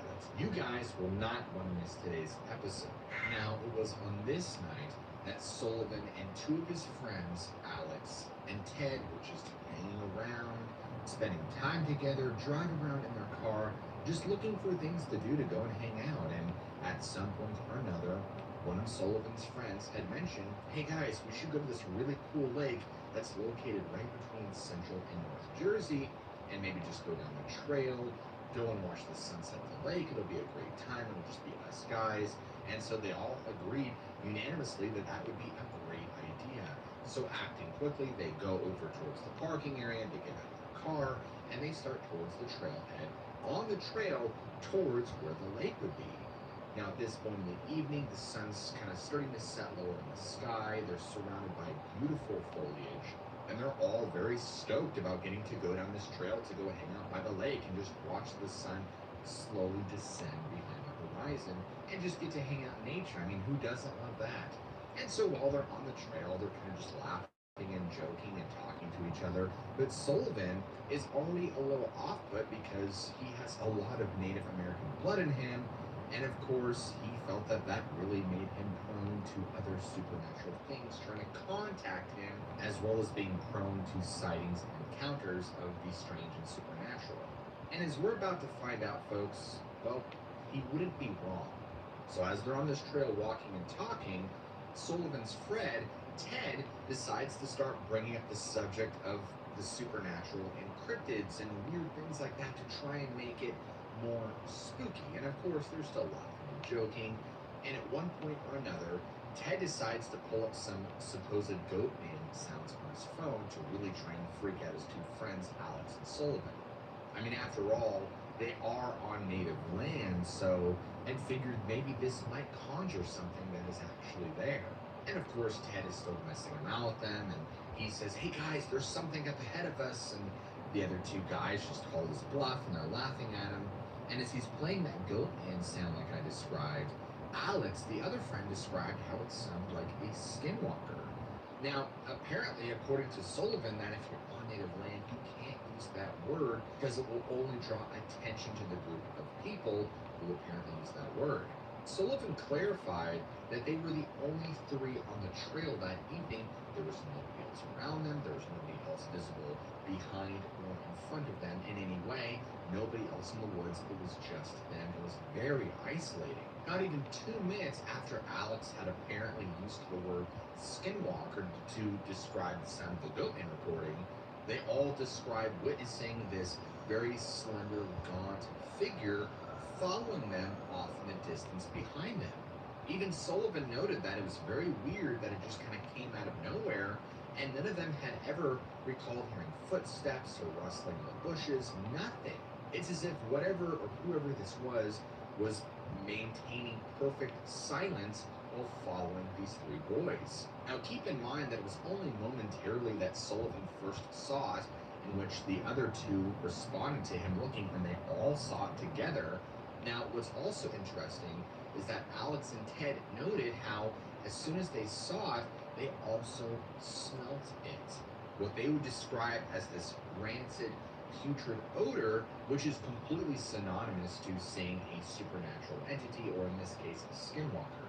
And one thing they noted as they're trying to pick up their pace and move away from this thing is that it was moving very slowly. It seemed in no rush to catch up to these guys, and it was just kind of staying back, just kind of creeping its way along the trail, keeping its distance. And of course, they were very disturbed by this, as anybody would be, and they really picked up their pace to try and keep more distance between them and this thing. And so after they had quickened their pace and had created a substantial amount of distance between whatever this thing was and them, they reached an area in the trail where it was more open. There was a road nearby with a lot of cars roaring through, and at this point, they all felt relatively safe that they can now slow their pace back to a normal speed and just leisurely go on as usual. Now, as they got to this point and realized their false sense of security, Sullivan decides to turn around to see how far away this thing is now, and to their horror, they realize that this thing now has caught up to them and is only roughly 100 feet away from them. Now, at this point, since they're only 100 feet away, they can make out a lot more of the details of it, which completely petrified them. And just like before, they noticed that as it was creeping its way closer and closer, it now picking up pace, they noticed it was not making any sounds as it moved, which seemed impossible due to the foliage and just the surroundings and the settings they were in. And judging by what they were looking at and what they saw, they decided to book it and not waste any more time, so they flee down the trail all the way back to their car, and they noticed that there were no other cars in the parking lot. They were the only ones there. So at this point, it kind of just rationalized in their brain that whoever was here has been in the woods for a little while, or it's a creeper, or someone's lurking around. Just things are not adding up. It's weird. And by the time they all raced back to their car, jumped in their car and pulled out of there, they're looking, of course, out the windows and seeing if they could spot it. They can't from their view. Whatever it was that had followed them seems to have vanished entirely, or at least didn't follow them close enough to the end of the trail where it could be visibly seen. Now, on that note, fast forward one day later, and Sullivan was at home at his house walking his dogs outside, and as he's about to be done and take his dogs back in the house, he notices a cat coming out of the woods and heading directly towards him. Now, just having native blood in him and being a little wiser than most regular folk who aren't very well versed in the supernatural, he was very well aware that skinwalkers can take the form of just about any animal it wanted to. And so he's automatically paranoid, thinking that this is a skinwalker or something that I shouldn't be around. I don't know who this cat is or what it is. I want nothing to do with it. So he takes the dogs, he goes back inside. It's the end of that. Now at that point, he gets a call from his good friend Ted, who he just hung out with the other day. They went to that lake area and they had that whole experience. And so apparently the plan was that Sullivan was going to go and pick up Ted in his car, bring him back to Sullivan's house, and they were just going to spend the rest of the night playing video games and just dinking around and just being buddies. Well, that kind of happened. And so Sullivan goes to pick up Ted, and Ted gets in the car. They go back to Sullivan's house, and as soon as they get back to the house, not out of the car, mind you, but just pulling up to the house, Ted is immediately like, man, I can't do this. I don't want to be here. I'm just feeling immense amounts of dread. Something is really wrong. And so Sullivan is completely understanding of his feelings, and so they just decided to go and drive around for a little while and just try and maybe pass some time and hoping that those feelings do subside. Well, here is the creepiest part of the stories. You see, a few days after this is when Ted decides to tell Sullivan, man, that night, just a few nights ago, when we were supposed to play video games and hang out at your house, and I got that really dreadful feeling, well, I saw it outside your house. The same thing that we saw at that park. The being or animal or creature, whatever it is that you guys want to call it, what they described, what they saw was a gaunt, slender, humanoid form of some kind that apparently had no face, almost skeletal and very, very tall. Even the descriptions right now are honestly giving me goosebumps. It is creeping me out because I personally heard many stories about this same sort of entity that these guys had encountered. Now, Sullivan firmly believes that what they encountered, due to the name Skinwalker being used on native land that it was indeed a shape-shifting witch of some kind, or who knows, it could be some sort of other supernatural entity. There is no conclusion. And this part of the story is left a mystery. But the plot continues to deepen because this is not where the circle of the supernatural ends, ladies and gentlemen. One of Sullivan's good friends, whom he calls Harold, saw what he can describe as a wolf-like creature, similar to what they saw at the park.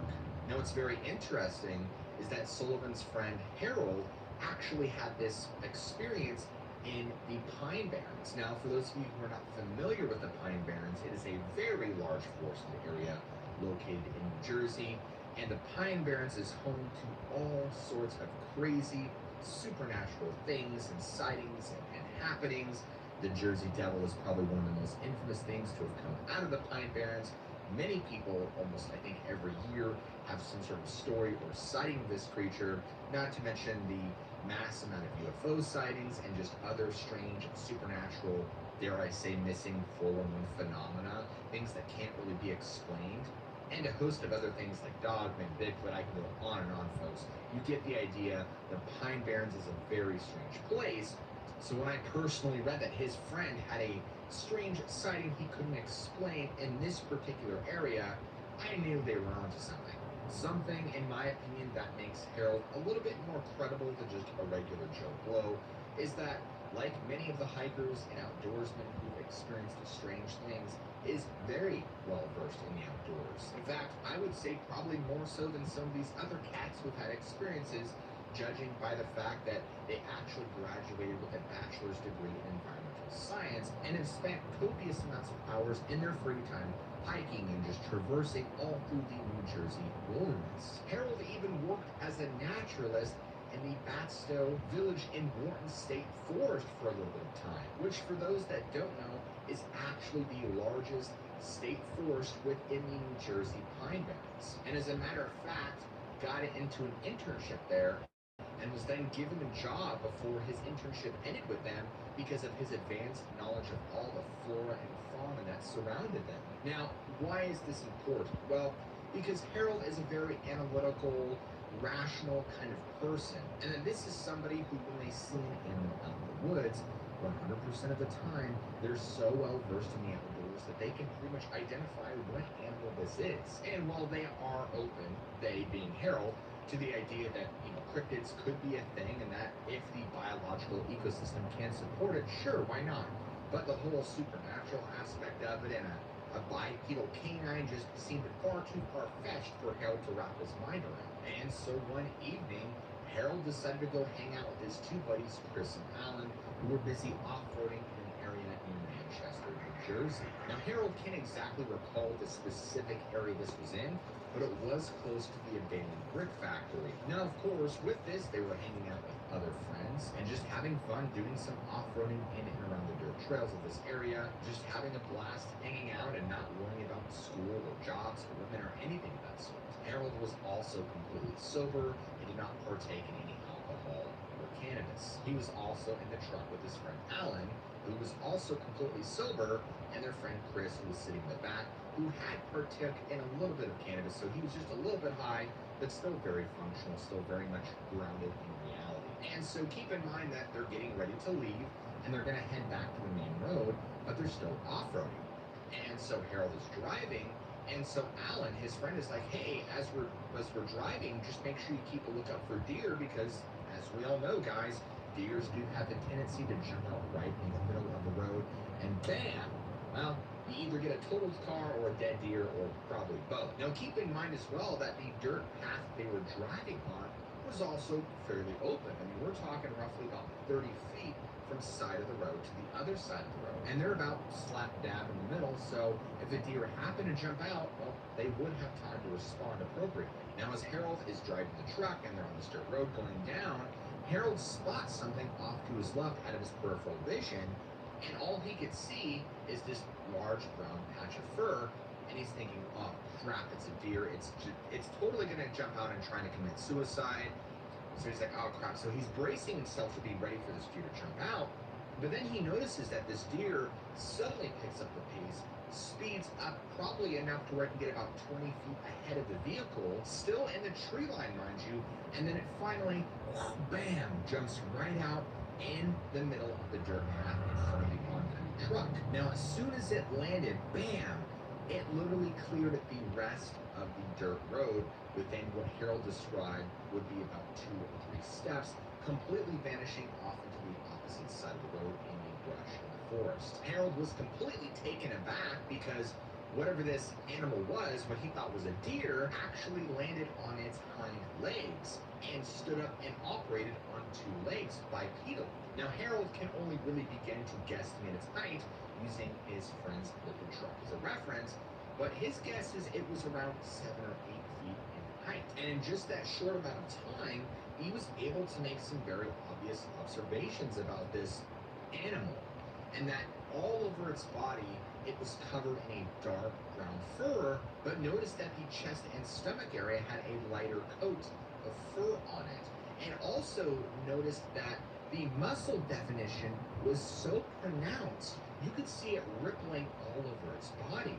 And in fact, he likened it to an Olympic runner's body. Very well toned, very well defined, not necessarily ripped out and buffed like in 1980s Arnold Schwarzenegger, but very lean in tone.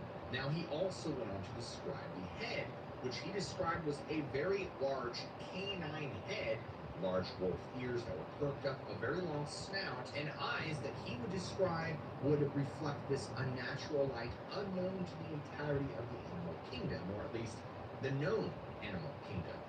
He would go on to describe its arms and how they were unnaturally long and just like a man's arms, with large hands, each with digited claws that looked like they could do some real severe damage. And of course, this is all within a few seconds of time, because as soon as this thing jumped out in the middle of the road, they slam on the brakes, they come to a screeching halt, this thing jumps in the opposite side of the woods, and they're all just thinking like, what the crap did we just see? And funny enough, Chris, who's in the back seat, says, listen guys, I know I'm a little stoned, but what was that? And so both Chris and Alan just look at Harold because they know he's the nature animal nerd, and they say, okay, nature boy, what did we just see? This has to be explainable. What is this? And of course, Harold is sitting there about to literally crack bricks out of his pants, and he's thinking, I don't know. I have no logical reasoning or explanation in any realm of science or the animal kingdom that I can put 2 and 2 together to explain what we just saw on this road. None of it makes sense. Now, what's interesting is Harold would speak about how his friend Alan, the guy with the truck, actually is a pretty stern atheist and completely refuses to believe in any supernatural hocus pocus and does not have anywhere near an open mind. But interestingly, this experience must have really spooked him, because apparently he refuses to talk about it or even acknowledge that it ever happened. And even now, to this very day, Harold really struggles with the experience, because in terms of science and biology, there is nothing that could remotely support this thing existing, but yet they had the sighting, they had the experience. There's no way to logically explain what it is they saw that night. For Harold, it still remains a mystery. The story keeps going. You see, this next story involves another person in this large friend circle by the name of George, who him and his brother were really good friends with Harold from the last story. And George firmly believes that his account is very similar to that of Harold's, and what he saw, well, he believes it was the same thing. What's also very interesting is that George's sighting, or account, whatever you want to call it, takes place pretty much in the abandoned brick factory in Manchester, New Jersey. Now, for a little bit of backstory, George and his older brother Harold had already hung out all together at this same location, and Harold had warned him to never come back here at night because I guess Harold has had some pretty haunting, strange, and bizarre experiences before in the past that really bothered him. He really didn't feel that the area was safe to be in after dark, and he kept warning George and his brother, but George just thought he was trying to, build drama and really be like, oh, it's spooky, don't come back here. So he kind of just was like, yeah, okay, whatever, I'm still totally gonna come back here tonight, which he did. And that's part of the reason it led to his experience that I'm about to tell you. So one evening, George and a couple of his friends decide to go on the path that leads right to the abandoned brick factory. And as they make their way down there, they begin feeling this strange sensation that washes over them. A sensation like they shouldn't really be there and that they have eyes all around them watching them. It kind of makes a little antsy, like they shouldn't be there. And so George and his friends are getting really creeped out by this, and they're kind of looking around and they're looking for any reason that they feel this strange presence and they don't feel welcome. And so they're going down this path and they notice something out of place right up ahead on the path. It's something that George describes as being impossible to exist, but yet here it is right in front of them. This thing was just standing right in the middle of the pathway, looking at these guys standing there, all completely petrified in fear. And what George described was a tall, probably roughly 9 to 10 feet tall bipedal wolf-looking creature, glowing yellow eyes, large, muscular body, almost identical to the description that Harold gave. But he described the head being much more similar to that of a wolf or German shepherd. In fact, he even claimed that it reminded him more of an Egyptian jackal, kind of like the Anubis guardians, you know what I'm talking about. But of course, as he's seeing this, he's trying to rationalize in his head, thinking like, this can't be real. There's no way this is possible. And he's blinking his eyes. And of course, in the midst of that, because he thinks he's dreaming, his friends are also reacting to what he's seeing. So he's like, oh crap, this is real. And this thing's looking at him, kind of just moving very slowly, if not even moving at all, acting very predatory, almost beckoning them to come closer to it. It was almost as if it was waiting for the perfect moment to strike, almost staying perfectly still, waiting until they were close enough to do something. George felt like they were in complete and utter danger, that their lives were at stake, so all the friends decided to just turn and run as soon as this thing disappeared from any sort of visible sight around them. They have no idea if it had more sinister plans or what would have even took place had they ventured closer to this thing. Now, I just want to be clear here that in case you didn't know, the abandoned brick factory is actually located in the Pine Barrens in New Jersey. Now, this particular abandoned brick factory is more commonly known as the Brooks Gray Brick Factory. And while it never fully went into operation, it was at one point or another in its heyday ready to pump out thousands of bricks a day. But unfortunately, its owner, William Kelly, died before that could happen, and his estate and the factory were completely frozen. So when you hear this kind of stuff happening, you start to think, okay, there's definitely something happening in the Pine Barrens, but what? We don't know. But whatever it is, it has been here for many, many years. Now, this next story is really interesting because, again, it stays within the circle of friends, as I like to call it. This is actually a story from Sullivan's girlfriend from back in 2018 when she was actually going door to door selling cable packages to people from the town of Cape May, New Jersey. Now, fun little fact about this area is that the Cape May Wildlife Refuge area, which is kind of like a swampy, marshy forest area, is literally a stone's throw away from this area that she was in, if that gives any sort of idea to the things that she could or could not encounter in this area.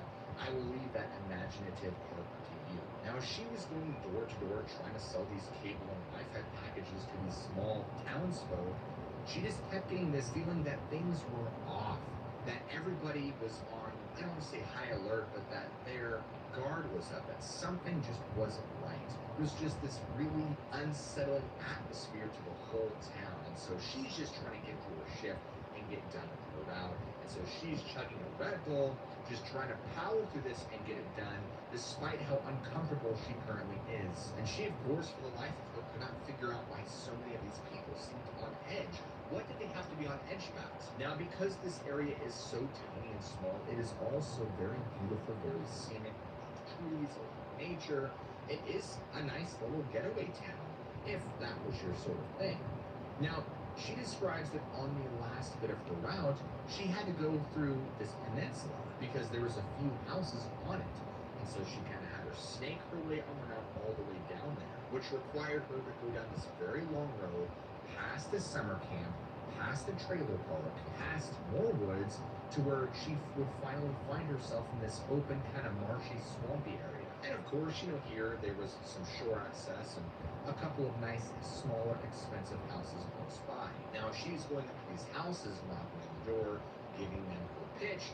She's kind of just in awe because these houses, not only are they very expensive, but she noted how each house kind of has its own theme, and she was just kind of taken aback and like, wow, like they really did a number to make sure that these houses had their own identity, and a lot of money were put into them. They're really nice. But she also noticed while she's checking out these houses that the sun was going to set more and more, and it was getting dark very, very quickly. And of course, being a smaller female with almost pretty much no cell service, this is pretty much just a bunch of red flags waiting to happen. For any shorter females out there, sorry, I'm not trying to call you short, you can only imagine how terrifying this would be to be put in this sort of situation. So she's thinking, you know what, I gotta end the route now. I really need to head back. I do not want to be stuck out here after dark by myself. Cell phone ain't working. This is not good. So she starts to walk back down the road towards her vehicle, and she immediately notices that something is off around her. That the woods and the air, the atmosphere is just so still and silent. It's almost so silent you can just jab it, stab it, cut it with a knife. It is that deathly quiet.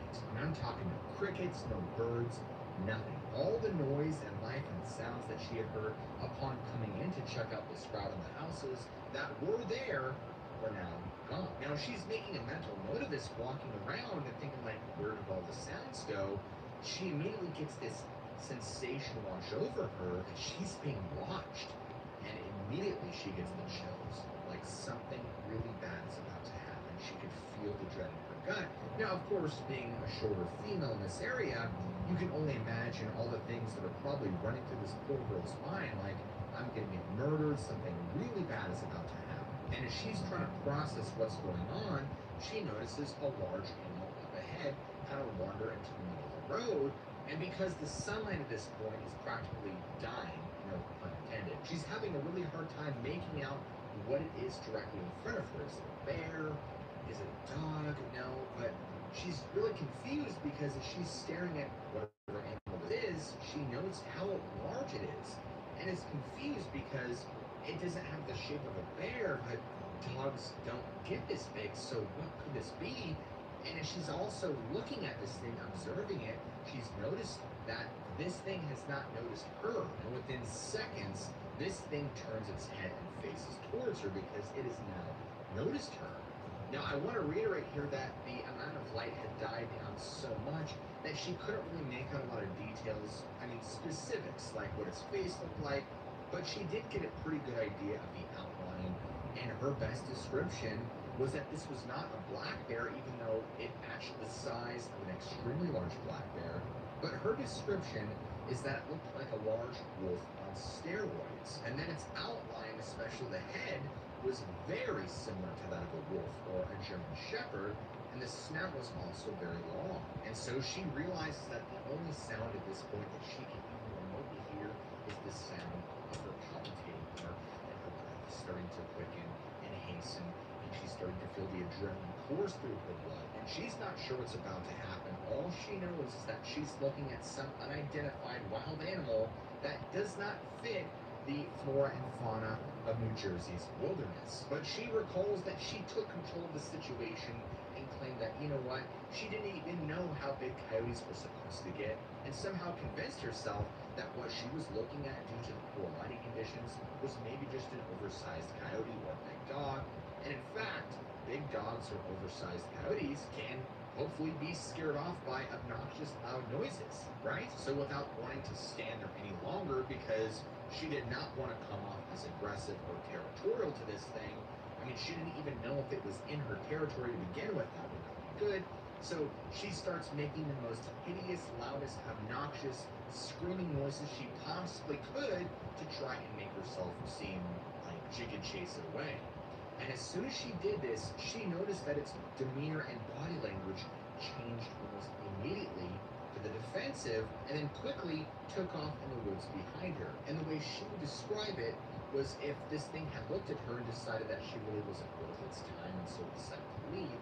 And so upon this, she quickly turns around and takes her golden opportunity and flees back down the road, the area in which she came, where the shoreline access is and the three houses, hoping for some sort of solace away from whatever unknown animal this was. And so she's sprinting down the road, running all the way to where she comes to the summer camp area and actually notices that there's a street light shining right above a picnic table. And so she takes this as a great opportunity to jump up on the table, catch her breath, and she's sitting there holding her body. She's terrified out of her mind, and she's breathing and panting, and she's looking at the woods around her, just waiting to see the silhouette of that thing appear and come after her. And so she's just in anticipation of getting ready to die, basically. Now, she's sitting there for a few moments, catching her breath. She realizes she's actually really close to the next house that she was scheduled to visit. So when the coast is clear, she quickly gets off the table and runs full speed towards this house. Now, upon getting to the door, she collects herself and cleans herself up and regains her composure. And what's nice for her, she met this really lovely family who actually ended up buying a Wi-Fi or cable package from her and made her feel very at home, very comfortable, enough so that she can actually start to talk about her experience that she just had. Now, here's where it gets really strange. The lady of the family, who she presumed to be the mother, kept saying, "Why would they send you out here by yourself? This is a very dangerous area. These woods are very dangerous at night, and there's a lot of creepy people around." You know how when people tell us things, you can kind of just read between the lines and pick up on their body language and their demeanor? Well, she did the same thing. And she would talk about how this lady really kind of was dropping hints that there's some unknown animal encounters in the area that need to be explained. And apparently there are a lot of area, as well as people who've done some pretty nasty things who should be arrested also in the area. What a lovely setting for a female at night. But this woman also expressed her concern. She was equally concerned about the people who lived and were around this area, and that this young woman should have never been here by herself at all. In fact, this woman was so concerned for this young woman's safety, she was like, "You need to contact your team leader and have them pick you up right now. No ifs, ands, or buts. It is far too dangerous to go outside at this time. And if you have any other scheduled stops that you're supposed to do after our house, I strongly advise you to not do them. Your safety is more important." So it really makes her wonder when she looks back at it, did the townsfolk and people around her actually know about some of the strange animal encounters? Did they know about this supposed large canine that lived around the woods? Is that why they were so tense and on edge? It's hard to say, but for her, the entire thing is still a mystery and cannot be explained. But one thing is certain, that judging by what this lady had told her, there are people in that area that do know things that are going on. It's just, they just don't really want to talk about it. Now, one of the last stories in this circle of friends actually goes back and circles back around to Ted, who had a sighting of his own in 2019. So this was sometime later in the year, and Ted was in his own bed, tossing and turning, just really suffering from a very sleepless night. He was very fatigued, very tired, and decided, you know what, maybe I should just get up, go use the bathroom, go down to the kitchen, have myself a little snack, and that's exactly what he did. So he gets up out of bed, wanders over to the bathroom, does his business, makes his way down to the kitchen, is looking around, scrounging, he finds a good snack to eat, and wanders his way towards the living room, apparently towards the back side of the house, which, by the way, is, I'm told, still on the second story of the house. And as he's looking out the back window, he notices movement in the backyard, and notices that what he's looking at is something that completely defies any rational explanation. Now, it's a good thing to note that his backyard is huge and very open, and there's really nothing in it besides two trees, one of which had fallen down and had completely rotted. So the presence of this entity was very much attention-grabbing. He noticed that a little bit past the rotted tree was this large, dark figure with what he would describe as glowing red eyes and a very large head and snout. And he would describe this thing's physique as extremely muscular, not like the whole Olympic bodybuilder like I told you guys earlier, the whole lean athletic body. This thing was jacked, it was ripped, and in this case, I want you to think Arnold Schwarzenegger from the 1980s. I mean, this thing could just... He also noted jet black fur, and that this thing seemed very angry and aggressive, that he had noticed it. Something interesting that he also noted was that it had something on its head. I'm not talking like a helmet or anything like that. I'm talking that it was either two things, that its ears were so long or that it had antlers of some kind. Either way, there was something there. But anyway, this creature took a sniff and looked directly at him up in the window. And upon catching his gaze, looking at it, it got really aggressive, bared its teeth, and stood and stared right at him, standing up erect on two legs, before finally growling this deep primal growl and then bounding off over the fence down away into the woodline. And while he definitely recounted being completely terrified in the moment, at that point in his life, he had already had so many other supernatural experiences that he did recount being somewhat unfazed by it, because he's like, yeah, they're real. I know they're very real. This was just another confirmation that what I saw was one of these things. And since this experience was after the first, I can't help but personally wonder if that maybe somehow whatever entity he saw in the very first story had possibly attached itself to him, or if that even was a part of the equation, or maybe some people just act as supernatural beacons where they just have a host of all sorts of strange sightings and experiences that they can't explain. And over time, they have so many, like Ted, they just become, I don't want to say desensitized, because that's not the right word. You're still terrified if you have these experiences, but it just happens so much that you kind of, like Ted describes, you just kind of become unfazed by it. Either way, there is no conclusive evidence that what he saw is a dogma, a supernatural entity, whatever you want to call it, it is still a mystery. And while we're on the topic of all these strange supernatural phenomena happening within New Jersey, I want to turn our attention to another very strange area also within New Jersey, the Round Valley Reservoir. And in fact, ladies and gentlemen, since 1971, so many missing persons have occurred in this place, a multitude of disappearances, and at least 26 counted deaths, that is actually on the nickname the Bermuda Triangle of New Jersey, believe it or not. In fact, one of the first and most famous missing person cases in this reservoir area was Thomas Trimblett and his brother-in-law, Christopher, who were casually out just fishing, doing what any normal dudes would do on a beautiful day, out in their 12-foot aluminum boat, just enjoying the beautiful scenery and just hanging out and just having camaraderie, family camaraderie, when at some point or another, their boat just inexplicably capsized, and as you know it, their bodies will never be recovered, ever. In fact, after extensive search and rescue efforts were done, all they could find was 2 life jackets, an oar, some tackle. That was it. No sign of the bodies whatsoever. So it really makes you wonder what happened. How is that they just vanished without a trace? And it wasn't long after that that cases of people just, not just vanishing, but mysteriously vanishing without a trace began to just trickle and pour in. And I want you guys to understand that this isn't just the reservoir causing this, it's the whole area surrounding it where these things are happening. In fact, things get even stranger, because only 4 years after the disappearance of those 2 men in the fishing boat, 2 other men, Craig Steer and Andrew Fasanella, were walking casually along the northern shoreline, where they just vanished without a trace. Literally in the blink of an eye, just gone. Nobody can find out what happened to them.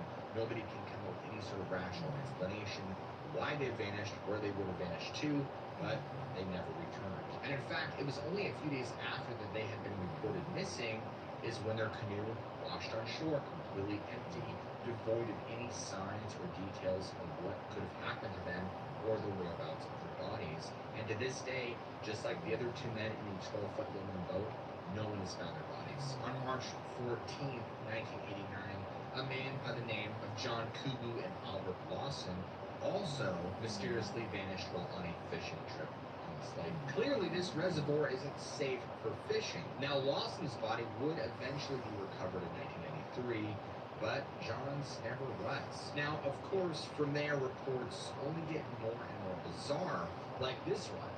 On October 22nd of 1993, A man by the name of Jeffrey Moore, who was only 27, and his good friend Raymond Barr were actually out on the lake for a very warm, wonderful, relaxing day of fishing, enjoying themselves, when completely out of nowhere, like the other two men, their boat just for whatever reason decides to completely capsize.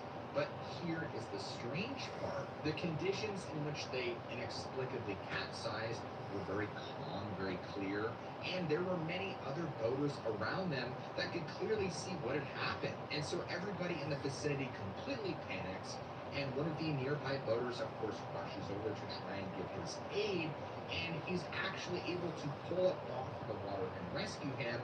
But Moore, for whatever reason, was nowhere to be found, despite extensive searching of the entire area. It's as if his body just completely vanished, and even now his body has never been recovered, and for whatever reason, there's never been a single trace of him, or I should say, whatever became of him. Now, due to these strange mysteries, there has been so much time and attention and attempts to try and get to the bottom, no pun intended, of what is happening at the Round Valley Reservoir and why there are so many missing persons and deaths. In fact, many attempts to even locate any of the missing has yet to prove successful. In fact, the community was so baffled by this and so determined to get to the bottom of things that in 1977, a battery-powered submersible, which you would typically see these sort of things used for oil rigs, was actually brought up to the lake to look at the bottom in search of any of these missing bodies. I mean, certainly there has to be some trace of these fishermen. I mean, it's just not possible that they're disappearing without a trace. Now, I also want to state here that this submersible, at the time in 1977, was completely state-of-the-art, and at the time piloted by a very, very experienced seasoned operator, a man by the name of Andre Galern, and this was also the same man who had worked with a deep-sea explorer, Jacques Cousteau, and yet even after an entire week of training, exhausting, searching all throughout the bottom of the reservoir, there were no bodies found. Nobody knew what to do. Nobody knew how to account for all these mysterious disappearances and deaths. It was completely baffling. However, fast forward almost 20 years later, and in 1999, there were state troopers who decided to get involved, and specifically ones who were trained in underwater recovery. And they would spend a lot of their time meticulously hunting for bodies in the very bottom of the lake and searching and scouring, but even these men could not find anything. And again, in 2006, the community refused to give up, using another state-of-the-art submersible, but yet again, there was nothing. No remains of any kind were ever found. Now, I want you to keep in mind that there have also been extensive and numerous land search efforts going on as well, and a perfect example is when the water levels actually recede down, their search efforts would actually include cadaver dogs that can not just sniff out, well, obviously cadavers, but things like pieces of bone, tissue, scraps of clothing that may or may not belong to any of the missing along this water line that was currently receding, and yet still nothing gave results. However, it's not all doom and gloom, because as of 2013, there have been a few bodies, a few missing people that have actually been recovered. A perfect example is a fisherman by the name of Kenneth Roatan, who was 56, and was actually discovered in about 70 feet of water. Apparently, the story goes that the state police marine unit actually picked up a very strange, anomalous reading on their sonar equipment, and so they immediately decided to go have it checked out and sent in recovery divers to look for what was sending this anomalous signal, and sure enough, they find his body. Now, the backstory on this particular fisherman is that apparently he had been fishing out in his canoe only roughly 20 or so yards away from the shore when he mysteriously vanished. Now, as to the state patrol and the divers who found his body, they're completely baffled as to how he had somehow fallen into the water. But maybe, just maybe, the lake isn't as supernatural as we might think. In 1989, there were actually 2 amateur divers who were roughly, at the time, about 50 or so feet down in the lake when they came upon the remains of a fisherman who had gone missing in 1976. In fact, they ran across his entire human skeleton skeleton, and there's still little bits of tissue on him, and he was still in his rubber boots and bits of tattered clothing.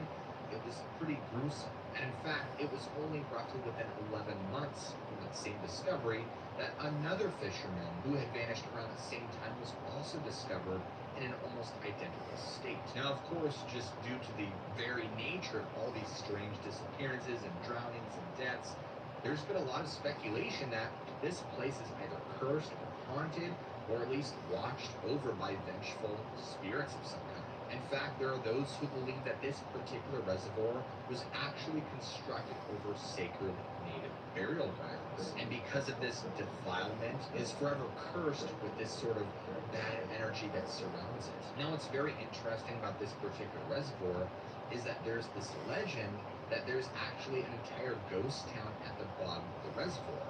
And I'm talking like buildings, homes, fences, silos, roads, trees, I mean, you name it. And of course, this might be possible just because at the time, there was a lot of hesitancy from people in the area who refused to give up their land and sell it to the government. But the government wanted to go ahead and flood this area when they made plans for it to take care of the water shortage issue and put this reservoir into effect.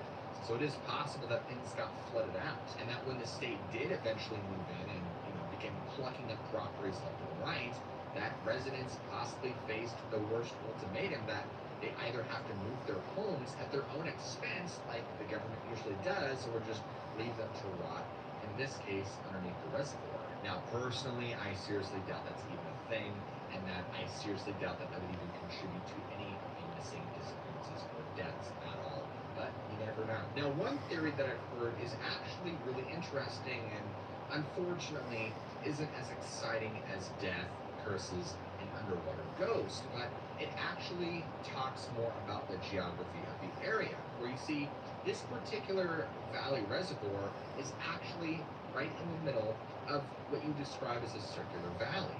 Now, this kind of valley actually gives way to producing what you could describe as these powerful gusts of wind that can be magnified within the confines of the reservoir. And these winds can get so powerful, they can get up to like 40 miles an hour or more, and are capable of whipping out of nowhere. And when you have these kind of sudden gusts of wind blowing through, this in turn could, I guess, produce surprising waves that could perhaps be responsible for some of these boats capsizing, maybe, maybe not. Now, one other thing to keep in mind too is that the lake itself is frigid. It is so very cold. And if you're talking about water that's near freezing, well, we all know how quickly hypothermia can kick in and just what it can do to the human body and how quickly it can kill you. I really don't think a lot of us need a science lesson on that. But the cold water could explain some of the mysterious disappearances, because you think when the water's that cold, it could kind of fend off the gases that naturally come with decomposition. And when that happens, bodies tend to float towards the surface. But if the water's that cold and decomposition is slowed down dramatically, then, well, the gases wouldn't normally allow the body to float, and instead they would just stay submerged, unlikely to ever be found. But come on, looking at things from a logical perspective is never fun or exciting. And while it's very possible the things I just listed could help explain some of the disappearances, it unfortunately doesn't explain all of them. And there are many more people that believe that there are evil entities at work, and that the entirety of the reservoir area is cursed, and that you are doomed to suffer terrible fate. And of course, you should approach at your own risk. Look, all I can personally say is there's something strange going on, because, alright, look, I will say this, that judging by the sheer volume of deaths and mysterious disappearances, I mean, it's even earned itself the nickname, like I said, the Bermuda Triangle of New Jersey. There's clearly something going on, but what? We don't know. It unfortunately remains a mystery.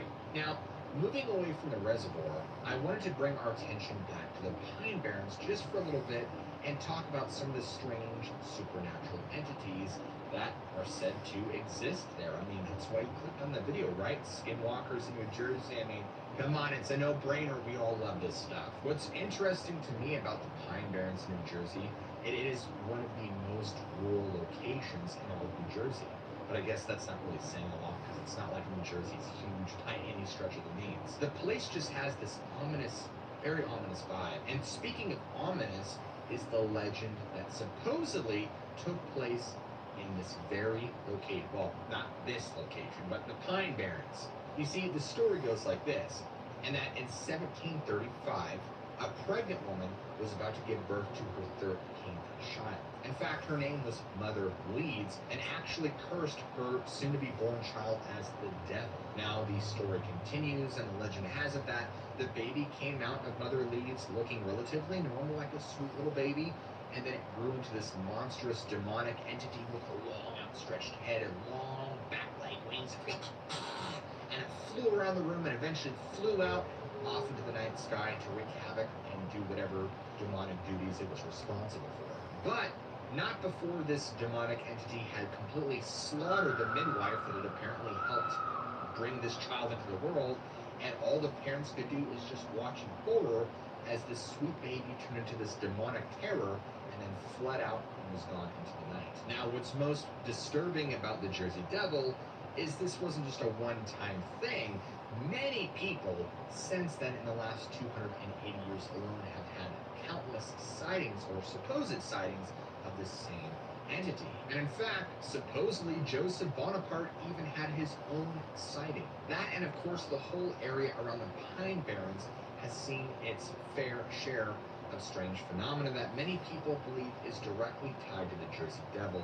I'm talking about things that are very in the realm of X-Files, strange noises, animal tracks that cannot be identified, dead livestock, farmers hearing things that go bump in the night that can't be explained, and just a host of other strange things that again are believed to be tied directly to the Jersey Devil. Now, if we fast forward a bit to 1909, the Jersey Devil would completely terrorize the entire community and resurface once more, because when it reappeared, it didn't just reappear once for one person or one family.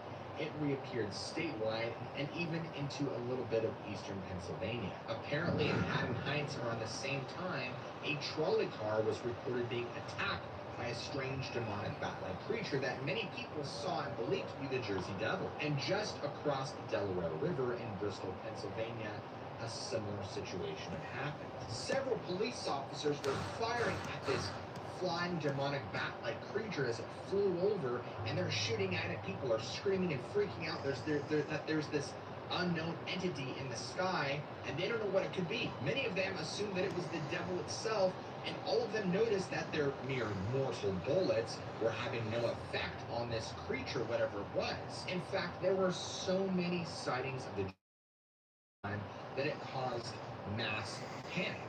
And similar to the 1967 collapse of the Silver Bridge in Point Pleasant, West Virginia, and the whole Mothman thing, many people at the time believed that this was a harbinger of doom, death, and destruction to come. And it was so severe and shook the community so badly, schools closed, businesses closed, people were terrified to conduct social gatherings or any sort of business deals or even leave their house at all. It was a pretty big deal for the time, but unfortunately, or I guess for us, fortunately, we haven't had that sort of sighting since then. Of course, in the years past, we're at like 115 years now since then, there have been many people who have come along who've tried so hard to prove the Jersey Devil is a hoax, but have been unable to, because there's still been so many frequent sightings of seeing an entity like this in the area that many believe the Jersey Devil is alive and well. And of course, I can give you a several-hour spending episode on the Jersey Devil alone, but I feel like this little tidbit of information is very appropriate for where it's at in this episode. Now, while we're on the topic of spiritual entities, not all of them are supposedly bad. In fact, many of the Quakers back in the day, many of them reported seeing what they would describe as a large white stag that they believed had good or godly spiritual powers or some sort of aura around it. Unfortunately, since the white stag isn't as exciting as the Jersey Devil, there's probably a lot more rational explanations for it, but back in the day, it was heavily seen as an omen of good fortune, or at least protection for some. Now, since we're on the topic of Pine Barrens, it couldn't be complete without talking about Big Old Red Eye. Now, if you're not familiar with the area, you probably don't know what I'm talking about, but if you are, then you do. You see, back in the 1970s, residents of the area in the Pine Barrens and surrounding area became aware of some strange beast that they would recall as having large red eyes and this massive, hulking 8, 9, 10-foot tall creature living in the woods that many believe was just an alpha male Bigfoot, but that it has very dangerous and sinister qualities to it. In fact, many would describe it emitting this horrendous demonic scream that will chill you to the bone when heard. And in fact, a man by the name of Tom Card, who is a retired park ranger, and at the time when he was working along with 2 other park rangers, they all heard this horrific scream emitted by this creature that sent them running to the hills. I mean, if you want to look at it geographically, there is over 2 million acres of forest land, so hiding in it would, well, be pretty easy, I guess.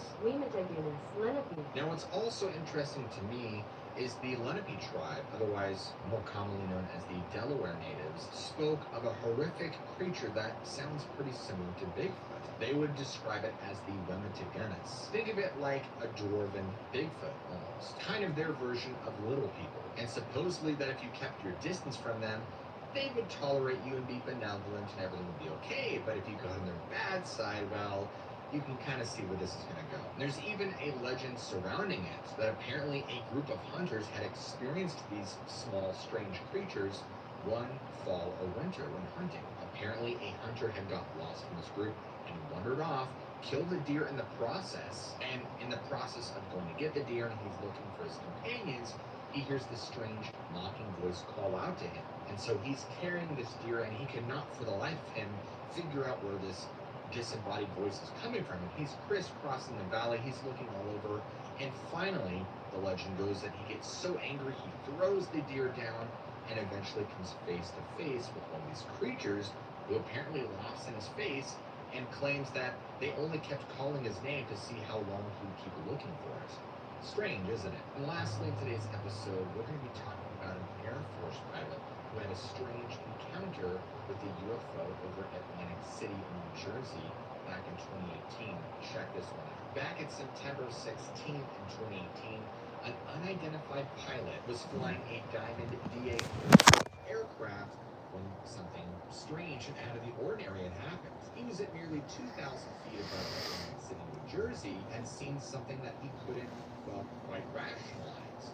What he would describe as a UFO. At first, he just simply likened it to that of a weather balloon or something of some kind, but this thing actually climbed an elevation with him. He would even describe it having a strange V-shaped antenna coming off of it and a large payload at the bottom. He even went into detail how this supposed craft would actually outmaneuver his private plane. Even the air traffic controller would say, like, hey, you're kind of rattled by this, aren't you? Well, you're not the first one to experience this. Calm down. Now, I'm going to give full credit here to a website called The Drive, who did an amazing job dissecting every little piece of this down to the nitty-gritty, looking through every nook and cranny. Now, what's really interesting, again, credit to The Drive for this, is that there's actually FAA record of other strange UAS in the area. For those that don't know, UAS is unmanned aerial system. Now, there's actually a supposed connection here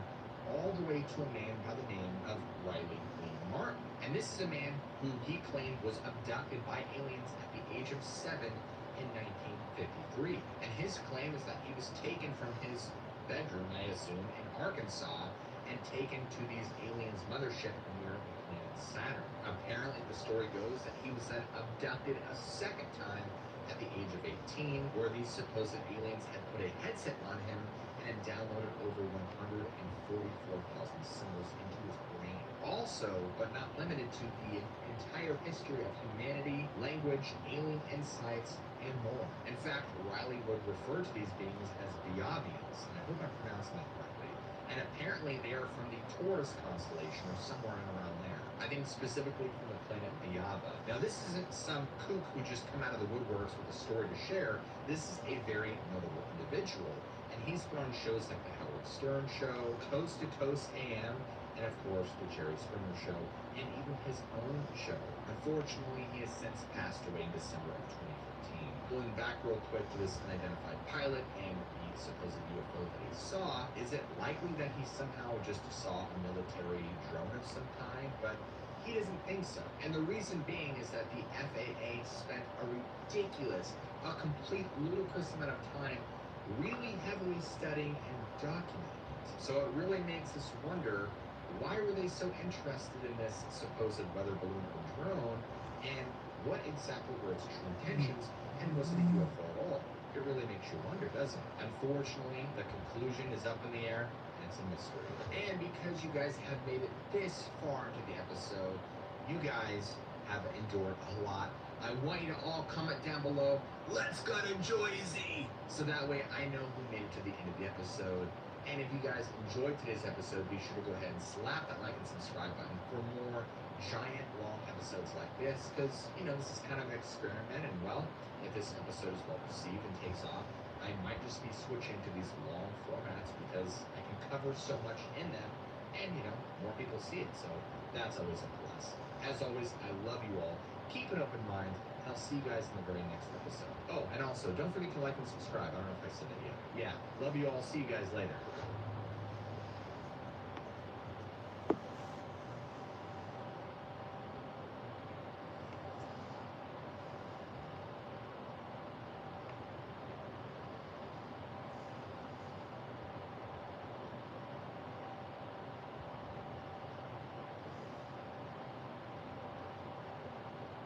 In the 1800s, a fox hunter in Ohio was out with his foxhounds in the woods around Hillsboro.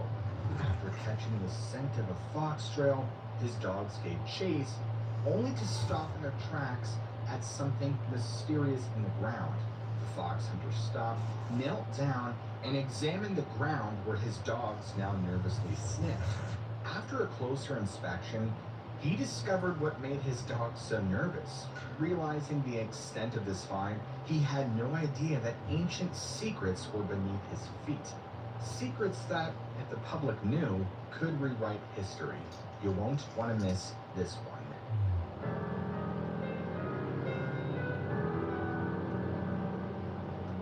In 1894, a local farmer named Warren Cohen, who resided in Hillsboro, Ohio, was out fox hunting like any other day. With him were his trusty foxhounds, and Warren traveled on foot instead of horseback, which is more traditional with fox hunting. He trekked through dead underbrush and fallen branches. This was early spring, so the foliage had yet to grow. Immediately, his dogs stop and start acting strangely. They begin sniffing around frantically. Warren realizes his dogs caught the scent of a fox. Quickly, his dogs began moving up an incline, following this trail. Warren followed his dogs up the incline, exhausted as he navigated the uneven terrain. The dogs were excited and happy, and they sniffed and pawed at the ground, but as they reached the crest of the hill, their behavior changed abruptly.